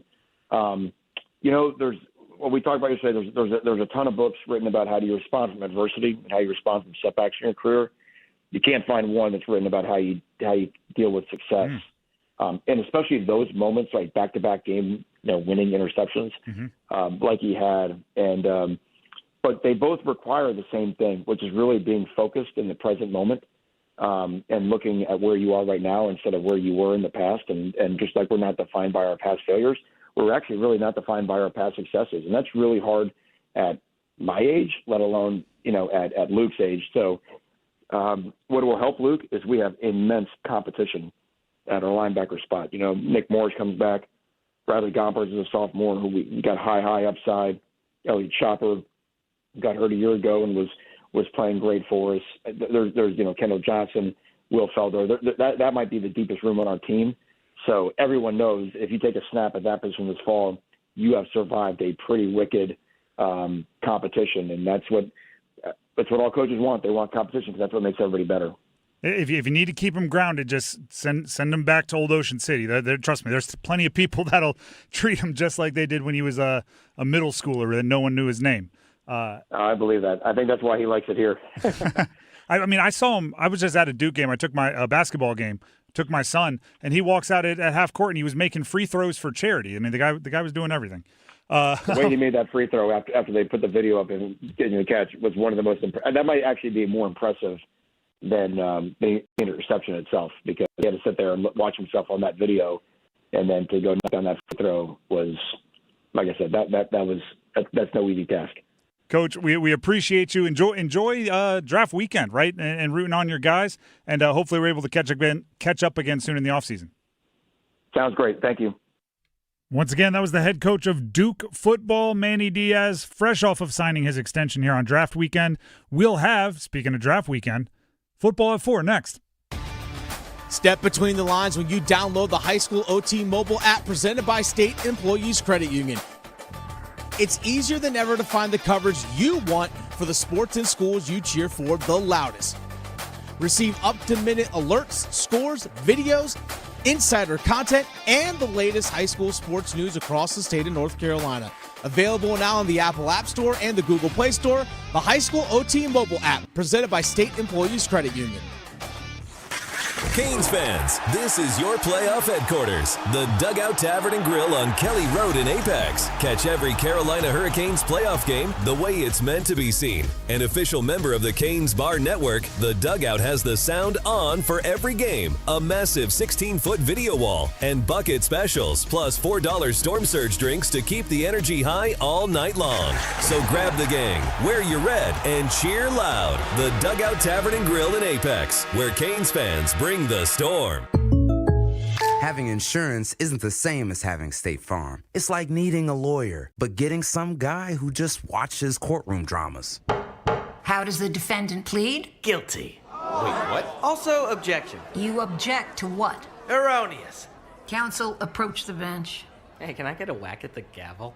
You wouldn't settle for just any lawyer, so don't settle for just any insurance. Get the real deal with State Farm. Like a good neighbor, State Farm is there. Workdays can be unpredictable, but your workwear shouldn't be. With the Cintas Apparel Plus program, you'll have freshly laundered garments for everyone on your team delivered every week. Cintas has workwear for just about any job imaginable, with high-performance fabrics and an uncompromising fit that stretches and moves with you. Don't leave looking and feeling good to chance. Visit Cintas.com. Oh, I'm ready! And get ready for the workday. I'm attorney Brian Ritchie. Workers' comp can be tricky, but my law firm will be on top of all the complicated paperwork and sneaky deadlines so that all of your I's are dotted and T's are crossed. If you've been hurt on the job, I'm on top of it. Contact us at ritchielaw.com. Broadcasting live from the Eagle Leasing Studio, WCMC HD1 Holly Springs, 99.9 The Fan, the Triangle Sports Leader. I'm WRAL meteorologist Elizabeth Gardner. Good looking afternoon out there on the warm side with highs in the upper 80s. And overnight lows will be nice and mild near 60 degrees. It'll be mostly cloudy with a small chance of a sprinkle, but a better chance of rain this weekend. First, it'll be hot on Friday with a high of 89. But then late Saturday through early Sunday, we'll have a chance of some scattered showers and storms. 4 o'clock check of your money. Dow Jones at the closing bell down 180 points today to 49,310. Let's move the chains. Time for football at 4. The Drive with Tim Donnelly here on 99.9 The Fan. It's draft day, everybody. I mean, listen, I know that there's a game 3 in Canes and Ottawa, and that's awesome, and I'm stoked for that, but I mean, I played football. I'm a football guy at heart. I love sports. I love competition. I love football a little bit more. And the NFL draft is one of my – I don't even know if it's a guilty pleasure anymore. I think I'm proud of how nerdy I am with it. It is ultra exciting for me that the draft is tonight. And I have a request of all of you, okay? Now, obviously, this is going to have to be on the honor system a little bit here because, well, quite frankly – we can't double check all of you. We like, you're just gonna have to do it, and we're gonna believe you. Right now or some point before the draft, I want you to think about, for the likely suspects, you don't got to go 100 people deep, for the likely suspects, how you would feel if the Panthers drafted that person at 19th overall. And the reason why I think you should do it before the draft is everybody, and it's part of the beauty of the draft, gets caught up in the what ifs to the positive side when it comes to the NFL draft. Your imagination can run wild with all of the things that could happen positively. But I think before the draft, when you're not tied to that person, right? Meaning, like, you don't have to root for that person yet. You're more honest with yourself. Right, last year I saw it, right? Tetero McMillan, he's too slow. He's not in and out of his breaks fast enough. Why didn't he run the combine 40? That video we got of whatever 40 he ran on a field somewhere, he's scared. And then he was drafted, and you realize you're going to be at least rooting for him for 4 years. And everyone's like, you know what? Did you see the highlight film? The one where he caught it in slow motion, one-handed, and then put it between his legs twice before he hit the ground? It was crazy. You can talk yourself into it. Not saying that's not fun, but I'm saying it's not exactly genuine. So just think about how you would react. And Dennis, I thought we would do it on record, right? So if we're going to ask people to do it, that's true. We don't ask people to do anything we're not willing to do ourselves. That's right. Keep receipts for us. So I went to ESPN Analytics. They do a percentage that each player will be picked at each pick. It's a whole thing. Mm-hmm. So I just took the players at 19 overall and wrote a bunch of them down. I did remove the ones that don't make any sense to Carolina. That would only happen if they trade out of the pick, like Ty Simpson. Like Ty Simpson, yeah. Like just the super obvious ones that won't be coming. But other than that, I was like, let's throw them all in there and let's get to as many as we can.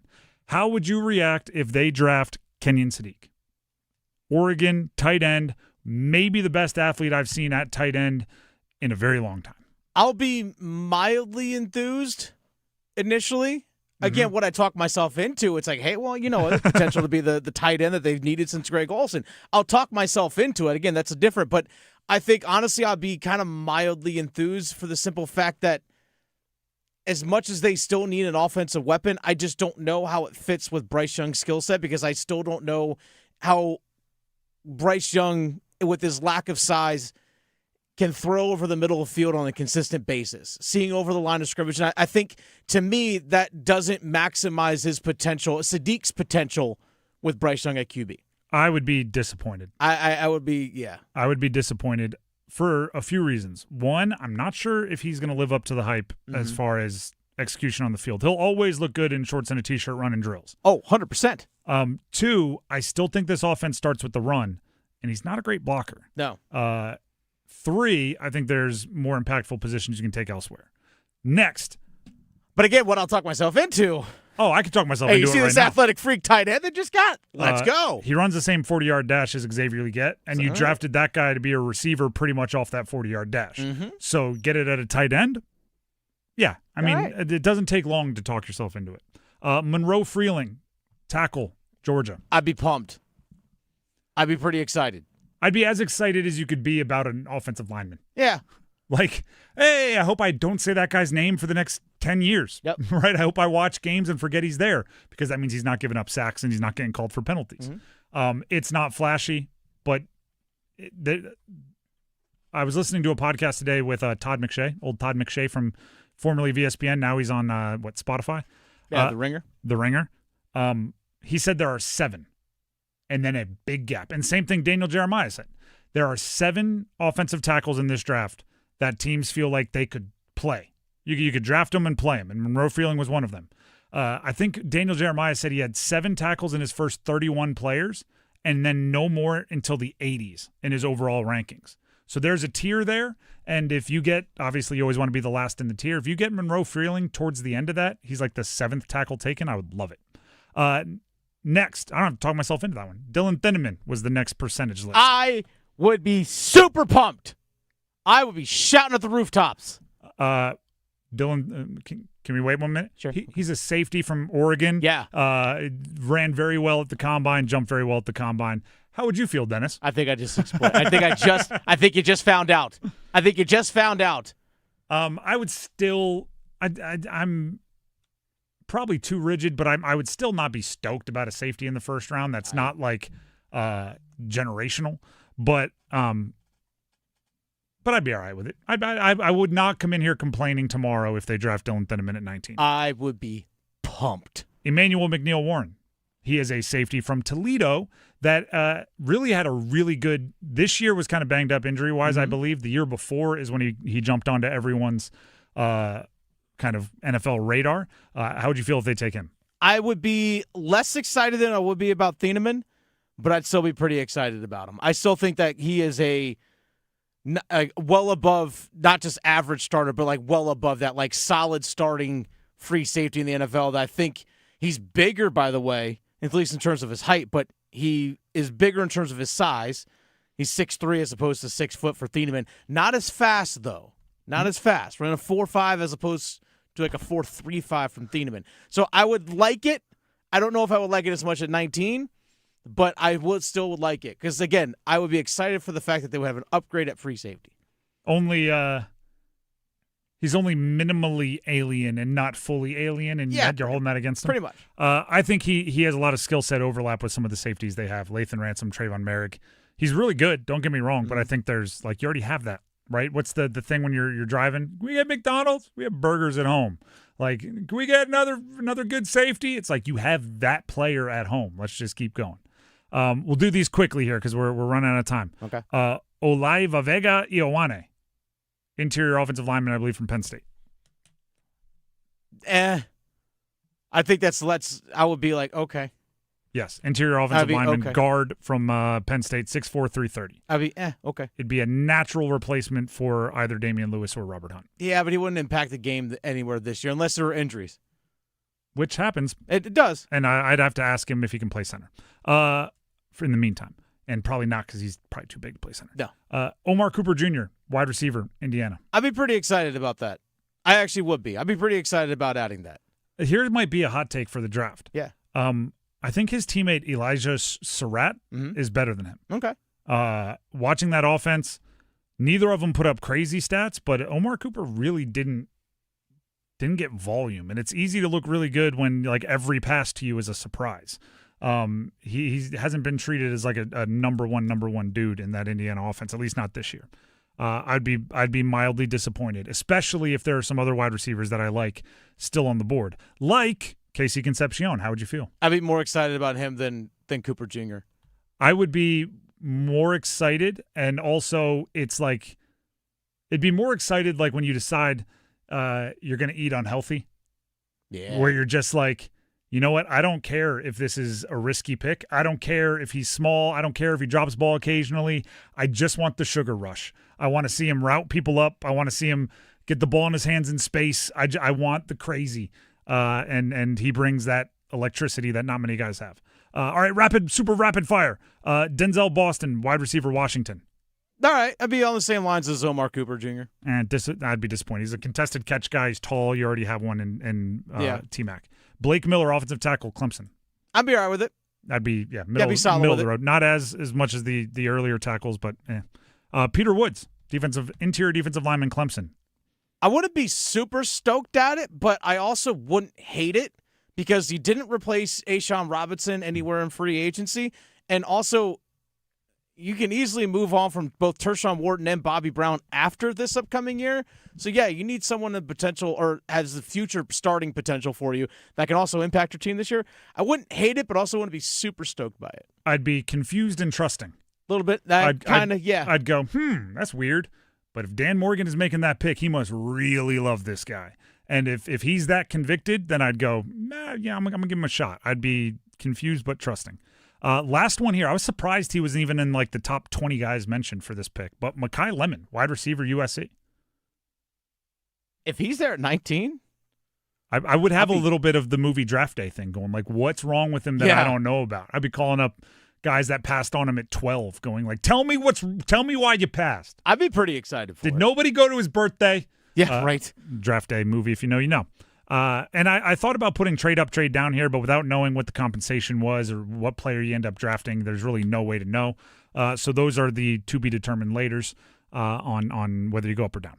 Now that we have those on record, If one of those guys are drafted tomorrow, Dennis, or tonight, I think tomorrow we should bring the exact audio of what we just said. If one of those guys are drafted, we should play what we said today about him just to hold ourselves accountable. And then we talk ourselves into it. And then we go, well, you know what what I didn't realize was he's actually 330 pounds. I know I said 330, but I didn't realize how big and bulky that really is. He actually has 33 and a half inch arms, which, let's go. Yeah, we'll talk ourselves into it because you got to root for the guy for the next 4 years, so you might as well. But I do think it's an interesting little task there. By the way, join me on YouTube tonight. We'll do Panthers Playbook live tonight on YouTube. We'll go live about 3 or 4 picks before the Panthers draft. Now, if there's a trade, obviously that's going to change things a little bit. But obviously, and then we'll be doing draft reaction and Kane's Game 3 reaction at the exact same time. So come for both. Join. The Drive with Tim Donnelly, 99.9 The Fan. That was football at 4.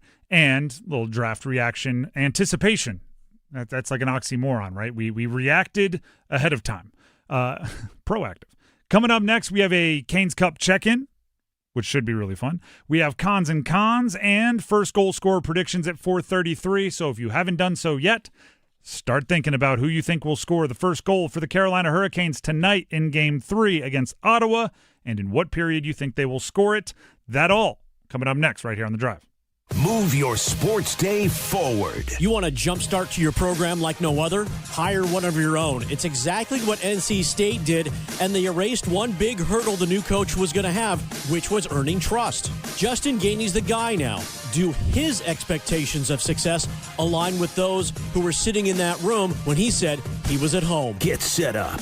Join Next Up with Paul Ihander. Mornings at 9 on 99.9 The Fan, the Triangle Sports Leader. Step between the lines when you download the High School OT mobile app presented by State Employees Credit Union.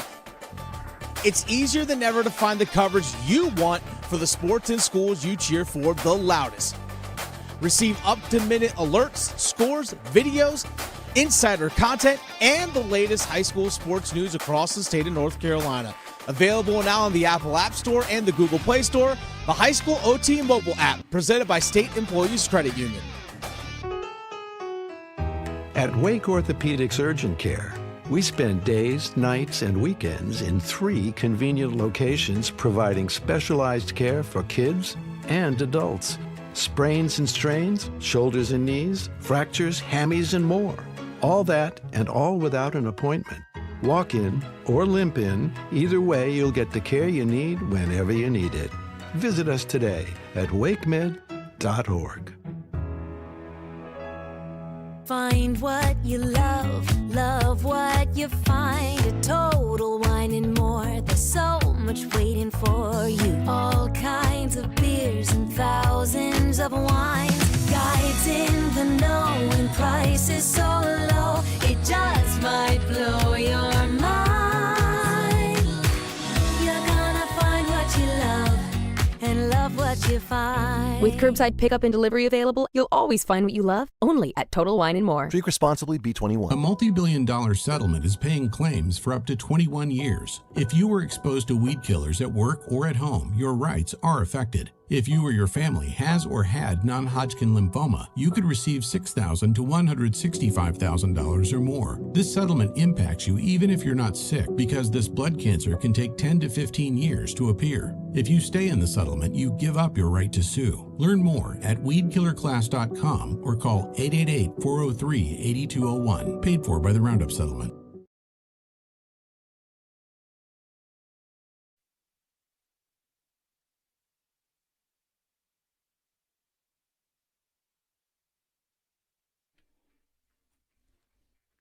The Drive with Tim Donnelly here on 99.9 The Fan.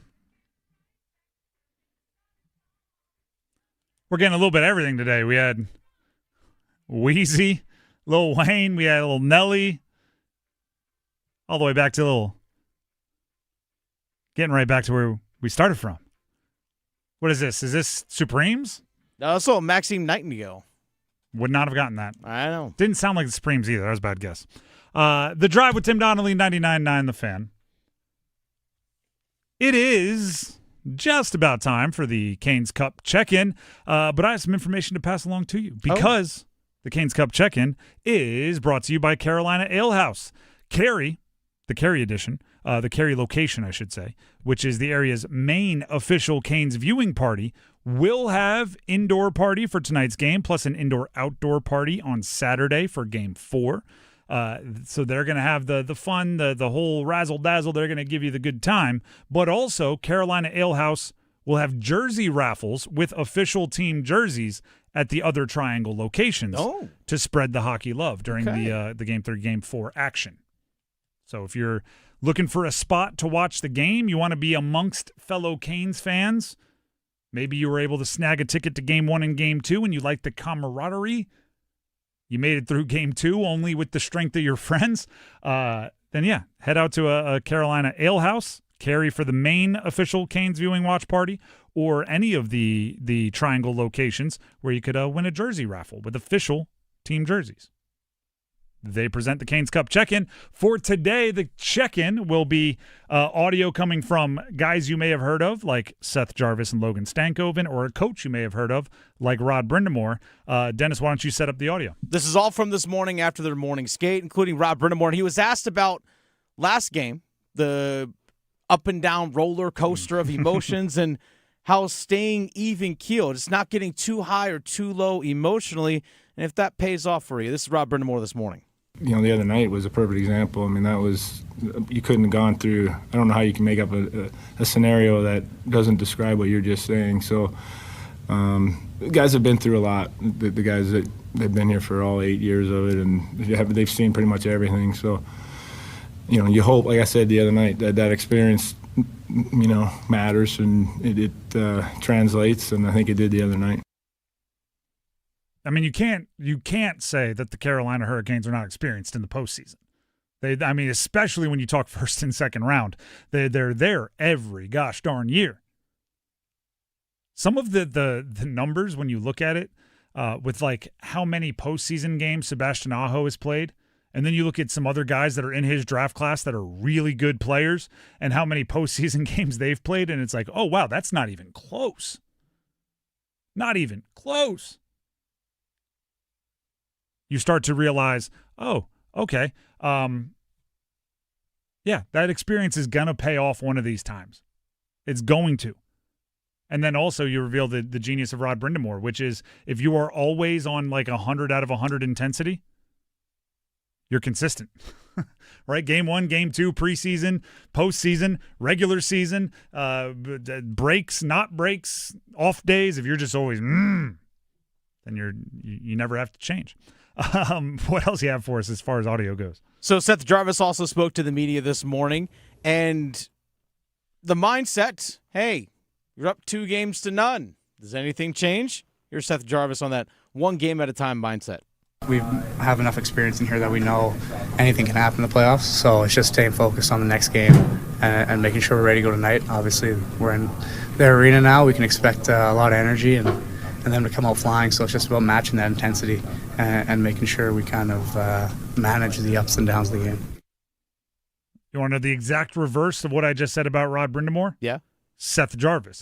If you're always having a good time, always a little playful, always have that spark in your eye, then you got to do it in the postseason too. Right? He was what? He was being interviewed by Bugs Bunny a couple days ago. He was. That's a real thing. If you found it on social media, he was having a conversation with Bugs Bunny. And you got to keep it there, right? You don't have a goal, don't have an assist, maybe not playing, not producing the way you want in the postseason. He has to continue being him, right? In the same way that Rod Brindamore has to continue being him, you got to be yourself in the biggest moments. And I have no doubt that Seth Jarvis will do that. Why don't you give us one more? How about perhaps a Logan Stankoven clip? Let's actually go to Logan Stankoven. Speaking of a guy that's, just being himself in the postseason, scoring goals, Logan Stankoven said, hey, can't relax being up 2-0 in the series. You can't get too far ahead of yourselves, and they're going to be, excited to try and start off right in their own building and kind of get themselves back into the series. So we're going to try and limit their chances and just get to our game early.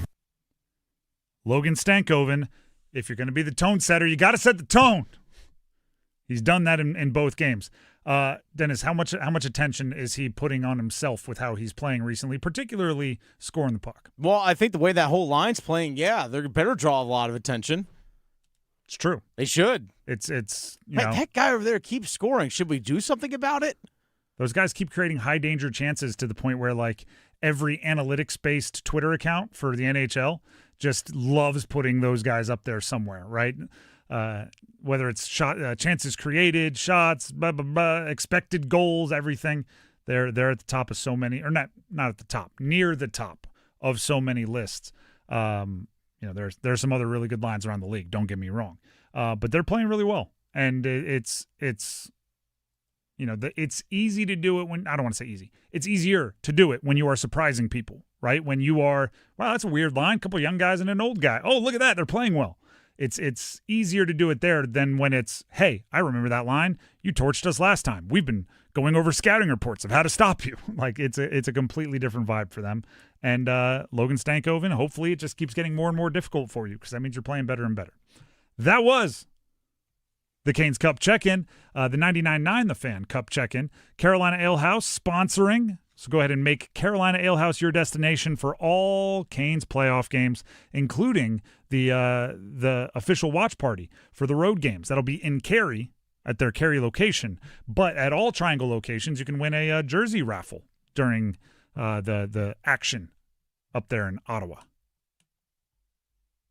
All right. We're just ping-ponging back and forth here between hockey and football. It's such a good day. I mean, with a day like today, absolutely. How could you not? So we just got some hockey. What time is it?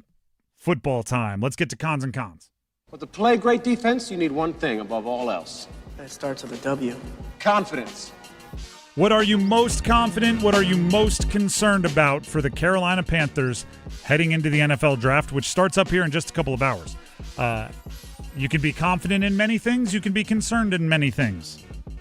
But you got to pick the thing you're most confident and most concerned about. We need one answer from each. If you want to participate, you can. Just jump in our YouTube live stream comments. That is 99.9 The Fan on YouTube. Send it right there, right? You can get in the comments right below us if you're watching on YouTube now. Let us know what are you most confident and most concerned about for the Carolina Panthers. As always, I've got good news and bad news. Which do you want first? Take the bad news. Dennis, what are you most concerned about for the Panthers heading into the draft? My concern is that this is uncharted territory for Carolina Panthers in their front office, at least in terms of Dan Morgan as the GM. He's picked very high in the draft. He also had to I can make a move here to get into the first round. This is a wait-and-see mode, which Dan Morgan hasn't explored. But I will say it is comforting that Brent Tillis has been in front offices with Kansas City where they've been in that wait-and-see mode because that's what they're used to. But I don't know. It's just a little bit of uncharted territory. And I think with the lack of quarterbacks actually in this draft, I don't know. I just think it's very unpredictable how this draft could go. It is a cheat code when you don't need a quarterback. Yeah. If there's a ton of quarterback needy teams taking quarterbacks ahead of you. Yeah. What was it, 2 or 3? I think it was the Bo Nix year. They took 6 in the top 12. Yeah, that was 2024. So just think about that, right? With the Panthers having no interest in drafting a quarterback this year because they're picking up the 5th-year option for Bryce. At pick 19, that's almost like pick 13 of positions you care about if 6 quarterbacks go ahead of you. But now at pick 19, I assume only Mendoza will go ahead of you. You're getting pick 18. That's a big difference, right? That's a big value difference for the Canes. Or sorry, for the Panthers. I'm ping-pong in between. Yeah, that's where we are, man. It is not advantageous to them that it is kind of a light quarterback draft, is what I'm saying. My concern, they need to help the offense. I started looking up odds and things for our earlier segment on trying to pre-react to draft picks. Odds and who's going to be picked where and where's. There's way too many defensive players near the top of the list for the Panthers when their defense was stronger than their offense last year. And they already added Jalen Phillips and Devin Lloyd and these guys to the defense. The offense needs some love, and then you see Dylan Thieneman and Emmanuel McNeil-Warren and some edge rushers, Akeem Mesidor, and it's like, wait. help the offense a little bit. John Mechie is great. It's a cool story. I'm glad that he's back with his college teammate and Bryce Young. That's not enough. Even if it's we saw, what was it, Ioane from Penn State on the list.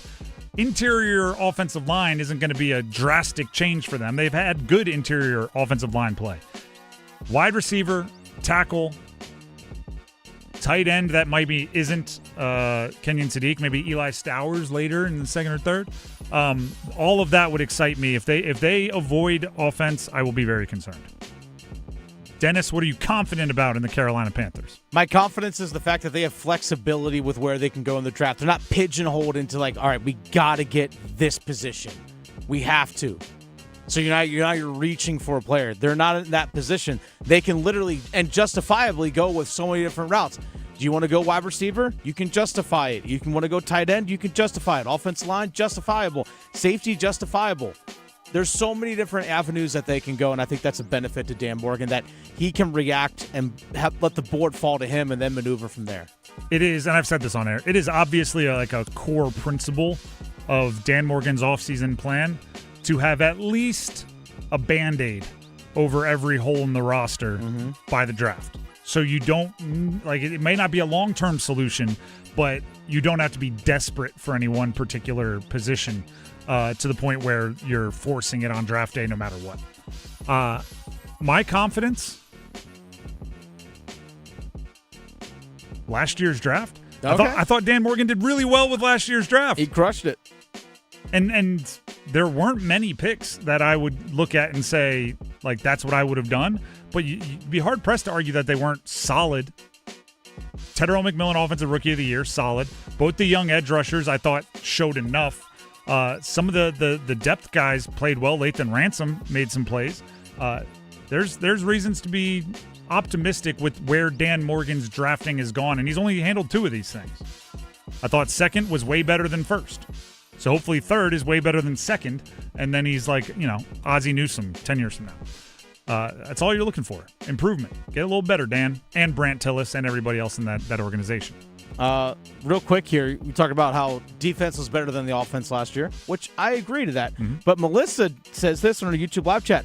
What team were you watching last year to say the defense was better than the offense? The last defensive drive of the year spoke volumes about the defense. Well, I judge offense and defense by more than one drive. Yeah. Which I think is important. I think that's something that you should do. I used to have these stats off the top of my head, but I'll look them up just to make sure. They averaged 18 points scored per game. Yeah, 27th in the NFL on offense. That's not great.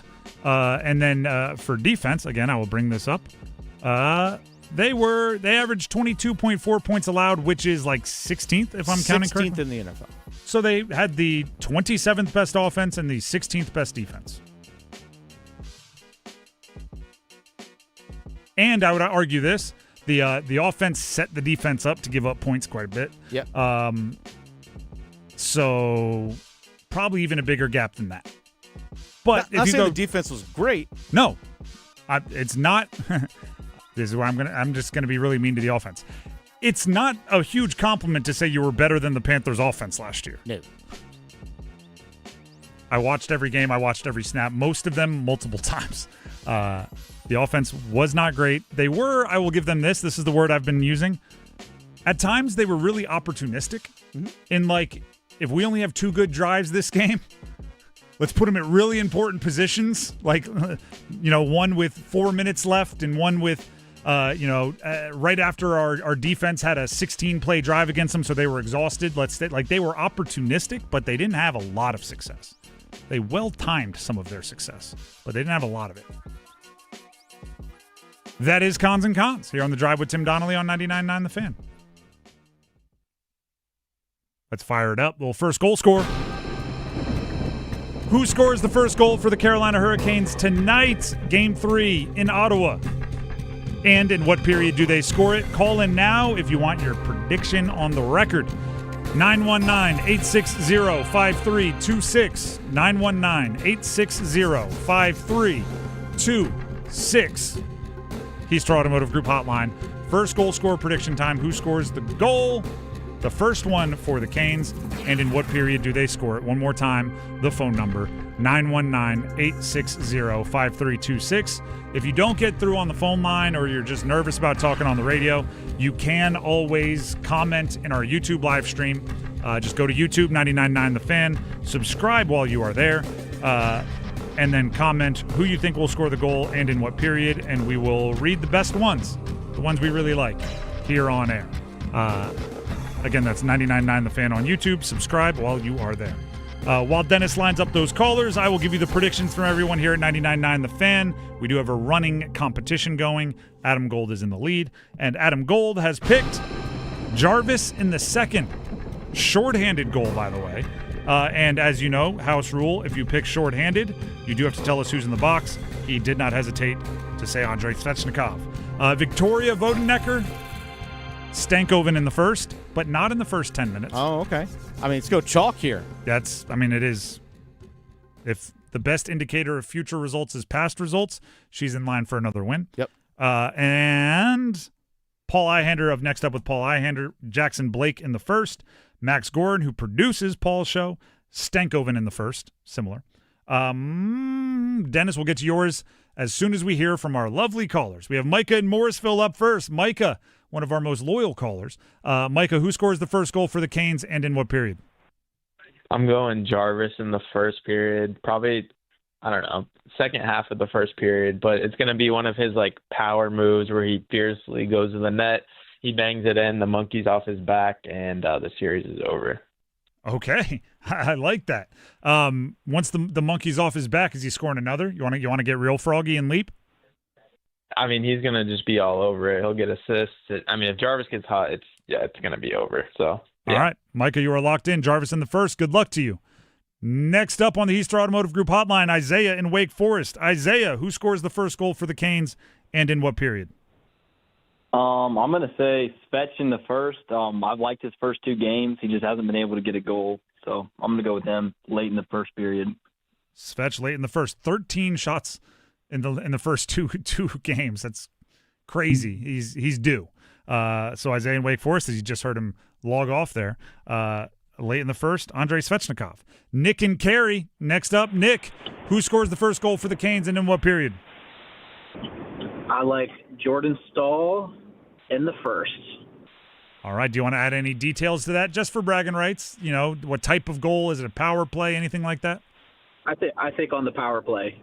All right. I like our captain on the road. Captain on the road, setting the tone. He set the tone for the series. We'll see if he does it again. Thank you, Nick. Good luck to you. And finally, we'll wrap things up on the call-in line with Keenan in Raleigh. Keenan, give us your first goal score prediction and the period it gets scored in. We're going to go Taylor Hall in the second period. Hall in the second. Why are they starting slow? Why not the first period? I think the crowd messes with them a little bit. They'll get going in the second, maybe down a goal, but we'll come back and get it right in the second period. All right. I like that detail.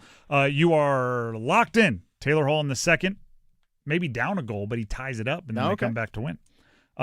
Dennis, we need to hear from you. Oh, actually, if you have some online, you're monitoring. We got a bunch here. Boris says Janky in the second period. We also have Willis says Janky deserves one. He does. He really does. We have Willis says Svech late in the first period. We also have from Rush Garris says Ehlers from the left dot in the first off a pass from Stahl.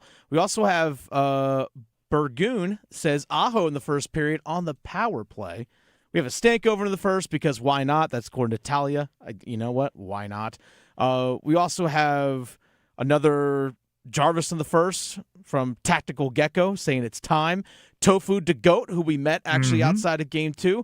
He said Blakers in the first period. Shout out to Tofu to Goat. We have quite a few that are actually floating around over here. We have another Jarvis in the first, a Stahl in the first. We have an Ehlers in the first period as well. Another Ehlers in the first. Ride the hot hand, Stankoven. That's what J-Rob says. So, yeah, a lot. And another Ehlers in the first. I was thinking about this for Jankowski. Talking about him. Do you know what we should do for Jankowski? This should just be a gift out of our the goodness of our hearts. Okay. We should make a video. Okay. We should get the film from the game where we just stop it after he scores his goal and do a mock post game as if he scored it, just so he can show his grandkids and things. Just be like, just because the call is there, game over. They're celebrating in the corner, celebration shots. We could do it. We could, like, people that were good with media, we could make it happen. All we would need is like a quick 10-minute Mike Maniscalco, Trip Tracy talking about the game as if, or even Adam Gold, right? Just doing a aftermath. Yeah, doing aftermath. Doing an aftermath as if Mark Jankowski's goal counted, and then we just give it to him and go, like, you know, when your kid asks or when your grandkids ask, like, were you actually any good? Just go, oh yes, let me show you the video. I've been waiting for this day, and then watch it up, and we'll just give it to him as if that ended. And then we'll also give that to Martinook and be like, alternate universe. Earth 1. Yeah, just Earth 2. just a crazy deal. Because I mean, I don't know how many opportunities anybody gets, let alone, you know, not traditional goal scorers, not traditional top line guys, to score that goal in that moment in the postseason. And Jankowski did it, and it just didn't count for a reason that impacted the play zero. Like, it did not impact the play at all. All right, who's your first goal scorer prediction? I almost forgot. It's going to come from the fourth line because I thought they were great. Wow. I thought they were great in game 2, and I thought they were great, especially in overtime. They have the fresh legs. I think Eric Robinson. Eric Robinson off a little 2-on-2 rush. In the first? In the first period. Eric Robinson. 2-on-2 rush. You are locked in. Good luck to you, Dennis. Thank you. I am Sebastian Aho in the first. Keep it going till it works. Let's go. You know what else happens on that goal? What's that? The entire line gets a point. Yes. It's Svech to Jarvis to Aho. 3 points for the line. Everybody gets off the schneid, and then the floodgates open. From that point forward in the postseason, that top line is a point-producing machine. The floodgates open tonight in the first. If you can still you still have time to get your first goal scorer predictions in. Just go ahead and send them into 99.9 The Fan's YouTube live stream comments, or you can send them directly to Dennis or I on Twitter at Donnelly Sports or at The Fan Rookie. That is at Donnelly Sports. That's me. Or at The Fan Rookie. That's Dennis. The Drive with Tim Donnelly, 99.9 The Fan. Speaking of Dennis, he has something he wants to tell you. That's right. Dennis Cox here real quick for Loan Pronto. Folks, those credit card interest rates, they're now over 29%, and most people are only making the minimum payments. So you're getting nowhere. But here's what many homeowners don't realize. Using the equity in your home, you can easily access hundreds of thousands in cash. With Loan Pronto's Rapid Equity Loan, you can pay off your credit cards, your existing HELOC, maybe even car loans as well, or get that money for that home improvement project you've been thinking about doing. One client just got $100,000 approved and saved over $1,500 a month. And here's the best part. With Loan Pronto, you can do it all from the comfort of your phone with zero out-of-pocket, no hard credit pull up front, no appraisal, no long, drawn-out bank process, and no touching your first mortgage. Rates are at near 3-year lows, so act now. Go to loanpronto.com. See how much you can get in about 60 seconds. Loan Pronto, 2,800 5-star Google reviews, so give them a call, 919-381-1760, or visit loanpronto.com, 919-381-1760, loanpronto.com. Equal housing lender, NMLS 1661781, NMLSconsumeraccess.org.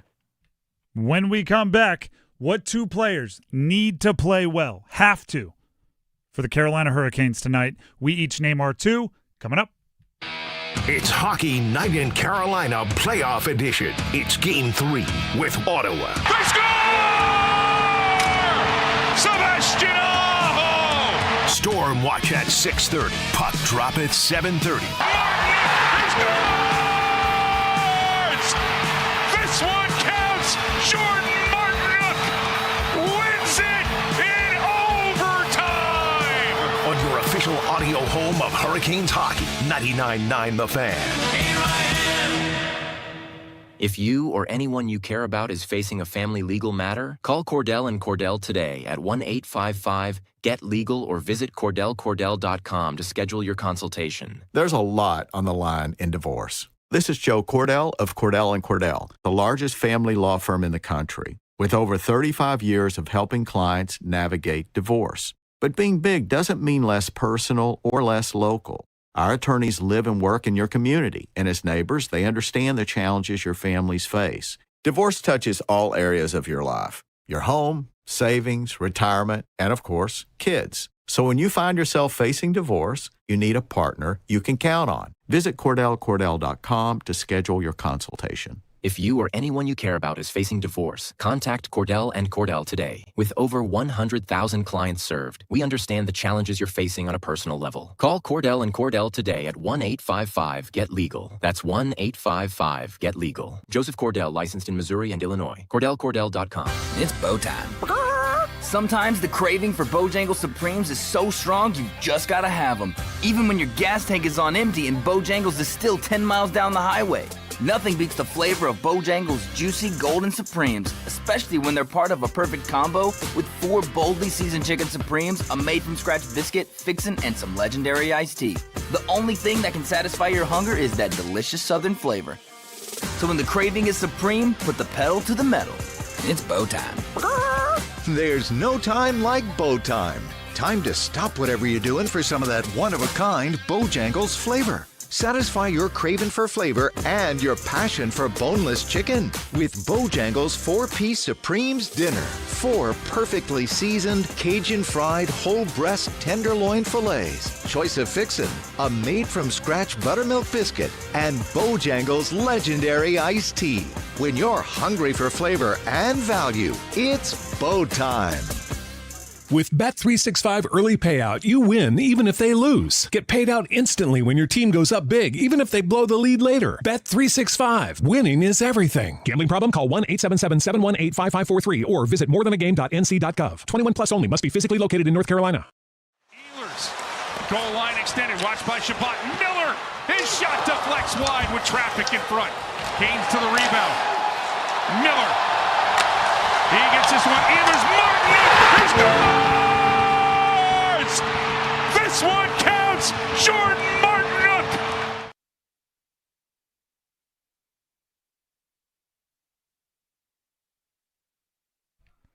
The Drive with Tim Donnelly, 99.9 The Fan.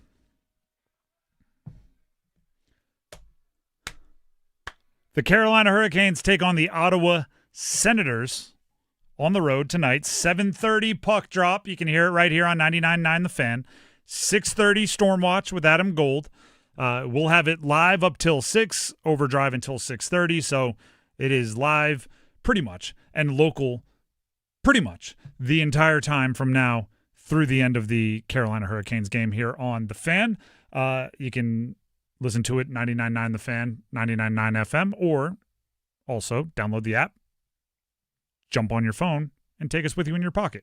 The app is available Google Play or App Store, completely free. All we ask is that you send us a little 5-star rating once you download it. Just get a little rating, a little positive review. We would appreciate it. In the meantime, Dennis, I have this question that we need to answer. Go on. What 2 players need to play well for the Carolina Hurricanes tonight? Who are the 2 most important players for the Carolina Hurricanes? You may start this one off? Yeah, I want you to start it off. Okay. But I will. I've done this every time we've done this. Let's eliminate Freddie Anderson from the proceedings. Sure. Because goalie, it's pitcher, quarterback, goalie. It's the player almost has nothing to do with it as much as the position. I'm going to go with your first goal scorer, Sebastian Aho. Interesting. I'm going to go with Sebastian Aho because I think I like our chances. The reason why I say that is because there are going to be times where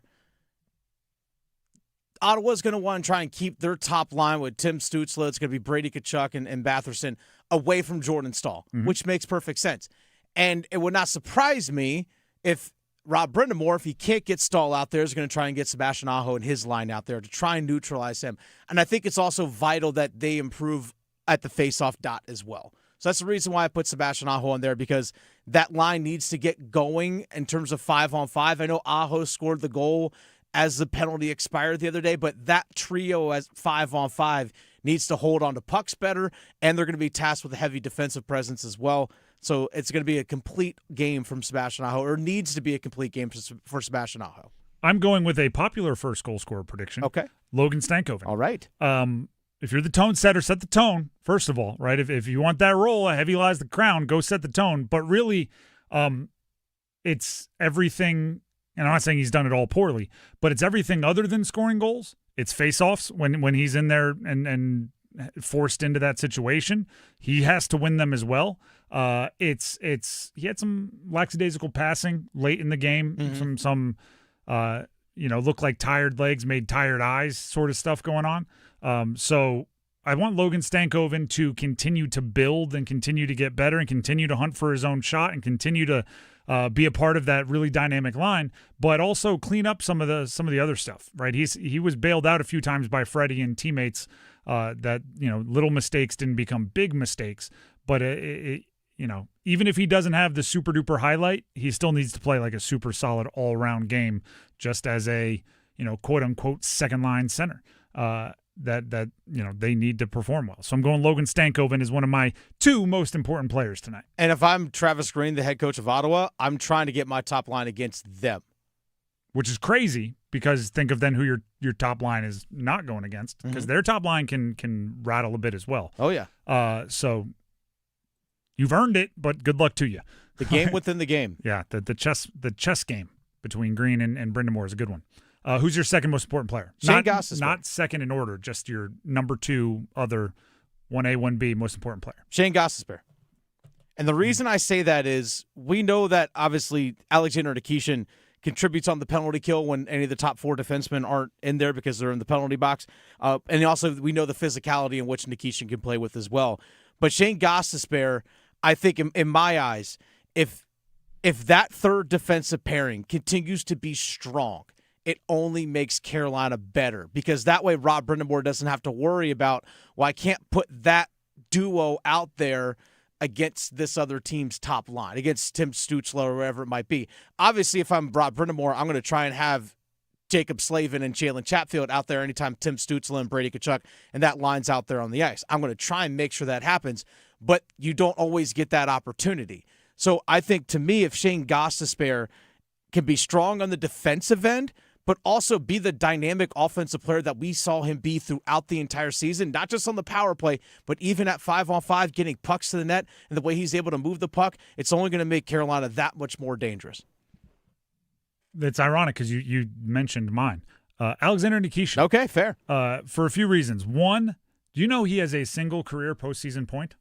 Yeah, it came against the Washington Capitals last year. On the road against the Florida Panthers. Yeah. And that's right, it was against Florida. Yeah, it was against the Florida Panthers. Backhand flip to Stankoven. It is the only postseason point that he has. It is also on the road, which this game is also. And it's the only win in the last 17 Eastern Conference Finals games that the Carolina Hurricanes have. When he gets a point on the road, they get big wins. So that's like kind of more the statistical fun way to look at it. The other way is I think you're only going to get more and more and more chippy from Ottawa, to use the cliche that the color commentators always use when sports get a little rough. Oh, it's getting chippy out there. Oh, some extracurricular activities. Oh, they're saying hello after the whistle. Ottawa, the further they fall behind, and if they get behind in this one, if they obviously lose another game, they're just going to get more and more and more willing to push that line. And, barring a very, very surprise appearance from Nick Delorier, Alexander Nikishin is he's the deferral, right? Not the deferral. He's the opposite of incentivizing. He's the that word is going to annoy the heck out of me. He is the reason why you don't. The deterrent. That's exactly what I'm looking for. There you go. Nailed it. Deferral, deterrent. I was close. There's a similar structure. He is the deterrent, right? He's the big dude. He's the one with the force. He's the one that, spent 15 minutes after a practice near the end of the regular season working on his fighting ability with Nick Delorier.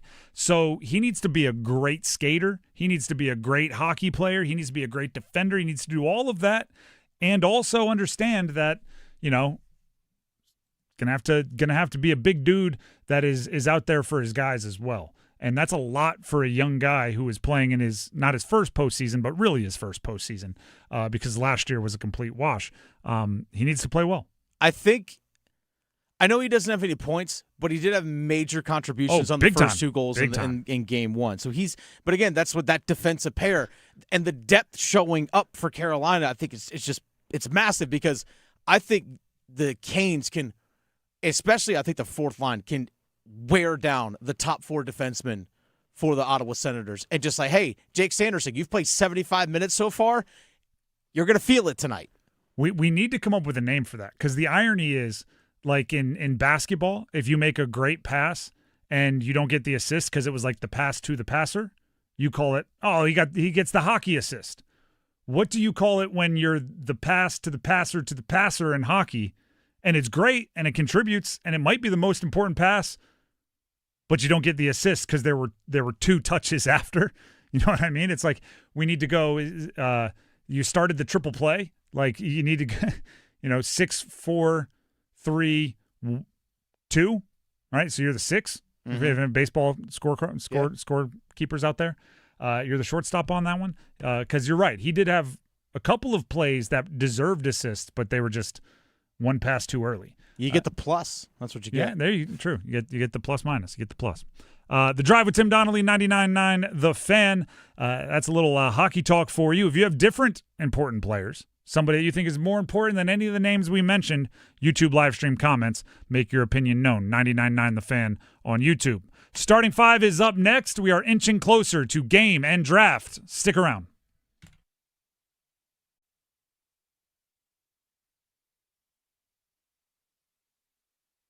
Evan, Canty, and Michelle are unsportsmanlike. All of my life, all I heard from Mets fans were, oh, you Yankees fans, all you do is buy championships. If we had as much money as you, we'd have 27 just like you guys. The New York Mets have the highest cash payroll of any team in baseball. $360 million this year. Mornings from 6 to 9 on 99.9 The Fan, the Triangle Sports Leader. This is the sound of Claire cooking dinner at home. And that's the sound of a fraud alert from Wells Fargo, flagging a charge for a pricey restaurant in Paris. Considering Claire isn't in Paris right now, that seemed odd to the bank and to Claire. 2 taps later, Claire says nope to the charge, and Wells Fargo is on the case.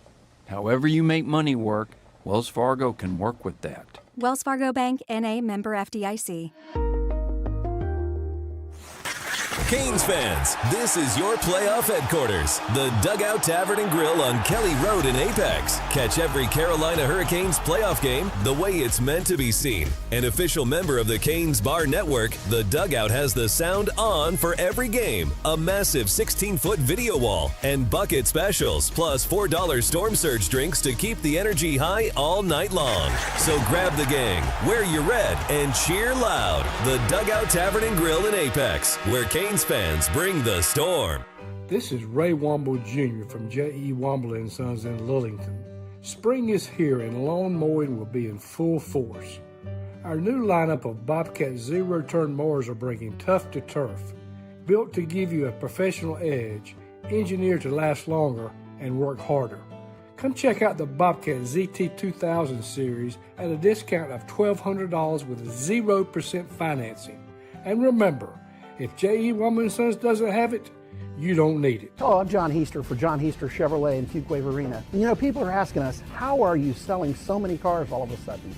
Well, did you know that the Beltline has opened up the outer loop? We're only 28 minutes from Knightdale. We're only 19 minutes from Clayton and 15 minutes from Apex. We're now the most convenient Chevrolet dealership to reach in this triangle. It's just one more reason to get off your keister and come to Heaster. Now at John Heaster Chevrolet, get up to more than $11,000 off a new 2025 Chevrolet Silverado 1500 High Country. See dealer for details. Together, let's drive. I'm attorney Brian Ritchie. Getting hurt in a car wreck comes with all kinds of stress and frustration. But when you call me, I'll be on top of all of it. So all you need to worry about is getting better. If you've been injured in a car wreck, I'm on top of it. Contact us at ritchielaw.com. Broadcasting live from the Eagle Leasing Studio. WCMC HD1 Holly Springs. 99.9 The Fan. The Triangle Sports Leader. I'm WRAL meteorologist Kat Campbell. We are warming up this week. Luckily, we don't have the humidity. Tonight will be quite nice. Lows in the upper 50s under mostly clear skies. Friday, we could come close to 90 degrees. It's partly cloudy with low humidity. Saturday, we'll have a chance for some late-day rain. 5 o'clock check of your money. Dow Jones at the closing bell today, down 180 points to 49,310. It's 5 o'clock. Time to serve up the biggest sports stories of the day. Here comes your starting five. The Drive with Tim Donnelly, 99.9 The Fan. It is time for the starting five. And you know what number we start with? We start with number 5. Count them. 1, 2, 3, 4, 5. The NFL Draft starts tonight, first round. 8 minutes per pick this year, rather than 10 in years past, so they're speeding it up a bit. We'll talk Panthers draft later on in the starting five. The story, and we've hinted at it, we've talked about it, but on draft day it needs to be reiterated. The story for this year's NFL draft is how do teams, how do front offices, how do decision makers react when the best players in the draft are not at the positions that are normally drafted at the top of the draft. Right? If you have the top pick, what do you want?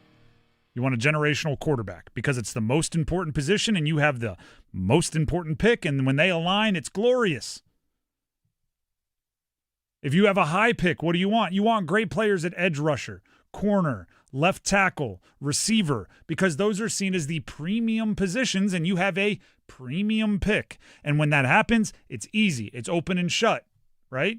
You might sit around and waste the clock waiting for somebody to knock your socks off with an unbelievable trade offer, but you already know who you're going to take. You're going to take the good player at the good position with your good pick. It's all right there. Well, what happens if the best players are outside of Fernando Mendoza, an off-ball linebacker, a tweener kind of edge rusher, a safety, a running back? Oh. I don't know. Now you got premium player, non-premium position with premium picks. Is that enough? Is 2 out of 3 enough? Do you try to trade back? How about this? Because this is something that I think is very, very frustrating. And how we judge drafts.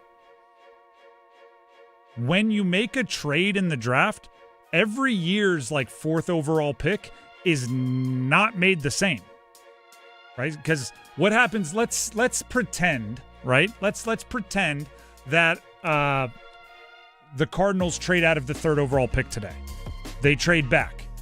Do you know what is the first thing ESPN or NFL Network or wherever you're watching the draft is going to do?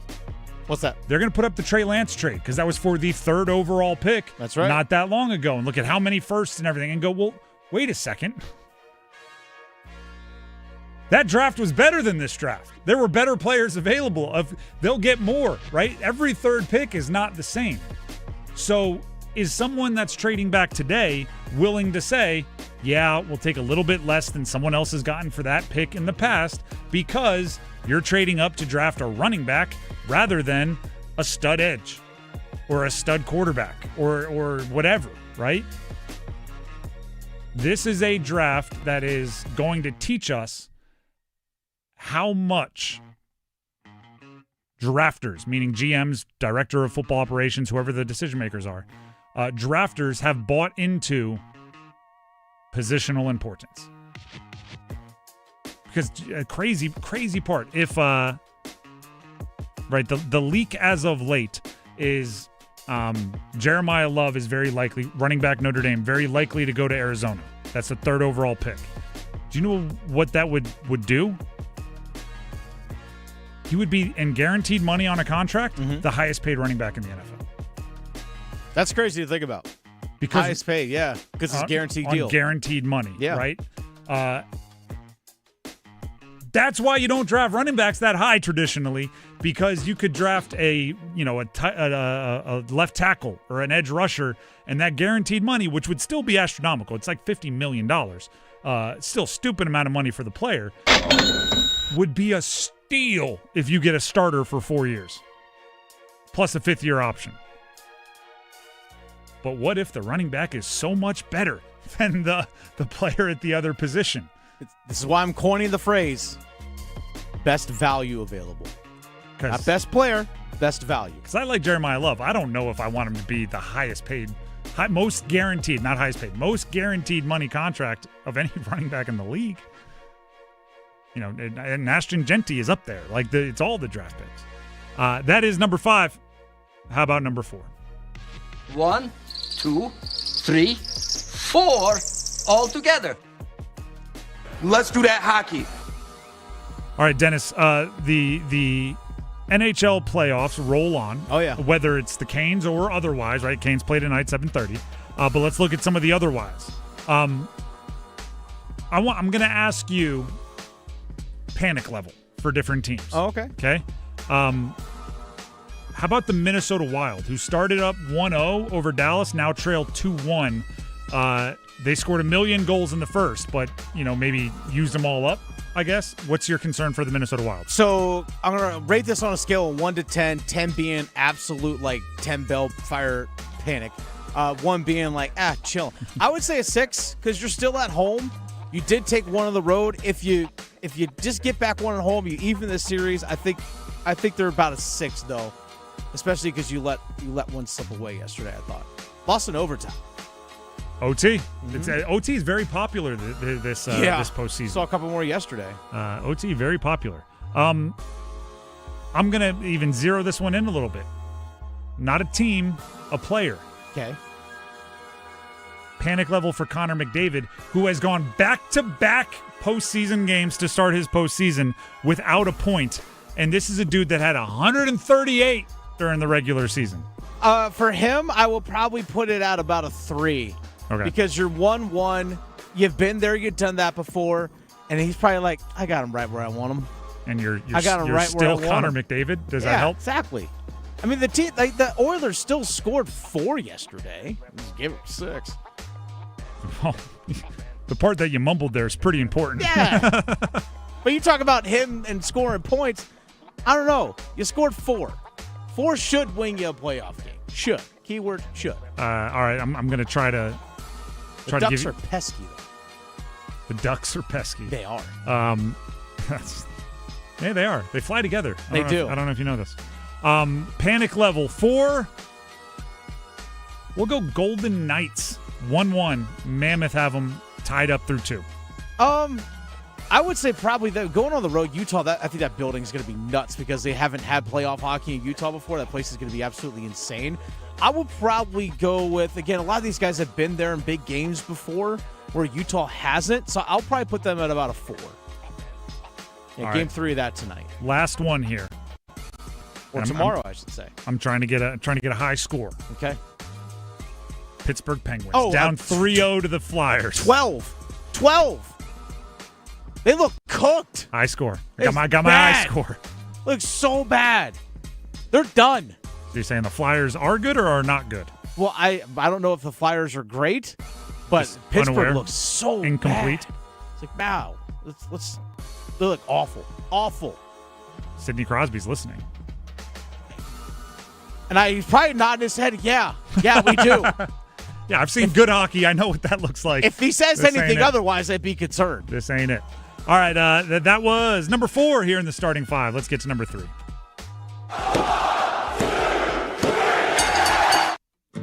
On the latest episode of As the Portal Turns. Gave a little salsa dance for those of you watching on YouTube. Transfer portal. We can now start to see, what shopping list items have been acquired and what still need to be, and maybe what players you have accumulated now have created a new need, maybe. Let's look at the 3 teams in the triangle quickly here. UNC desperately needs efficiency. They've gotten commitments from some really interesting transfers. Neoklis Avdalis from Virginia Tech, Terrence Brown from Utah, Matt Abel from NC State. They do a lot of good things. They have a lot of high potential. Do you know what they don't do? Any of them? Score efficiently. They are all low 40s and 30s in field goal percentage and mid-30s to low 30s three-point shooters, and more towards the low ends of those spectrums. So without that, without a high efficiency, you're going to need some players that can score without getting many shots. You're going to need some guys that can take advantage of the attention they're going to bring by being high volume and can up your offensive efficiency. They're all, like I said, they're all good players. Looking at them individually, I'm like, oh, that's interesting. Putting them all together, I go, you need some shooters. Some high percentage shooters. Duke. This could all be solved with Dame Sarr, who's not said whether he's coming back or not. They need a lanky lockdown defender. Dame Sarr and Malik Brown both could have been like ACC Defensive Players of the Year last year. They were both that good. Malik actually was the ACC Defensive Player of the Year. Got some National Defensive Player of the Year recognitions as well. Sarr was first team all defense as well, from correctly. Yeah, so those guys, they might be you don't know what you got till it's gone. If Sarr's gone, Malik Brown exhausted his eligibility, there's going to be points in time next year where they're looking around going like, why are we not getting deflections on every pass? It's like, well, you got rid of your gigantic wingspan perimeter defenders. And I know Malik's a big guy, but he switched onto everything. They don't really have that on their roster now amongst the guys that we know are committed. I think they need that. And then State needs more size. Kyle Evans, the big man from the Anteaters of UC Irvine, that's a good addition. 6'10", shot blocker. More. Christian Hammond, Preston Edmeade, their other transfer portal acquisitions. Again, good players, interesting. They can be playmakers. They can shoot it. Not the biggest. So you need to make up for that elsewhere. Size. Who would have thought? Basketball. Big. Helps. And by the way, Justin Gainey did say when he talked about building his roster during his introductory press conferences and everything, size and length he was going to focus on. All right. Put your transfer portal money where your mouth is. Go get some people with some size and length. That is, I'm trying to think, number 3. Let's get to number 2. Just the two of us. I feel great about playing football right now. NFL draft tonight. Let's talk Panthers. Dennis, most people know what we want to have happen. We've talked about the players. If you've been listening for a long time, we appreciate you. We're running out of time here. The draft is going to start soon. Prediction. I'll give you mine. I'll give you my prediction after we hear yours. Who do they draft at 19? Which, by the way, if you get it right, that's impressive. Even like the best insiders are not getting it right often when you get to that point in the draft. But who is the 19th overall pick, assuming the Panthers stick and pick? There's like 7 guys I can mention and go like, yeah, that makes perfect sense. If you want to do a countdown, you can hit like 3. You want to go 3, 2, 1? That's up to you. Or you can just give us 1. I'll just give you the one. Okay. I want it to be Dylan Thieneman, but I feel, my gut tells me that it will actually end up being Blake Miller, the Clemson offensive tackle. I was going to say Monroe Freeling if he's there, Georgia offensive tackle. If he's not, it could be Caden Proctor or Blake Miller. Caden Proctor being Alabama offensive lineman. I'm less excited about him than I am about Blake Miller. Blake Miller, Clemson offensive tackle, for those of you that are unaware. All of them, it's hard for me. I love offensive linemen, right? I'm a former quarterback. They're my favorite people. They kept me from getting broken in half. It's really hard to evaluate offensive line without knowing what the offensive line coach was asking them, what technique he was being taught, how good the players they're going up against are. Because, there are certain players that look unbelievable on college tape, but it's just because they're physically another level above the opponent, and they just maul them. And that doesn't work in the NFL, unless you're Trent Williams or somebody who's a true alien. So, I don't know. I kind of go off of the experts on offensive line and just go, this guy's ranked higher. So, I'll predict Monroe Freeling. But I won't, if it's an offensive tackle, I'll pretty much have the exact same reaction that I'll have for all of them. I'll go all right, good. You must like him. Cool. Your offensive line coach must have liked what he talked about. Sweet. because it's just too hard for me to evaluate, and I don't want to, feign expertise as if I have it when I really don't. Right? Again, I love offensive linemen. I don't know them that well. If they go receiver, I'll put it this way: if they go receiver, of the ones that are realistically going to be there, which I would eliminate. Carnell Tate from Ohio State, Jordan Tyson from Arizona State, and Mekhi Lemon from USC. Yeah, I agree with that. I would put Casey Concepcion 1. I would put Denzel Boston 2 and Omar Cooper Jr. 3. Yeah. There are others that I like more, but I also, I don't think I'm so much smarter than everybody else that, a guy that might have a third-round prediction, I'm like, it'll go 19. But there are other wide receivers I like that'll go, second, third round that I like more than Denzel Boston, that I like more than Omar Cooper Jr. I don't know how many there are that I like more than Casey Concepcion. But look for Stribling. Dude from Ole Miss. Stribling. Dejon Stribling. And if you want to see why, just go watch his 2 games against Georgia. Yowzers. In the first round or second? Second. Okay. But I'm saying he's somebody that I would like more than Denzel Boston, who I'm not going to predict will be drafted in the first, but just to show how maybe not high I am on Denzel Boston. Gotcha. Any other sleepers for you? Kind of last chance to put something on wax, a receipt down, so you can say, I did have a feeling. I'm big on talking about the gut instincts now because I haven't done it a few times and they've been right, and then I can't brag about it on air. I think the sleeper would actually be Peter Woods, I think that's defensive fair. lineman out of Clemson. I think that's fair. Which would be the first guy ever drafted from Clemson to the Carolina Panthers. You know what? So weird. Here's a feeling. Just because you said that as I was thinking about somebody else. Mm-hmm. I think they might 2 or 3 Clemson guys. Because I think the value on Clemson is going to be good in this draft because the team was so bad this year. I think the scheme was messed up. I think the vibes were low. I think Dabo was throwing guys under the bus. If they went Peter Woods in the first, which is like a dark horse but possible, I think they could get Antonio Williams, a wide receiver that I like. Didn't have a great year this year, but again, scheme, not great, in like the 3rd or 4th. And then Klubnik in the 6th. Yeah. That could be a 3 Clemson draft for the Panthers. I want that on wax that I talked about it at least for a little bit before the draft happened. Any other dark horses for the entire draft? Anything crazy you see happening? Somebody falling? My like hottest draft take is Jeremiah Love might not fall to, he might fall to 8 to 10. Falls to 8 or 10.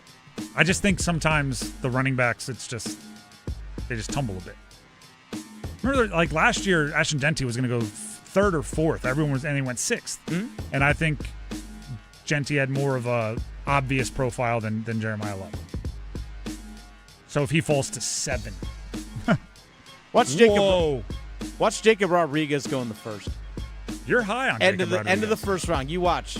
End of the first round. Pick 30 or something like that. Actually, pick 31. Defense. New England Patriots. Oh. Yeah. Mike Vrabel getting steamed up. Before he goes to counseling for day 3. Before he goes to counseling. For day 3. Yeah. I desperately need to go to counseling immediately. But first, let me take 3 draft picks. Yep. If you know, you know. I'm not going to go into all those messy details. The Drive with Tim Donnelly, 99.9 The Fan. It is time for the starting fives, number 1. The 1! Here comes Aho. It's Aho and Stahl. 2-on-1. Stahl waits, delivers the pass. They score! Sebastian Aho pointing to the passer, and it's 2-0 Carolina. Canes at Ottawa tonight. Game 3. Canes lead the series 2-0. Puck drops 7:30 p.m. You can listen to the entirety of the game, including the pregame show for an hour with Adam Gold, including intermissions and postgame with Adam Gold, and then Mike Maniscalco and Trip Tracy on the call right here on 99.9 The Fan. So do not touch that dial. If you have to leave your radio, download the app 99.9 The Fan, and you can take the broadcast with you everywhere you bring your phone, which, let's be real, we all bring it everywhere. 99.9 The Fan's the app, 5-star rating, please. I talked about this earlier today. You're only going to get a more and more and more desperate, a more and more and more willing to push the line, a more and more and more, for lack of a better term, Kachuk-y. That's like, you're only going to get a more and more and more all of that Ottawa team. The more and more and more you make their postseason mortality right on their face, right? You're going to make them realize how their clock is ticking, and they're going to get more and more desperate. You have to match that, right? I'm going to use the quote from Manny Diaz, the Duke football coach that joined us on the show earlier today, where he said, if you're struggling, if you're facing obstacles, if you've made a mistake, there's a bunch of books out there, right? How to pick yourself up by the bootstraps, how to overcome adversity, right? 10 ways to get through life's toughest moments, right? There's a book for everything. But if things are going well, right? And he was talking about Luke Murgott, the linebacker for them, for Duke, who sealed their last 2 games, including the ACC championship game, with game-sealing interceptions, right? There's no book for, well, how do you overcome great plays? How do you overcome all of your wildest dreams coming true about college football? Yet you have to keep that chip on your shoulder. Canes are that way, right? How do you match a team's real-life desperation when you know, heck, you could lose the next 2 and it would only be tied? As much as you try to put that out of your brain, you're not dumb, right? You were at the games you won. You're aware that you won them, right? They're pretty good memories for you. So the Canes have to find a way to match the desperation of Ottawa. That's how I look at it. You have to find a way to match the desperation of Ottawa. And if you do that, I'm confident, right? Like I said earlier, it'll be what I need to come up with a better name for it. Maybe a Carolina sweep. A Carolina sweep is win the 2 games at home, lose 1 of the 2 on the road, finish it in your first game at home. They just do it a lot. I don't know why. I'm calling it a Carolina sweep. I'm confident they can pull that off if you match their intensity and their desperation. Maybe Jordan Stahl maybe he challenges Kachuk this time. I wouldn't do that. Well, hey, he worked well the first time. Worked well the first. No. I'm not letting you talk about Jordan Stahl like that. No. Man strength. You don't lose to somebody 10-something years younger than you. They don't know what they're getting themselves into. They might be stronger, might be, more young, might not be as good as good as you once were, but you're as good once as you ever were. Make it twice. My point is, somebody's got to set the tone. You got to bring the fight to Ottawa, right? And the fight doesn't have to be a literal fight. You have to bring the physicality to Ottawa. Matter of fact, I might have an if-then statement for you, but Dennis, why don't you go ahead and give us yours first? Put you on the spot like I often do. If blank happens, then Carolina wins, takes a commanding 3-0 lead. If the trio of Sebastian Aho, Andrei Svechnikov, and Seth Jarvis score a goal tonight, if that top line scores a goal at 5-on-5, they win. All right, I like that one. It's important they do something productive, win, lose, or draw, just for the future. That line needs to get rolling. You know what mine will be? If the Canes register more hits than Ottawa, they win the game. Okay. Which they did in Game 1. They did not do in Game 2. But Game 2 is like the Twilight Zone. It's like looking at a game in a funhouse mirror. It was just had a little bit of everything, and none of it was quite adding up. I want to see like the Carrier 12 hits in 15 minutes of ice time. I want to see Nikishin, Svech putting guys in their place. I want to see a physical game. And even doesn't have to just be the stereotypical guys, right? I want Robinson. I want Aho laying the lumber. I want hits. I want to bring the fight to Ottawa in case you can't tell. Again, you can listen to that all right here on 99.9 The Fan. That goes for Game 3, Game 4, and as many as there are. You can hear them all right here, 99.9 The Fan, as well as the 99.9 The Fan app. With that being said, I got a refresh. There we go. I know what the prize is for the numbers game, but I'm going to make you all wait. to find out for yourselves, because I want to tell you all about Maynard Service Company. Tim Donnelly here for Maynard Service Company. You ready for a strong line, a top line? Heating, cooling, plumbing, electrical. That's a strong, I guess, foursome.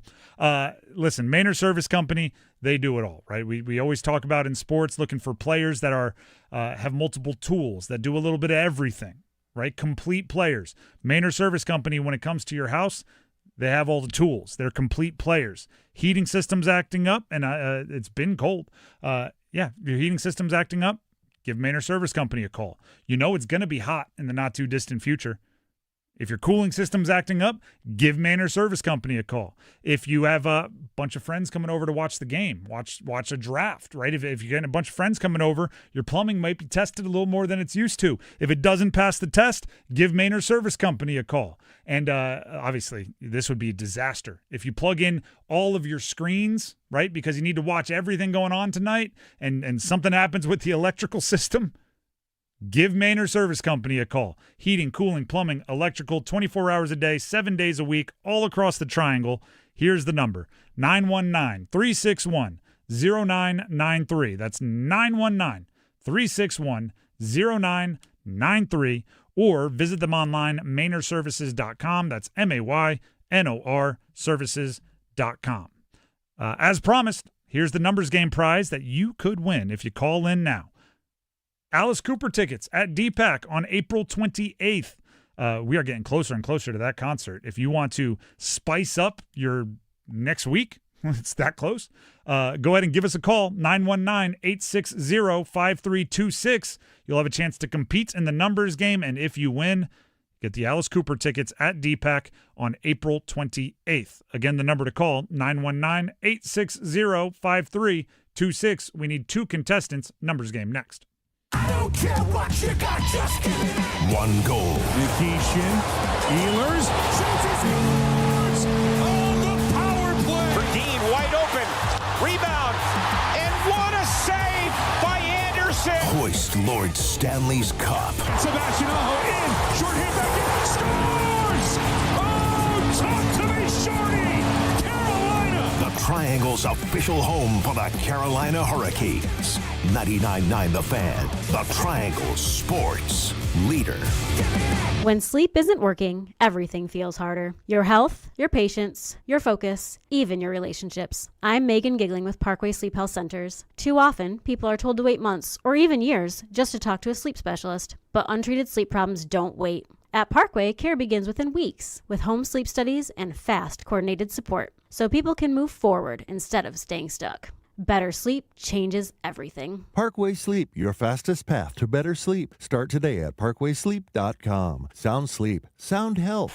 Canes hockey is back, and there's nothing more refreshing than an ice-cold Surfside to enjoy while you cheer on your Canes on the ice. Surfside is only 100 calories, 2 grams of sugar, and 0 bubbles. That's right, no carbonation, so it's easy to sip and enjoy. It's not a seltzer, it's Surfside, official hard tea and lemonade of the Carolina Hurricanes. Sold in arena and at bars, restaurants, and stores near you. Must be 21. Please drink responsibly. Is your financial advisor managing your risk or just a spreadsheet? Hi, I'm Jeff Jr., founder of Trajan Wealth. Many financial advisors rely on target date funds, which are one-size-fits-all portfolios that don't know your name, your family, or your goals. And that passive management can leave you dangerously exposed. At Trajan, we look at the whole picture, not just the stocks everyone else buys, but the private market opportunities most advisors ignore. And as fiduciaries, we build a strategy around you, coordinating your investments, tax strategy, and estate into one cohesive plan. Your financial life deserves more than just a generic portfolio. Real planning isn't a stack of statements. It's the confidence of knowing where your income will come from for the next 30 years. Good enough isn't good enough for your family. It's time for a change. Schedule your complimentary consultation today. Call Trajan today at 919-205-9800. That's 919-205-9800. Advisory services through Trajan Wealth, LLC, an SEC registered investment advisor. Private equity investments require accreditation. Other services through Trajan Estate and Trajan Tax. Additional disclosures at TrajanWealth.com.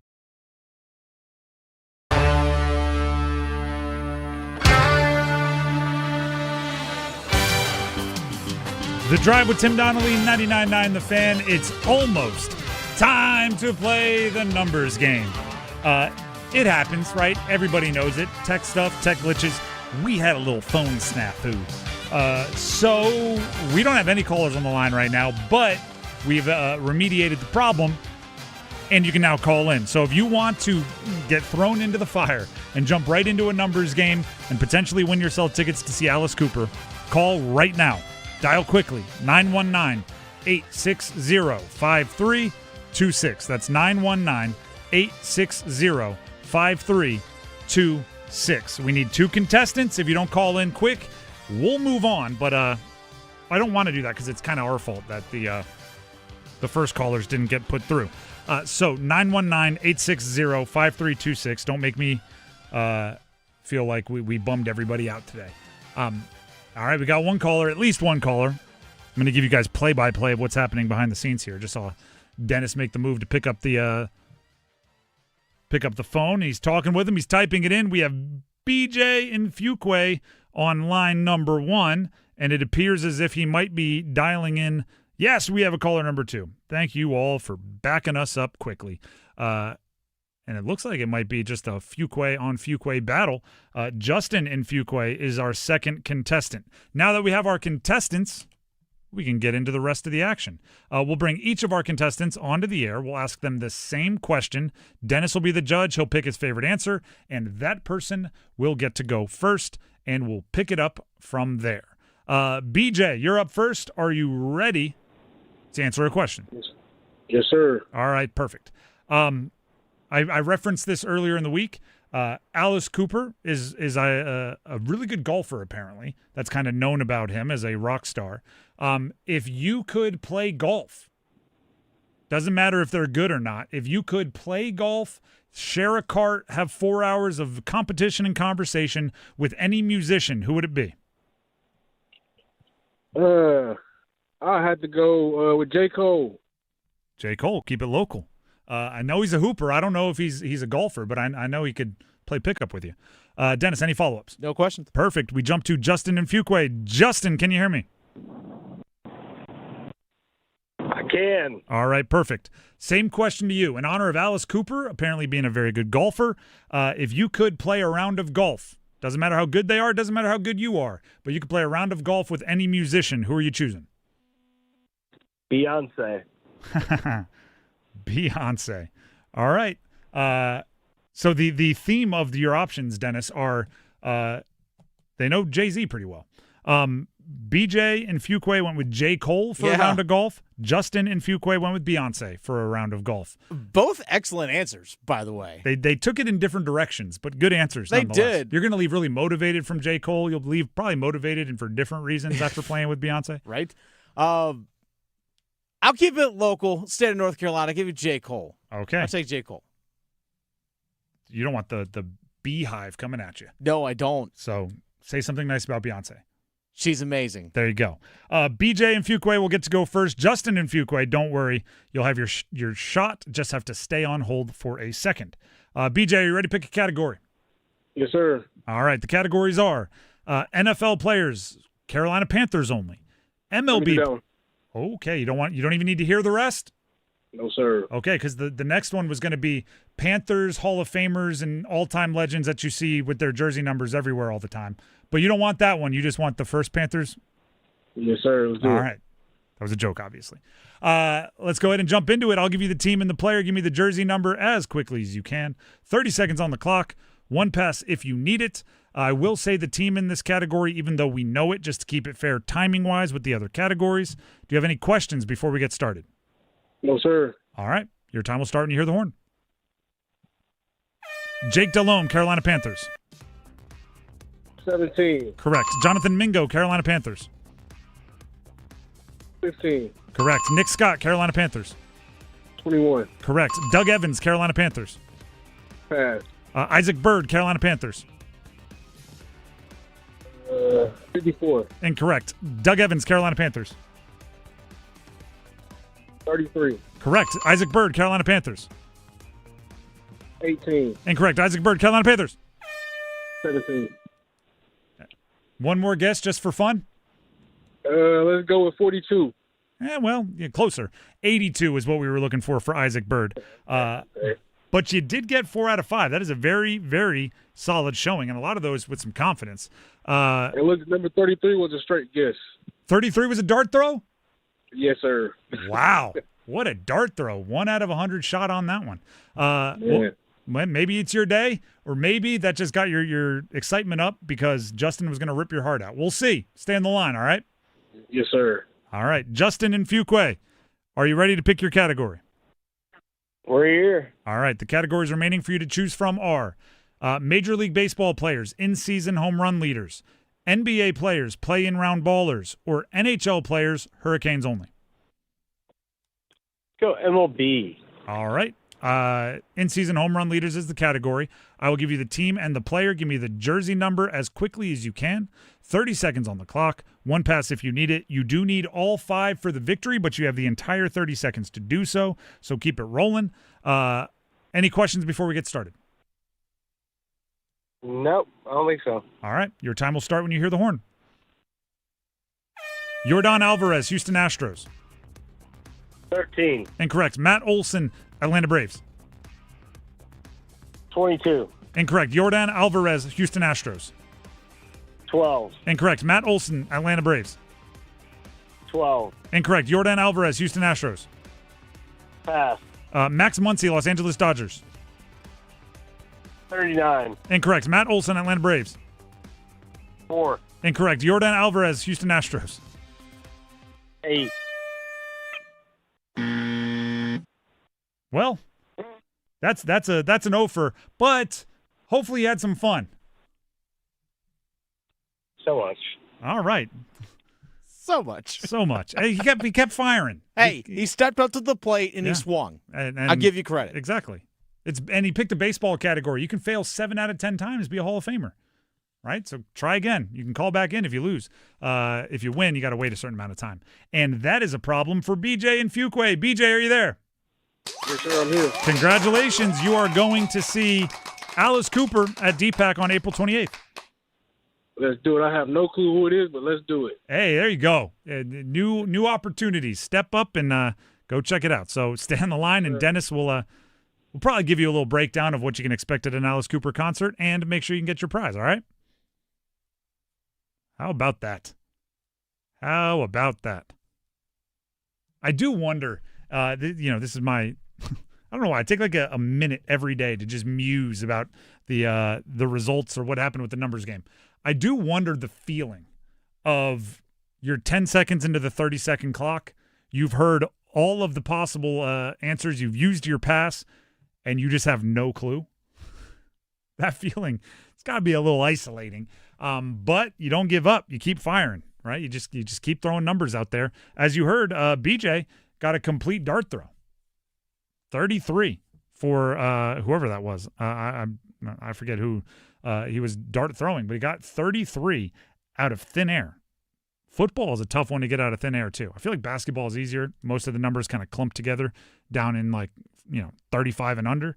But football could be anywhere, and he nailed it. That's pretty darn impressive. Again, another reminder, you can listen to the Canes game tonight right here, 99.9 The Fan. There'll be a 6:30 Storm Watch with Adam Gold. That'll take you up to the 7:30 puck drop. Game action from there on out. That is Game 3. Game 4, if needed. No, I'm kidding. Game 4, when needed, will be Saturday at 3 o'clock. You can hear that right here on 99.9 The Fan. Then, if needed, Game 5 will be Monday. It'll be a home game for the Canes. Time still to be determined, but that'll be all of it, if needed, right here on 99.9. That's just the way we roll, right? You can find every Canes game right here. Pretty darn much. The Drive with Tim Donnelly, 99.9 The Fan. We will move on. When we come back, we have to make some picks. There's a draft tonight. There's a hockey game tonight. There's prop picks to make. There's a lot of picks on our menu here. So we'll get to making picks coming up next. It's Hockey Night in Carolina Playoff Edition. It's Game 3 with Ottawa. They score! Sebastian Aho! Storm Watch at 6:30. Puck drop at 7:30. He scores! This one counts!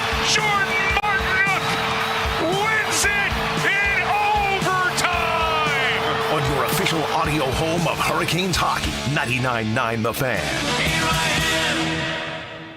For 20 years, the North Carolina Education Lottery has been creating winning moments where dreams become a reality and where hundreds of winners are made every day.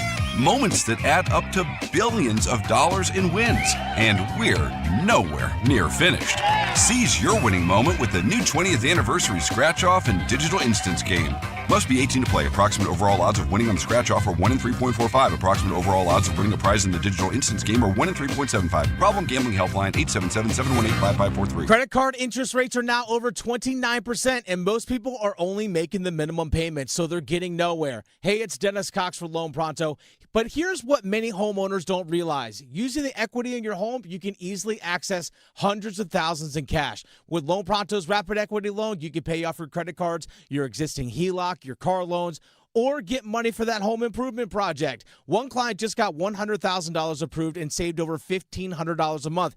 And here's the best part. With Loan Pronto, you can do it all from your phone with zero out-of-pocket, no hard credit pull up front, no appraisal, no long drawn-out bank process, and no touching your first mortgage. Rates are at near 3-year lows. Act now. Go to loanpronto.com. See how much you can get in about 60 seconds. Loan Pronto, 2,800 5-star Google reviews. Call 919-381-1760 or visit loanpronto.com. 919-381-1760, loanpronto.com. Equal housing lender, NMLS 1661781, NMLSconsumeraccess.org. I know that hiring can be challenging. You need someone to match your role perfectly. Well, now you can meet them fast on ZipRecruiter.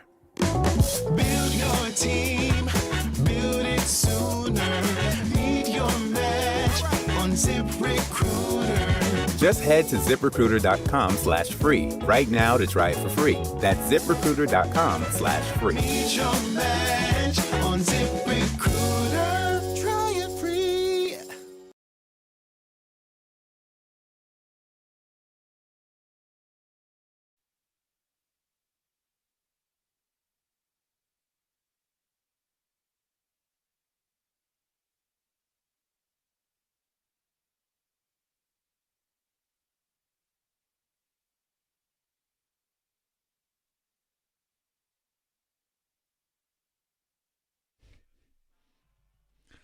The Drive with Tim Donnelly, 99.9 The Fan.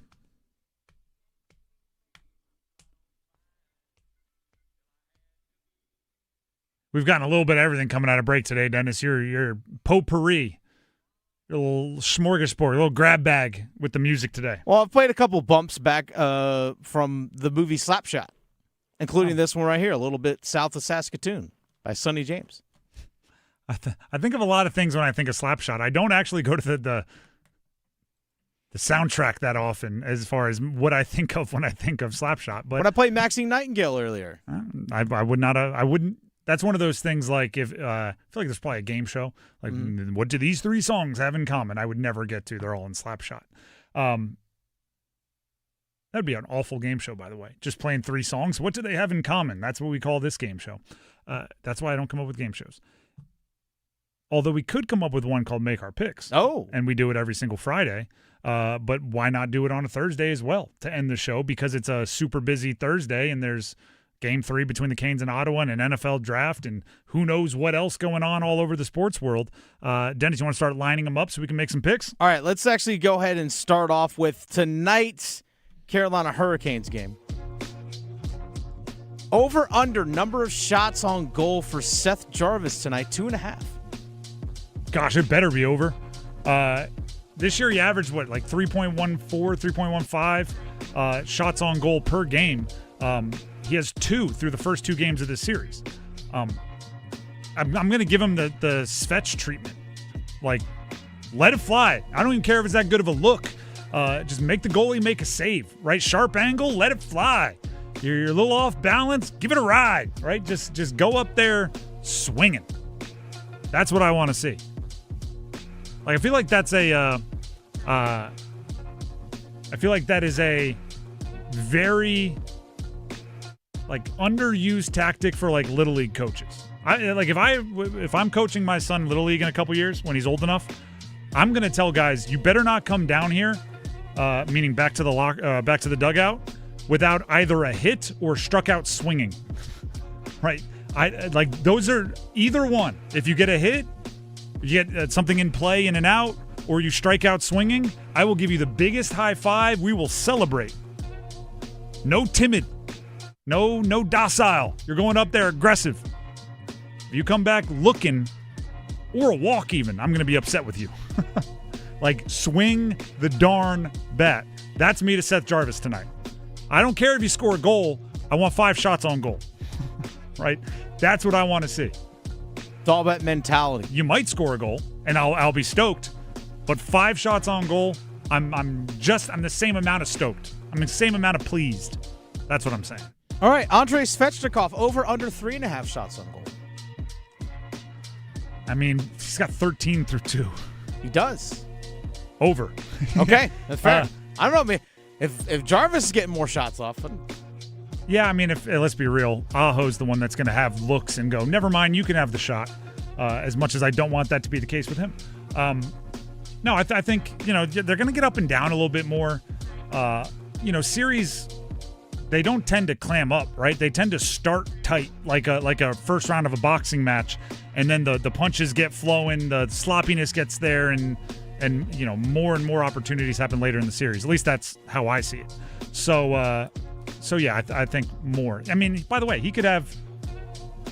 Did he go 7 and 6? That's what it was, right? 7 in game 1, 7 shots on goal, 6 in game 2. Something along those lines. He got 2 less shots than he had last year, or last game. Still hit the over comfortably. So, yeah, give me the over. Okay, over under 1.5 points for Sebastian Aho today. I mean, I think it's likely fair to just take the under on 1.5 on anybody. This is one of those deals where if you made me pick a player to have more than 1 point on the Canes, Aho might be my pick. He's definitely top 3. But at the same time, I don't know if it's a smart pick to take anybody on the Canes. They have so much depth. The goal scoring, the point production can come from anywhere. So I don't know if I would take the over on anybody on the Canes over 1.5 points. But if I were, Aho would be as good a bet as anybody. So I'll take the under. Okay, next one here, over under number of hits. I'm going to put it at 4.5 for William Carrier. Over. I'm taking the overs. Life's too short to bet the under, everybody. I mean, it's Will Carrier. One of the things, actually, that we haven't talked about enough, and tell me if you agree with this. Okay. Part of the awesomeness, using that word, of the Canes' depth are that the role players have a very, very good grasp on their role, right? They know exactly what they are supposed to do. And William Carrier knows, the way I describe Carrier is he's dense, right? It just seems heavy. He knows that's his role, right? Strong as an ox. That dude. Strong. He looks heavier than everybody else, right? He looks like, I don't know, you're playing marbles or something and you mix in a ball bearing. It's just that one's heavier than the rest, and it's gonna show. And he might crack a couple marbles in the process. He's a heavy dude. So, yeah, I want the over. He's gonna go in there. He's gonna know his role is to play physical, and he's gonna play physical. Frederick Anderson in net, over under number of saves, 23.5. I think I we'll do this in regulation 60 minutes. If it goes 90 minutes, I'm taking the over. Under. Would that be something? Yeah. Actually, with the Canes, it might. It might. No, I'll take the over. Like I said, I think as series move along, they rarely shrink, right? They expand. They get more flowy. Players get their bearings a little bit more. So, yeah, give me the over, and he's going to have to play another good one if they want to get the win, right? Freddie's been really, really good. What have you done for me lately, right? You're only as good as your next start in goal. So, yeah, Freddie's going to have to play well, but I do think he's going to be tested. All right, over under total of goals in this game between Ottawa and Carolina. Over under 5.5. Over. I think we're due for a 4-2 game. 4-2, 4-3, something in that range. Canes win, obviously. Of course. Absolutely. All right, let's actually go a little bit of NFL draft here for you. So I know you're going to be locked in on that. I'll be locked in on both. I got 2 eyes. All right, I'm going to give you betting odds here. The number 3 pick, Jeremiah Love plus 115. David Bailey, the Texas Tech edge rusher, plus 150. Who gets picked 3rd overall? I think the 3rd. Again, doesn't have to be the Arizona Cardinals. True. It's just the 3rd pick. Here's how I see it going. I think that the Jeremiah Love stuff, and I'm just reading tea leaves, got too everywhere for that to actually be what the Cardinals were trying to do. I think the first 3 picks will be Fernando Mendoza, Arvell Reese, and David Bailey. But here's a little hot takey for you. Mm-hmm. I think Bailey might go 2nd. Oh. And then Reese 3rd. Interesting. Just like a bold prediction. Like that, I understand I would get positive money on those 3 picks, but I guess out of those 2, I would lean David Bailey over Love. Arvell Reese is a minus 230 for the 2nd overall pick. It's the draft starts at number 2. I don't think that's as locked in. It might be Reese. Don't get me wrong. It very, very easily could, but Bailey is possible as well. I'll put it that way. All right, let's actually go a little over-under on draft position here. Casey Concepcion, over-under 24.5, where he's picked in the draft. So under would be 24 or better, over would be 24 or higher. I think that's a good number. I think he's a mid-20s value. I'll take the over. I see somebody moving into the back of the first to get him. Kind of a Xavier Legette trade. Right? Like an early 2nd round pick and whatever you need to move up 5 picks and go grab Casey Concepcion because he's falling a bit lower than you thought. I could see a few teams being interested in that and then being really excited that they got this really cool weapon right at the end of the first. So like 28th pick, something like 27th pick, something like that.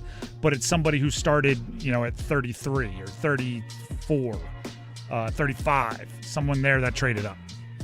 All right, next one here. A name I'm curious to see if someone trades to draft him.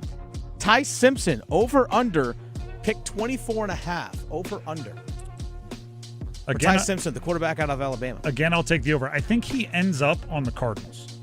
They come into like pick 28 or something like that to take him? Yeah. Okay. What was the line? 24? 24.5. I think around 24 is where they start getting nervous. So it could be shortly after that. That's where they start going like, oh no, is somebody else? So like 26, 27, I think is where he goes. Kind of a Kenny Pickett draft. Like Kenny Pickett, that like 20-something prospect. I think that makes a lot of sense. All right, next one here. Let's actually go with over-under total number of trades that happened during the first round today. Over-under number of trades that happened during the first round, 2.5. Over. Over, okay. Over. 2.5. Mm-hmm. I already have somebody moving up to get Casey Concepcion, and I have somebody moving up to get Ty Simpson. There's 2. So I only need one more anywhere. That's true. And I think teams will be more willing to move back a couple picks for like a 3rd, and I think that price will make sense.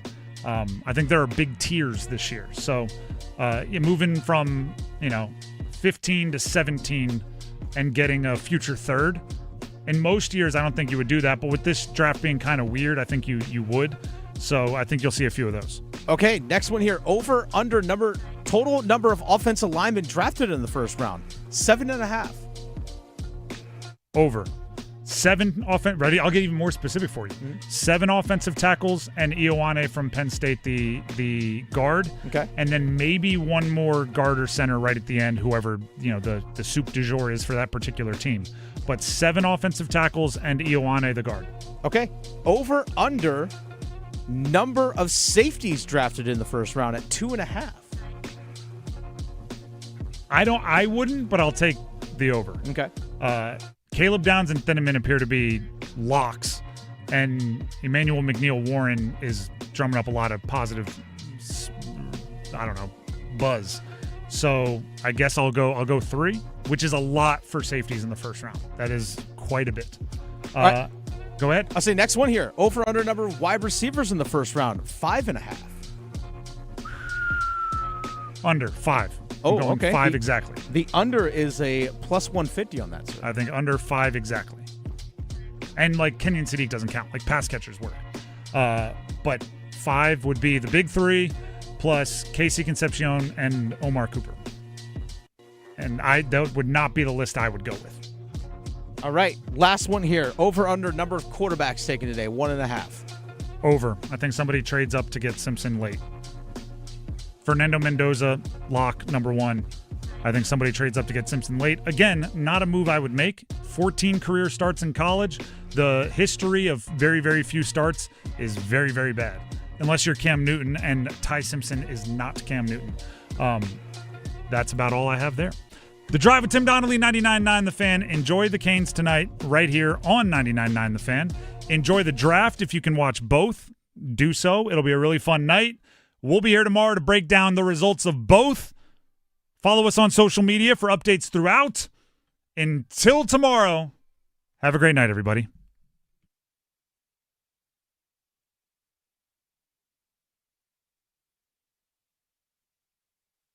Move your sports day forward. You want a jump start to your program like no other? Hire one of your own. It's exactly what NC State did, and they erased one big hurdle the new coach was going to have, which was earning trust. Justin Gainey's the guy now. Do his expectations of success align with those who were sitting in that room when he said he was at home? Get set up. Join Next Up with Paul Ihander. Mornings at 9 on 99.9 The Fan, the Triangle Sports Leader. You've got rhythm. Your heart's got rhythm. Then one day your rhythm's off, and you've got AFib, atrial fibrillation. The good news is you've also got an AFib center, where specialists in AFib have multiple treatment options for you. Want more good news? Most of them are minimally invasive. Learn more at wakemed.org. And what do you say you and your heart get the band back together? To 15-year-old Harper, buying an $80 vintage rock t-shirt is a great investment. To Harper's mom, this logic has a few holes in it. So she helped Harper open a Wells Fargo Clear Access banking account. With no overdraft fees and tools to track spending, Harper's learning, one heavy metal tee at a time. However you make money work, Wells Fargo can work with that. Terms apply. Visit wellsfargo.com/deposit disclosures for fees and details. Hey hockey fans, it's Trip Tracy. If you're ready to upgrade your outdoor living space, look no further than TimberTech Decking and Railing. TimberTech is the #1 premium composite decking brand, and it's tough enough to handle anything. It looks just like real wood, but without the costly maintenance of a wood deck. It won't rot, warp, splinter, or peel, ever. And it's backed by industry-leading warranties, so your deck will last year after year. Connect with a local contractor or order free samples at TimberTech.com to see the TimberTech difference for yourself. TimberTech, everything wood should be. Spring cleaning isn't just for your house, it's for your life. If your job is getting old, it's time to clear the clutter and spring into IT. Go to My Computer Career. My Computer Career helped me get the skills and certifications I needed to start a new life as an IT professional in months, not years. Earn the certifications that top employers are looking for right now. Visit mycomputercareer.edu and take the free career evaluation to see if it's time to spring into IT. Financial aid is available to those who qualify, including VA benefits. Progressive knows you think the grass is always greener, like maybe you ride a motorcycle. But today, it's raining. So you wish you had an RV, but if you did, you'd have to listen to some guy parked next to it at a campsite plays acoustic guitar. Now, before you start wishing you had a boat, remember, your brother-in-law would invite himself every weekend. Permission to come aboard, Captain? But one thing that is greener is the money you could save when you bundle your RV, boat, or motorcycle with your home or auto with Progressive. Progressive Casualty Insurance Company affiliates and third-party insurers. Not available in all states or situations. This hour of the Triangle Sports Leader is powered by Ritchie Law Firm, injury lawyers. Ritchie Law is on top of it. Go to ritchielaw.com. That's ritchielaw.com. Broadcasting live from the Eagle Leasing Studio. WCMC HD1 Holly Springs. 99.9 The Fan. The Triangle Sports Leader. It's 6 o'clock. Time to shift into overdrive. All highlights, no filler. As we run it back from the drive with Tim Donnelly.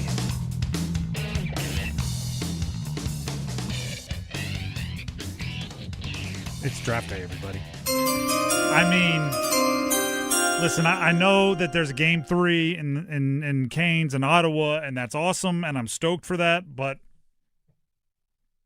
I mean, I played football. I'm a football guy at heart. I love sports. I love competition. I love football a little bit more. And the NFL draft is one of my, I don't even know if it's a guilty pleasure anymore. I think I'm proud of how nerdy I am with it.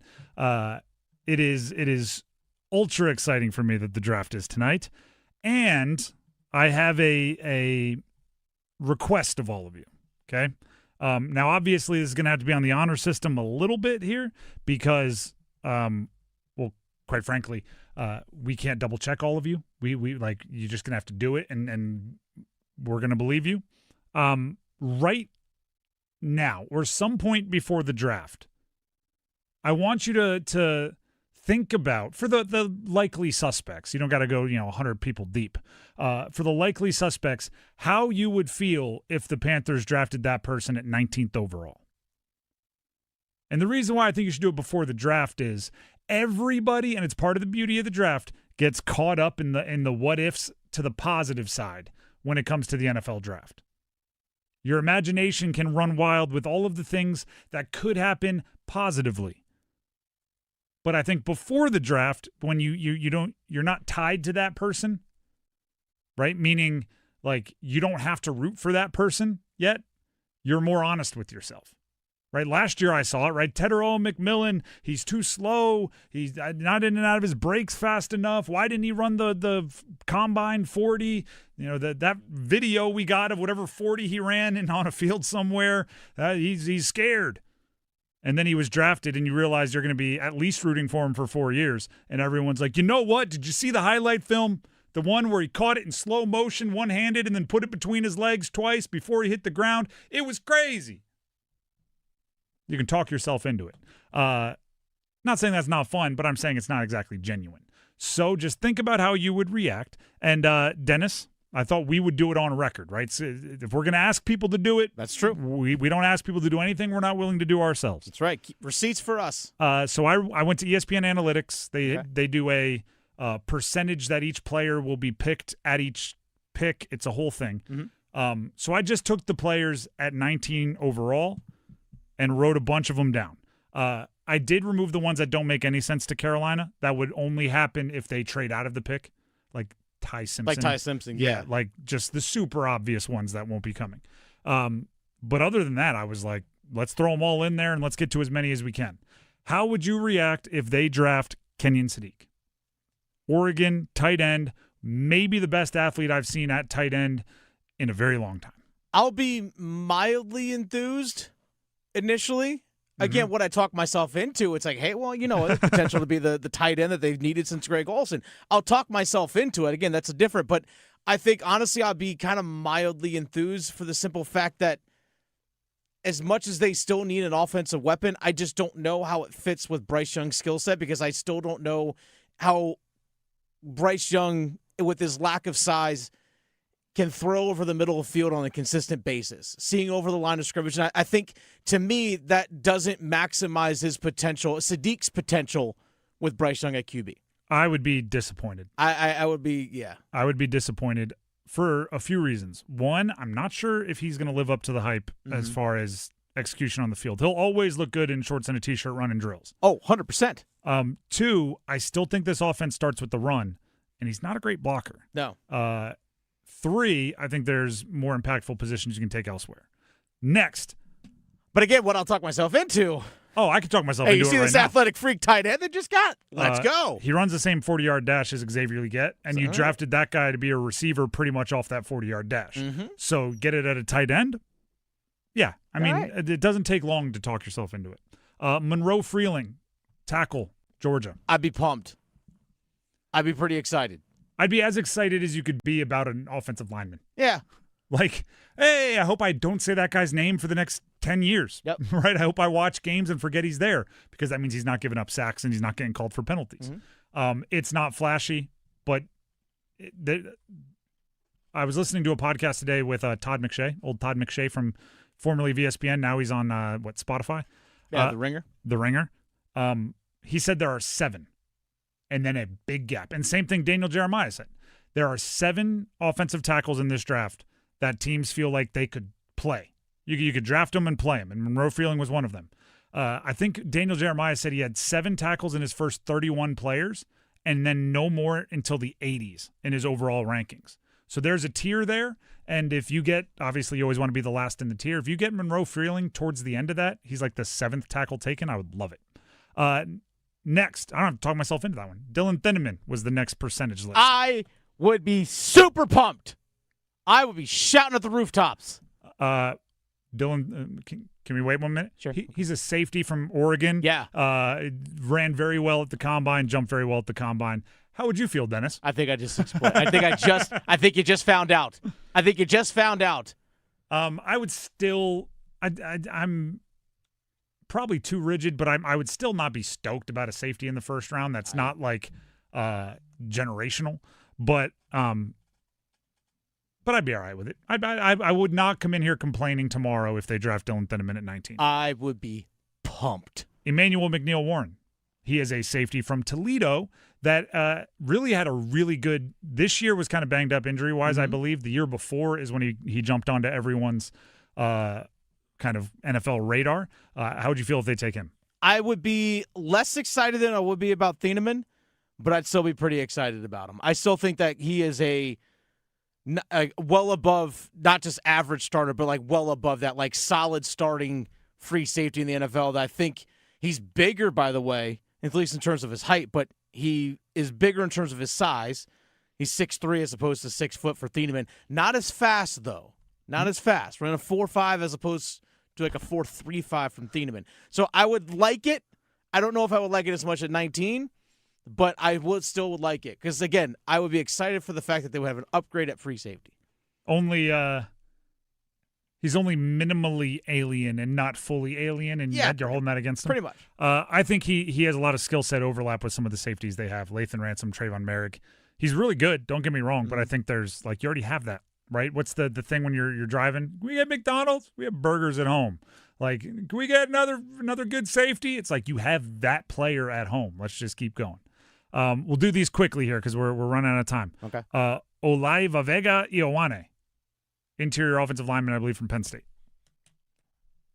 I think I would be like, okay. Yes, interior offensive lineman, guard from Penn State, 6'4", 330. I'd be, okay. It'd be a natural replacement for either Damian Lewis or Robert Hunt. Yeah, but he wouldn't impact the game anywhere this year unless there were injuries. Which happens. It does. And I'd have to ask him if he can play center in the meantime. And probably not because he's probably too big to play center. No. Omar Cooper Jr., wide receiver, Indiana. I'd be pretty excited about that. I actually would be. I'd be pretty excited about adding that. Here might be a hot take for the draft. Yeah. I think his teammate Elijah Surratt is better than him. Okay. Watching that offense, neither of them put up crazy stats, but Omar Cooper really didn't get volume, and it's easy to look really good when like every pass to you is a surprise. He hasn't been treated as like a number one dude in that Indiana offense, at least not this year. I'd be mildly disappointed, especially if there are some other wide receivers that I like still on the board, like Casey Concepcion. How would you feel? I'd be more excited about him than Cooper Jr.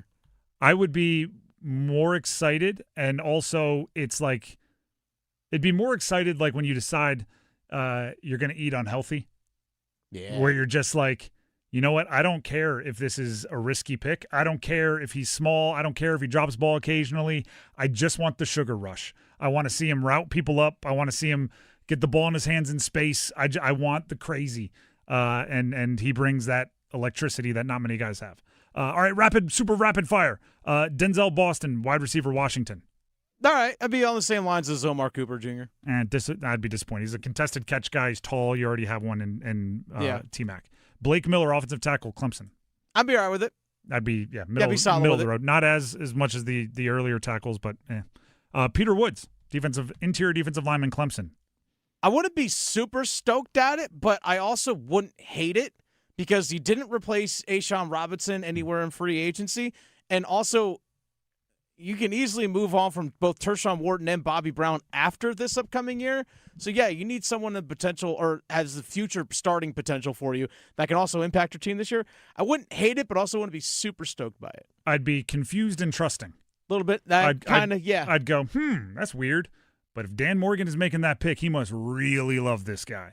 And if he's that convicted, then I'd go, I'm going to give him a shot. I'd be confused but trusting. Last one here. I was surprised he wasn't even in like the top 20 guys mentioned for this pick. But Mekhi Lemon, wide receiver, USC.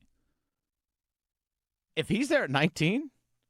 I would have a little bit of the movie Draft Day thing going, like, what's wrong with him that I don't know about? I'd be calling up guys that passed on him at 12 going, like, tell me why you passed. I'd be pretty excited for it. Did nobody go to his birthday? Yeah, right. Draft Day movie, if you know, you know. And I thought about putting trade up, trade down here, but without knowing what the compensation was or what player you end up drafting, there's really no way to know. So those are the to-be-determined laters on whether you go up or down.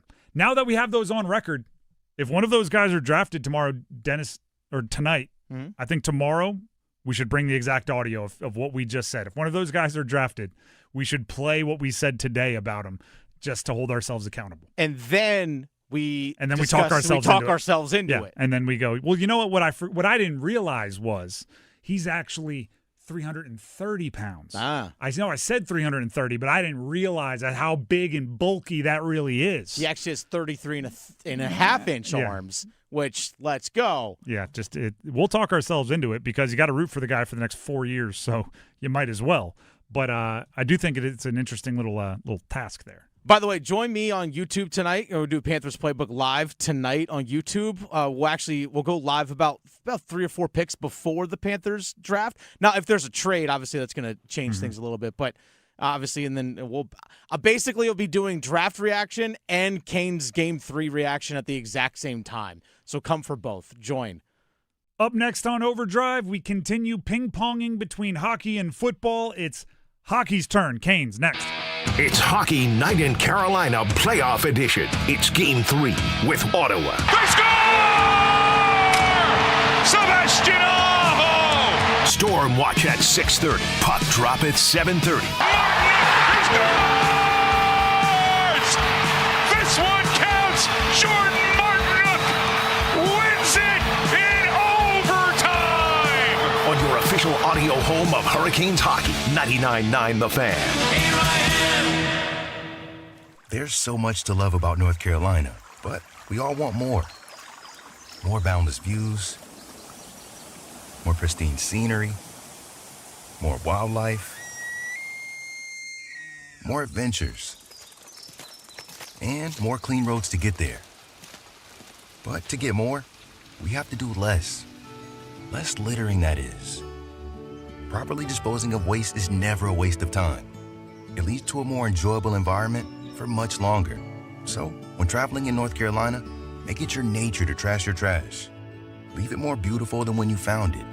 And we will all have more reasons to love NC. Litter less, get more. For more on the 7 outdoor NC Leave No Trace principles, visit OutdoorNC.com. Sponsored by the North Carolina Association of Broadcasters and Visit North Carolina. Part of the Economic Development Partnership of North Carolina, in cooperation with this station. How do you know you're home? At Habitat for Humanity, we believe it's when you find peace, stability, and safety. But 1 in 3 people on Earth woke up today without a good home. Not because of chance, but because of high costs and other very real barriers. A housing crisis this big needs all of us. So let's open the door to opportunity and build a tomorrow where home is possible for everyone. Visit Habitat.org to learn more. Again, that's Habitat.org. Habitat for Humanity. Let's open the door. Make the most of this beautiful spring Saturday morning by coming out for the PanCan Purple Stride Walk to support the Pancreatic Cancer Action Network. This Saturday on NC State Centennial Campus, Raleigh, we'll be celebrating survivors, honoring those we've lost, and raising funds for life-changing programs and services. Your participation helps support folks dealing with the world's toughest cancer. Learn more about the effort and how to support the PanCan Purple Stride Walk at purplestride.org/Raleigh. Dear hero, whoever you are, you save lives. I live with sickle cell and the pain and the issues that come along with sickle cell every day. I've had lots and lots of blood transfusions over my lifetime, probably in the hundreds. Blood helps me to be able to live. My final tour was in Afghanistan in 2008. I was hit June 3rd. The next thing I remember, I woke up in Germany. The doctor came in and said, "We're going to amputate your leg." I had to get a lot of blood transfusion to stay alive. Because of you, I'm allowed to see my son grow up. Because of you, I got a second chance at life. Giving equals living. Give blood. Replenish the supply. Make an appointment to give today by visiting hhs.gov/giveblood. This message is brought to you by the U.S. Department of Health and Human Services. I'm Tiffany. I have some tips for you on how to quit smoking like I did. First, I did some reading about it. I found a lot of great advice on how to quit smoking and picked out the ways I thought would work best for me. I started by setting a quit date. Then I threw out my ashtrays, lighters, and matches. I did other things too, like exercising more, and it worked. But I'd still get cravings, especially on long car rides. To help me with that, I put a picture of my mother in my car. She died of lung cancer from smoking cigarettes when I was only 16. Now I have a 16-year-old daughter. That picture of my mother reminds me that I don't want to miss all the things my daughter is going to do in her life, including turning 17. You can quit. For free help, call 1-800-QUIT-NOW. A message from the U.S. Department of Health and Human Services and CDC. The next disaster is coming. The time to get ready is now. Make a plan. Choose meetup locations and keep a contact list. Build a kit with food and water. Don't forget your pets. Keep extra medicine on hand. Make copies of key documents and keep them somewhere safe. Stay informed, learn about local hazards, and sign up for alerts. Be ready. Learn more at americares.org/sendusin.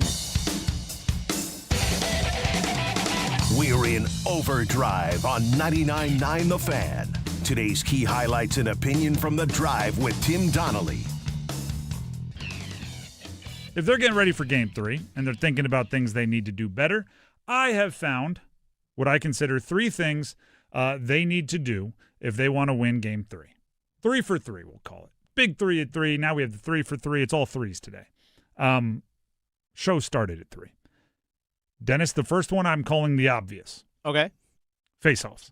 I agree. There you go. I have the numbers here. In Game 1, they were 24 for 55. That is good for 43.6%. In Game 2, got ugly. 29 for 80, 36.3%. I did the math beforehand to trust myself. 53 of 135 total. That is 39.3%. Bruh. They're giving up a lot of possessions.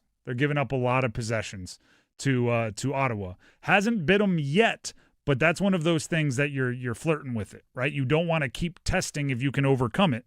And I'm not even saying you got to Ottawa. That's one of their things, right? That's one of the things they do well. So I'm not asking for 60%. I'm not asking for 55.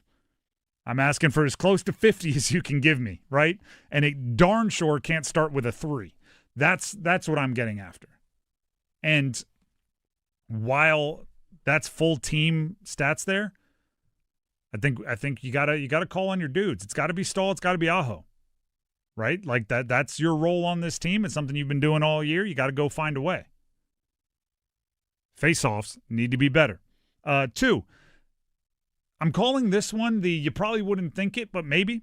I think they need to bring the fight to Ottawa again. The stat I used to show this, in Game 1, which, keep in mind, was a traditional 3-period game, Carolina had 57 hits. Ottawa had 39. That's bringing the fight to Ottawa. That's bringing the physicality to Ottawa. Game 2, keep in mind this was essentially a game and a half, right, with the 2 overtime periods. Carolina had 43 hits. Ottawa had 52. So if you compare Carolina's hits in Game 2 to their own hits in Game 1, significantly less, and if you compare the difference in how many hits the Canes had compared to Ottawa in Game 1 to the opposite, right, how many more Ottawa had than Carolina, significant difference. And again, I totaled them up. On the 2 games, Carolina has 100 hits, Ottawa has 91. But that doesn't tell the whole story unless you look at the differences. I think you got to make sure you bring the power, the fire, the hits, the physicality to Ottawa. That's how, especially on the road, you can, I don't want to say neutralize, but temper some of the things that Ottawa thinks they do well. And then lastly, got to get Seth Jarvis going. I have the stats here. 0 shots, 0 goals, 0 assists in Game 1. 0 goals, 0 assists, 2 shots in Game 2. You can do the math there. It's just 2 shots, nothing of the goals or assists overall. This year, he's averaged 0.45 goals, 0.48 assists, and 3.15 shots per game. He has a fraction of all 3 of those. Not even a fraction, zippy in 2 of those categories through 2 games. So, part of me is saying it's, statistics, regression to the mean time, right? The way you get those averages isn't by doing it every game, and sometimes you do it way more and it averages out. I got you. I hear you. I think you need to get him going, right? Because I thought about get Seth Jarvis and Andrei Svechnikov going because neither of them have a point yet. But then I looked and Andrei Svechnikov had 13 shots through 2 games. And I'm going, no. He's doing that's more, eventually that's going to work for you, right? That's how I think of it. Seth Jarvis with 2 shots through 2 games, it's like, well, it's, goals aren't just going to appear. Ready for this one? Michael Scott said it. Michael Jordan said it. Wayne Gretzky said it. And a million people have quoted it since. You're going to miss 100% of the shots you don't take. Right, so Svech, I am more looking at it like, it's just a matter of time. Some of these are going to fall. Seth, I think you need to get him going. I think it's a more of a conscious thing. You need to get him going because he's that important, he's that good, and he should never go 2 games with 2 shots. And Dennis, you've made the point a few times this weekend. It's a good one that Ottawa is using their shutdown players to try to bottle up that line. It's a good point. But part of being Seth Jarvis is you give me your best defense, I still come up with chances, right? And part of being that line is you can try to bottle us up, but you can only hope to contain us. You can't shut us out. You can only hope to contain us. That's what I'm looking for next. And I am speaking very back of the baseball card stats. I'm talking like home runs, RBIs. As Rod Brindamore will say here in this audio, he is still impacting the game. He's not like a complete negative out there. Nobody said he was. But here's Rod Brindamore on Seth Jarvis and how he's played through 2. That's how it has to be done if you want to win, if you want to go on. And so, especially to beat a team like this, you need everybody doing a little bit of everything. I don't know what it is. It might be chipping in on a goal, might be doing what you said. We got to find a way. And we've seen him enough, know him enough. He's willing to do whatever he's got to do, and obviously love to see him score. I mean, but if you're not, then you got to be doing other things. And I do want to be clear, some of those other things were gigantic, right? We've talked about a couple of the shots he's blocked. Yeah, he's made some plays. Don't get me wrong. Yeah, 2 big block shots late on a penalty kill, 6-on-4 in Game 1. Yeah, he found a way. Hey, weren't contributing offensively. I'm going to keep the puck out of the net as best I can. Find a way to contribute. I think it's like get him going in a more obvious way would be how I would describe it. Not saying he isn't doing anything good, but get him going in a more obvious way. Since we have that Rod Brindamore audio, and I did bring up the fact that they're up 2-0 and there aren't a lot of books written about what to do when things are going your way. A lot of books about what to do when they aren't. Rod Brindamore was asked what's the approach while being 2-0 in the series. You're not up 2-0. That's the approach. It's about this game. You got to win it, and then we know there's another one, and then, whatever after that. It's always about the next game, regardless of whether you're up 2 or down 2. What nothing should change. I reject the premise of your question. We are not up 2-0. Us of a few days ago was up 2-0. Us of today have done nothing. 0-0. That'll do it for us here on Overdrive. Enjoy the game. We'll see you tomorrow. It's Hockey Night in Carolina Playoff Edition. It's Game 3 with Ottawa. They score! Sebastian Aho! Storm watch at 6:30. Puck drop at 7:30. This one counts! Jordan Martinook wins it in overtime! On your official audio home of Hurricanes hockey, 99.9 The Fan. If you or anyone you care about is facing a family legal matter, call Cordell & Cordell today at 1-855-GET-LEGAL or visit CordellCordell.com to schedule your consultation. There's a lot on the line in divorce. This is Joe Cordell of Cordell & Cordell, the largest family law firm in the country, with over 35 years of helping clients navigate divorce. But being big doesn't mean less personal or less local. Our attorneys live and work in your community, and as neighbors, they understand the challenges your families face. Divorce touches all areas of your life: your home, savings, retirement, and of course, kids. So when you find yourself facing divorce, you need a partner you can count on. Visit CordellCordell.com to schedule your consultation. If you or anyone you care about is facing divorce, contact Cordell & Cordell today. With over 100,000 clients served, we understand the challenges you're facing on a personal level. Call Cordell & Cordell today at 1-855-GET-LEGAL. That's 1-855-GET-LEGAL. Joseph Cordell, licensed in Missouri and Illinois. CordellCordell.com. Watch out, folks. There's a new city that never sleeps. It's called Obesity, USA. Population 115 million and getting bigger by the day and night. Because in Obesity, USA, there are so many reasons to stay awake. Things like work, constant access to technology and media, job hunting, lack of exercise, bills, anxiety, insomnia, hypertension, diabetes, stress eating, fat shaming, and more work. It's no wonder 1 in 3 people in Obesity USA can't sleep. But who would want to, when the fast food restaurants are open all night, too? Welcome to the state of America. Welcome to Obesity USA. To learn more, go to visitobesity.org. That's visitobecity.org. Brought to you by the Pennington Biomedical Research Foundation. When you take a walk around your neighborhood and notice all the things that make it feel like home, like all the houses lined neatly together in a row, or your neighbor, Miss Rita, who always waves at you when you drive down the street, or that movie theater in the strip mall that might look a little worn down, but has the best popcorn you've ever tasted. One thing might be a little harder to notice, because somewhere tucked in that neat row of houses is hunger. It could be your next door neighbor, or your coworker, or your daughter's friend from school, because over 30 million Americans don't know where their next meal is coming from. Hunger lives in neighborhoods all around us, but it doesn't have to. Together, we can provide 1 billion meals by 2030, because everyone should be welcome at the table. Learn more at nourishingneighbors.com.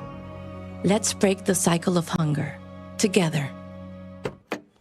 As you go about your daily life, look closer. Every year across America, a staggering 4.2 million youth are homeless or trafficked. Covenant House is the national leader providing safe housing for youth, 50 years strong. Every youth who walks into Covenant House gets clean clothes, hot meals, medical care, and a safe place to sleep. So, look closer at Covenant House and help us fight youth homelessness. To help or get help, go to covenanthouse.org. With other language learning apps, I was just playing games. I wasn't really learning. Babbel's different. Babbel was designed by over 200 language learning experts to be the most effective way to learn another language. Every time I open the app, I can choose to work on my writing, speaking, or listening. And it saves my mistakes for me to review, so I'm constantly improving. Before Babbel, I thought I just wasn't good with languages. But now I'm speaking French. Tout ça, c'est grâce à Babbel. Save up to 50% on your Babbel subscription when you sign up at Babbel.com. BABBEL.com. Progressive knows that for business owners, vacations hit different. But hey, at least you finally took a vacation.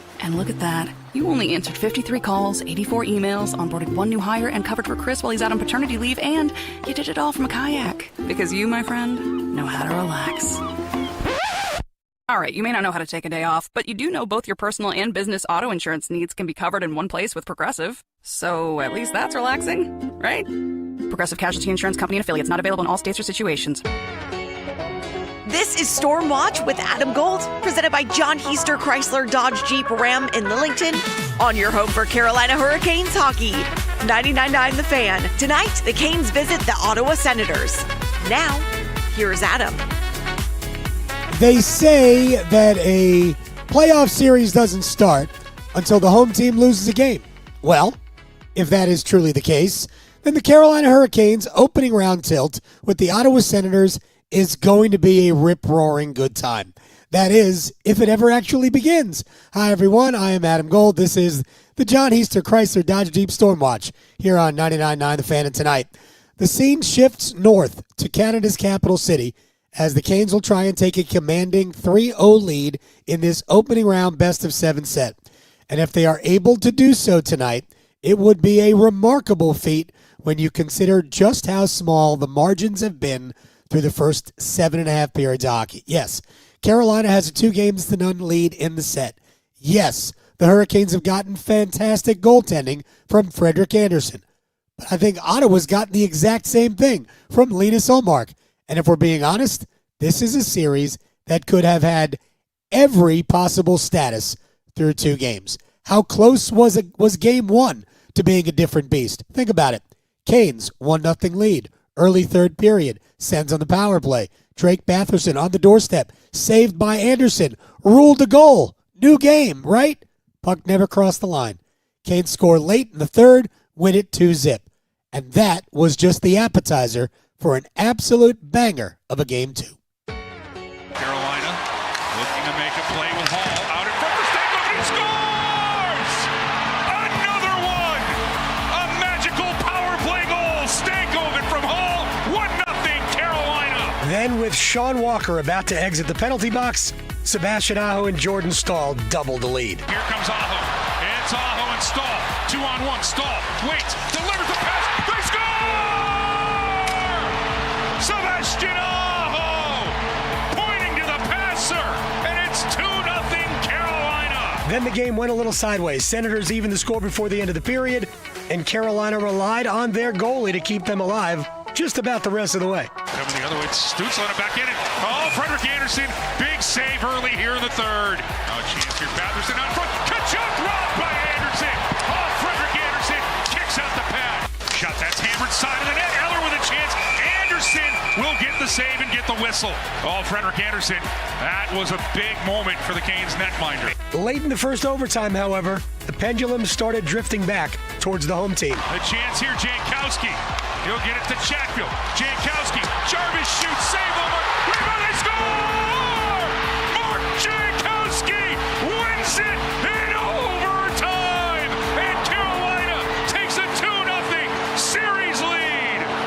Look, we don't need to delve any more into it. Such is the nature of replay in all sports and the purely subjective rules they're intended to govern. But by the way, Carolina still got a penalty shot out of that situation. Jordan Martinook failed to convert it, however, but put a pin in that name. Now the Canes had to reset. In the fifth, Ottawa's Michael Amadio had the game on his stick, but Anderson came up with another great save. Then he got help from the crossbar, and that would prove to be the Sens' last best chance. Ehlers, goal line extended, watched by Chabot. Miller, his shot deflects wide with traffic in front. Canes to the rebound. Miller, he gets this one. Ehlers, Martin, he scores! This one counts.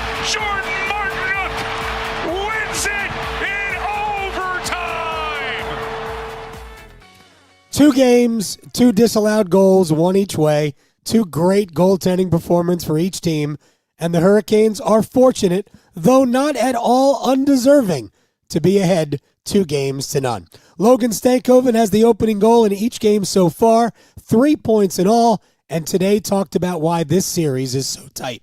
I think it's two very similar teams, very good on the forecheck, not afraid to kind of place pucks behind the defenseman and go after it. So it's going to be tough for sure. There's no way around it, but I think we have the group in here that can do it. I think we can get a little bit more zone time and sustain pressure. I think we are dangerous off the rush when we have time and stuff, but I think if we can play in their zone a bit more and hold on to pucks and just keep finding each other, that's going to be huge. We expected a tough series and, very close, so I'm not really surprised by anything. I think, they've shown they can take over the game at times, so we got to try and limit that. I think it's going to be an exciting atmosphere, obviously really loud, so they're going to be excited, but I think if we can come out and play physical and try and finish our checks and then get to our game early, I think that's going to be huge for us. I've been really, really grateful to be part of 3. This is my 3rd playoff run, so it's hard to get here, and then to go even farther is even harder. So just, enjoying every day, not taking anything for granted. Will be interesting to see how Travis Green matches up with Stankoven's line tonight. Coming up, we will check in with head coach Rod Brindamore as the Hurricanes seek out a 3-0 series lead. This is a Stanley Cup opening round John Heister Chrysler Dodge Jeep Storm Watch on 99.9 The Fan. Warmer weather is here, which means truck time. Take advantage of Declaration of Deals right now at John Heister Chrysler Dodge Jeep Ram in Lillington and get geared up for a great summer. Drive home a brand new 2026 Ram 1500 for 20% off. Plus get 2.9% financing for 72 months. America's best-selling truck comes with a terrific powertrain limited warranty. 10 years or 100,000 miles. Excludes RHO and tungsten. See dealer for details. So get off your keister and get to John Heister Chrysler Dodge Jeep Ram in Lillington today. Credit card interest rates are now over 29%, and most people are only making the minimum payment, so they're getting nowhere. Hey, it's Dennis Cox for Loan Pronto.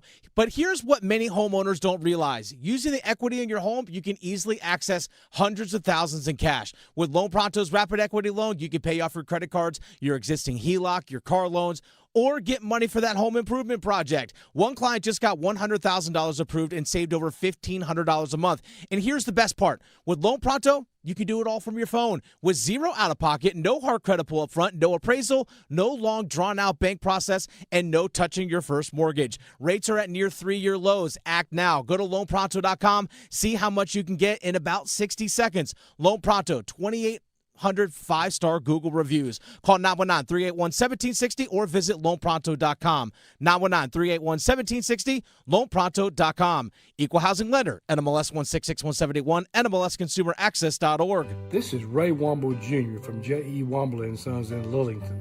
Spring is here and lawn mowing will be in full force. Our new lineup of Bobcat zero-turn mowers are bringing tough to turf. Built to give you a professional edge, engineered to last longer and work harder. Come check out the Bobcat ZT2000 series at a discount of $1,200 with 0% financing. And remember, if J.E. Womble & Sons doesn't have it, you don't need it. For 20 years, the North Carolina Education Lottery has been creating winning moments where dreams become a reality and where hundreds of winners are made every day. Moments that add up to billions of dollars in wins. And we're nowhere near finished.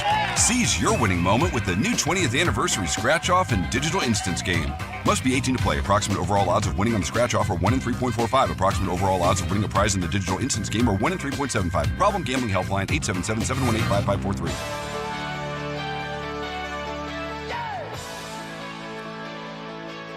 Adam Gold here on the John Heister Chrysler Dodge Jeep Storm Watch. Canes Senators, Game 3, Eastern Conference quarterfinal opening series. Coming into the series, every Hurricanes fan was justified if they were concerned about goaltending.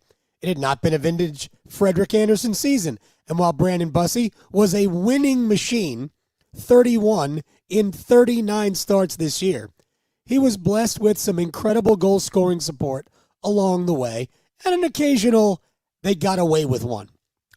But the last 2 games for each during the regular season, stellar. And Anderson, whose veteran, been there, done that demeanor gave him the edge over Bussey for Game 1, has carried the Canes to a 2-0 lead. And it will be interesting to see how he does in a third consecutive start, something he has not done this season. Carolina got off to fast starts in both games in Raleigh, and while they didn't score in the first of Game 1, they were the better team early. Then Monday, they jumped to the 1-0 lead on the Stankoven power play goal. Now it's time for our cup check-in, served up by Carolina Ale House. Hey, bring a lawn chair, enjoy food and beers from the outdoor bar, and watch on our enormous outdoor TV movie screen size. All right. Tonight, the Senators should be all revved up, and while there are two ways to deal with it, you attack first, or you brace for the storm and try to ride it out.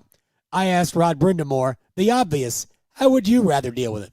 Well, it's kind of obvious. I mean, right. You definitely want to try to get after it, but like you said, both teams trying to do the same thing. I think we've gotten to it first in the first two games, and we're going to try to do that again. Yeah, how do you avoid kind of allowing them to hem you in and kind of try to because I assume they're going to try to overwhelm everything tonight. Yeah, I mean, listen, there's no secret what both teams are trying to do, and when you get the crowd and you get the home ice, the matchups, everything's set a little more in your favor. It certainly makes it a little easier to do that. So we just, we got to be aware to it, but at the same time, it's game doesn't really change. We want to do what we want to do and try to put the game on them as best we can. If we watch around the league, and I've seen a ton of playoff hockey, and I know you have as well, there's a lot of almost dragging the games into the mud. Do you anticipate, Ottawa trying to, Florida the series up? Yeah, I don't know. I mean, whatever way it goes, we're ready. I feel like we can handle whatever gets thrown our way, and however the games are going to be played, we're going to be fine. We got to, for sure stay out of the box. Yeah. Took a couple of undisciplined penalties the other night. Those can't happen. Because you're just leaving it up to chance, right? With the refs too on those scrums. I mean, we had one where, Sesh was the aggressor, gets a penalty, and then they were the aggressor, and it's even. And so you just don't know. You got to just really be smart in those situations because this power play they have is really special. So you don't want to give them any extra looks. Well, your penalty kill, and knock on wood, my head, has been certainly good so far. Haven't been as many power plays as I thought there would be in the first round. That could end up being a gong show. What was the process for staying with Freddie Anderson other than the obvious in that he's been dynamite? Yeah. There's no reason. I mean, it'd be different if we had a back-to-back in there, or even there was 2 days between these games. It was an easy decision based on that and based on just talking with him how he feels. So that's that'll be how we probably gauge it moving forward. And obviously, he's got to keep doing what he's doing. Give us a chance. He certainly has done that. I mean, the second goal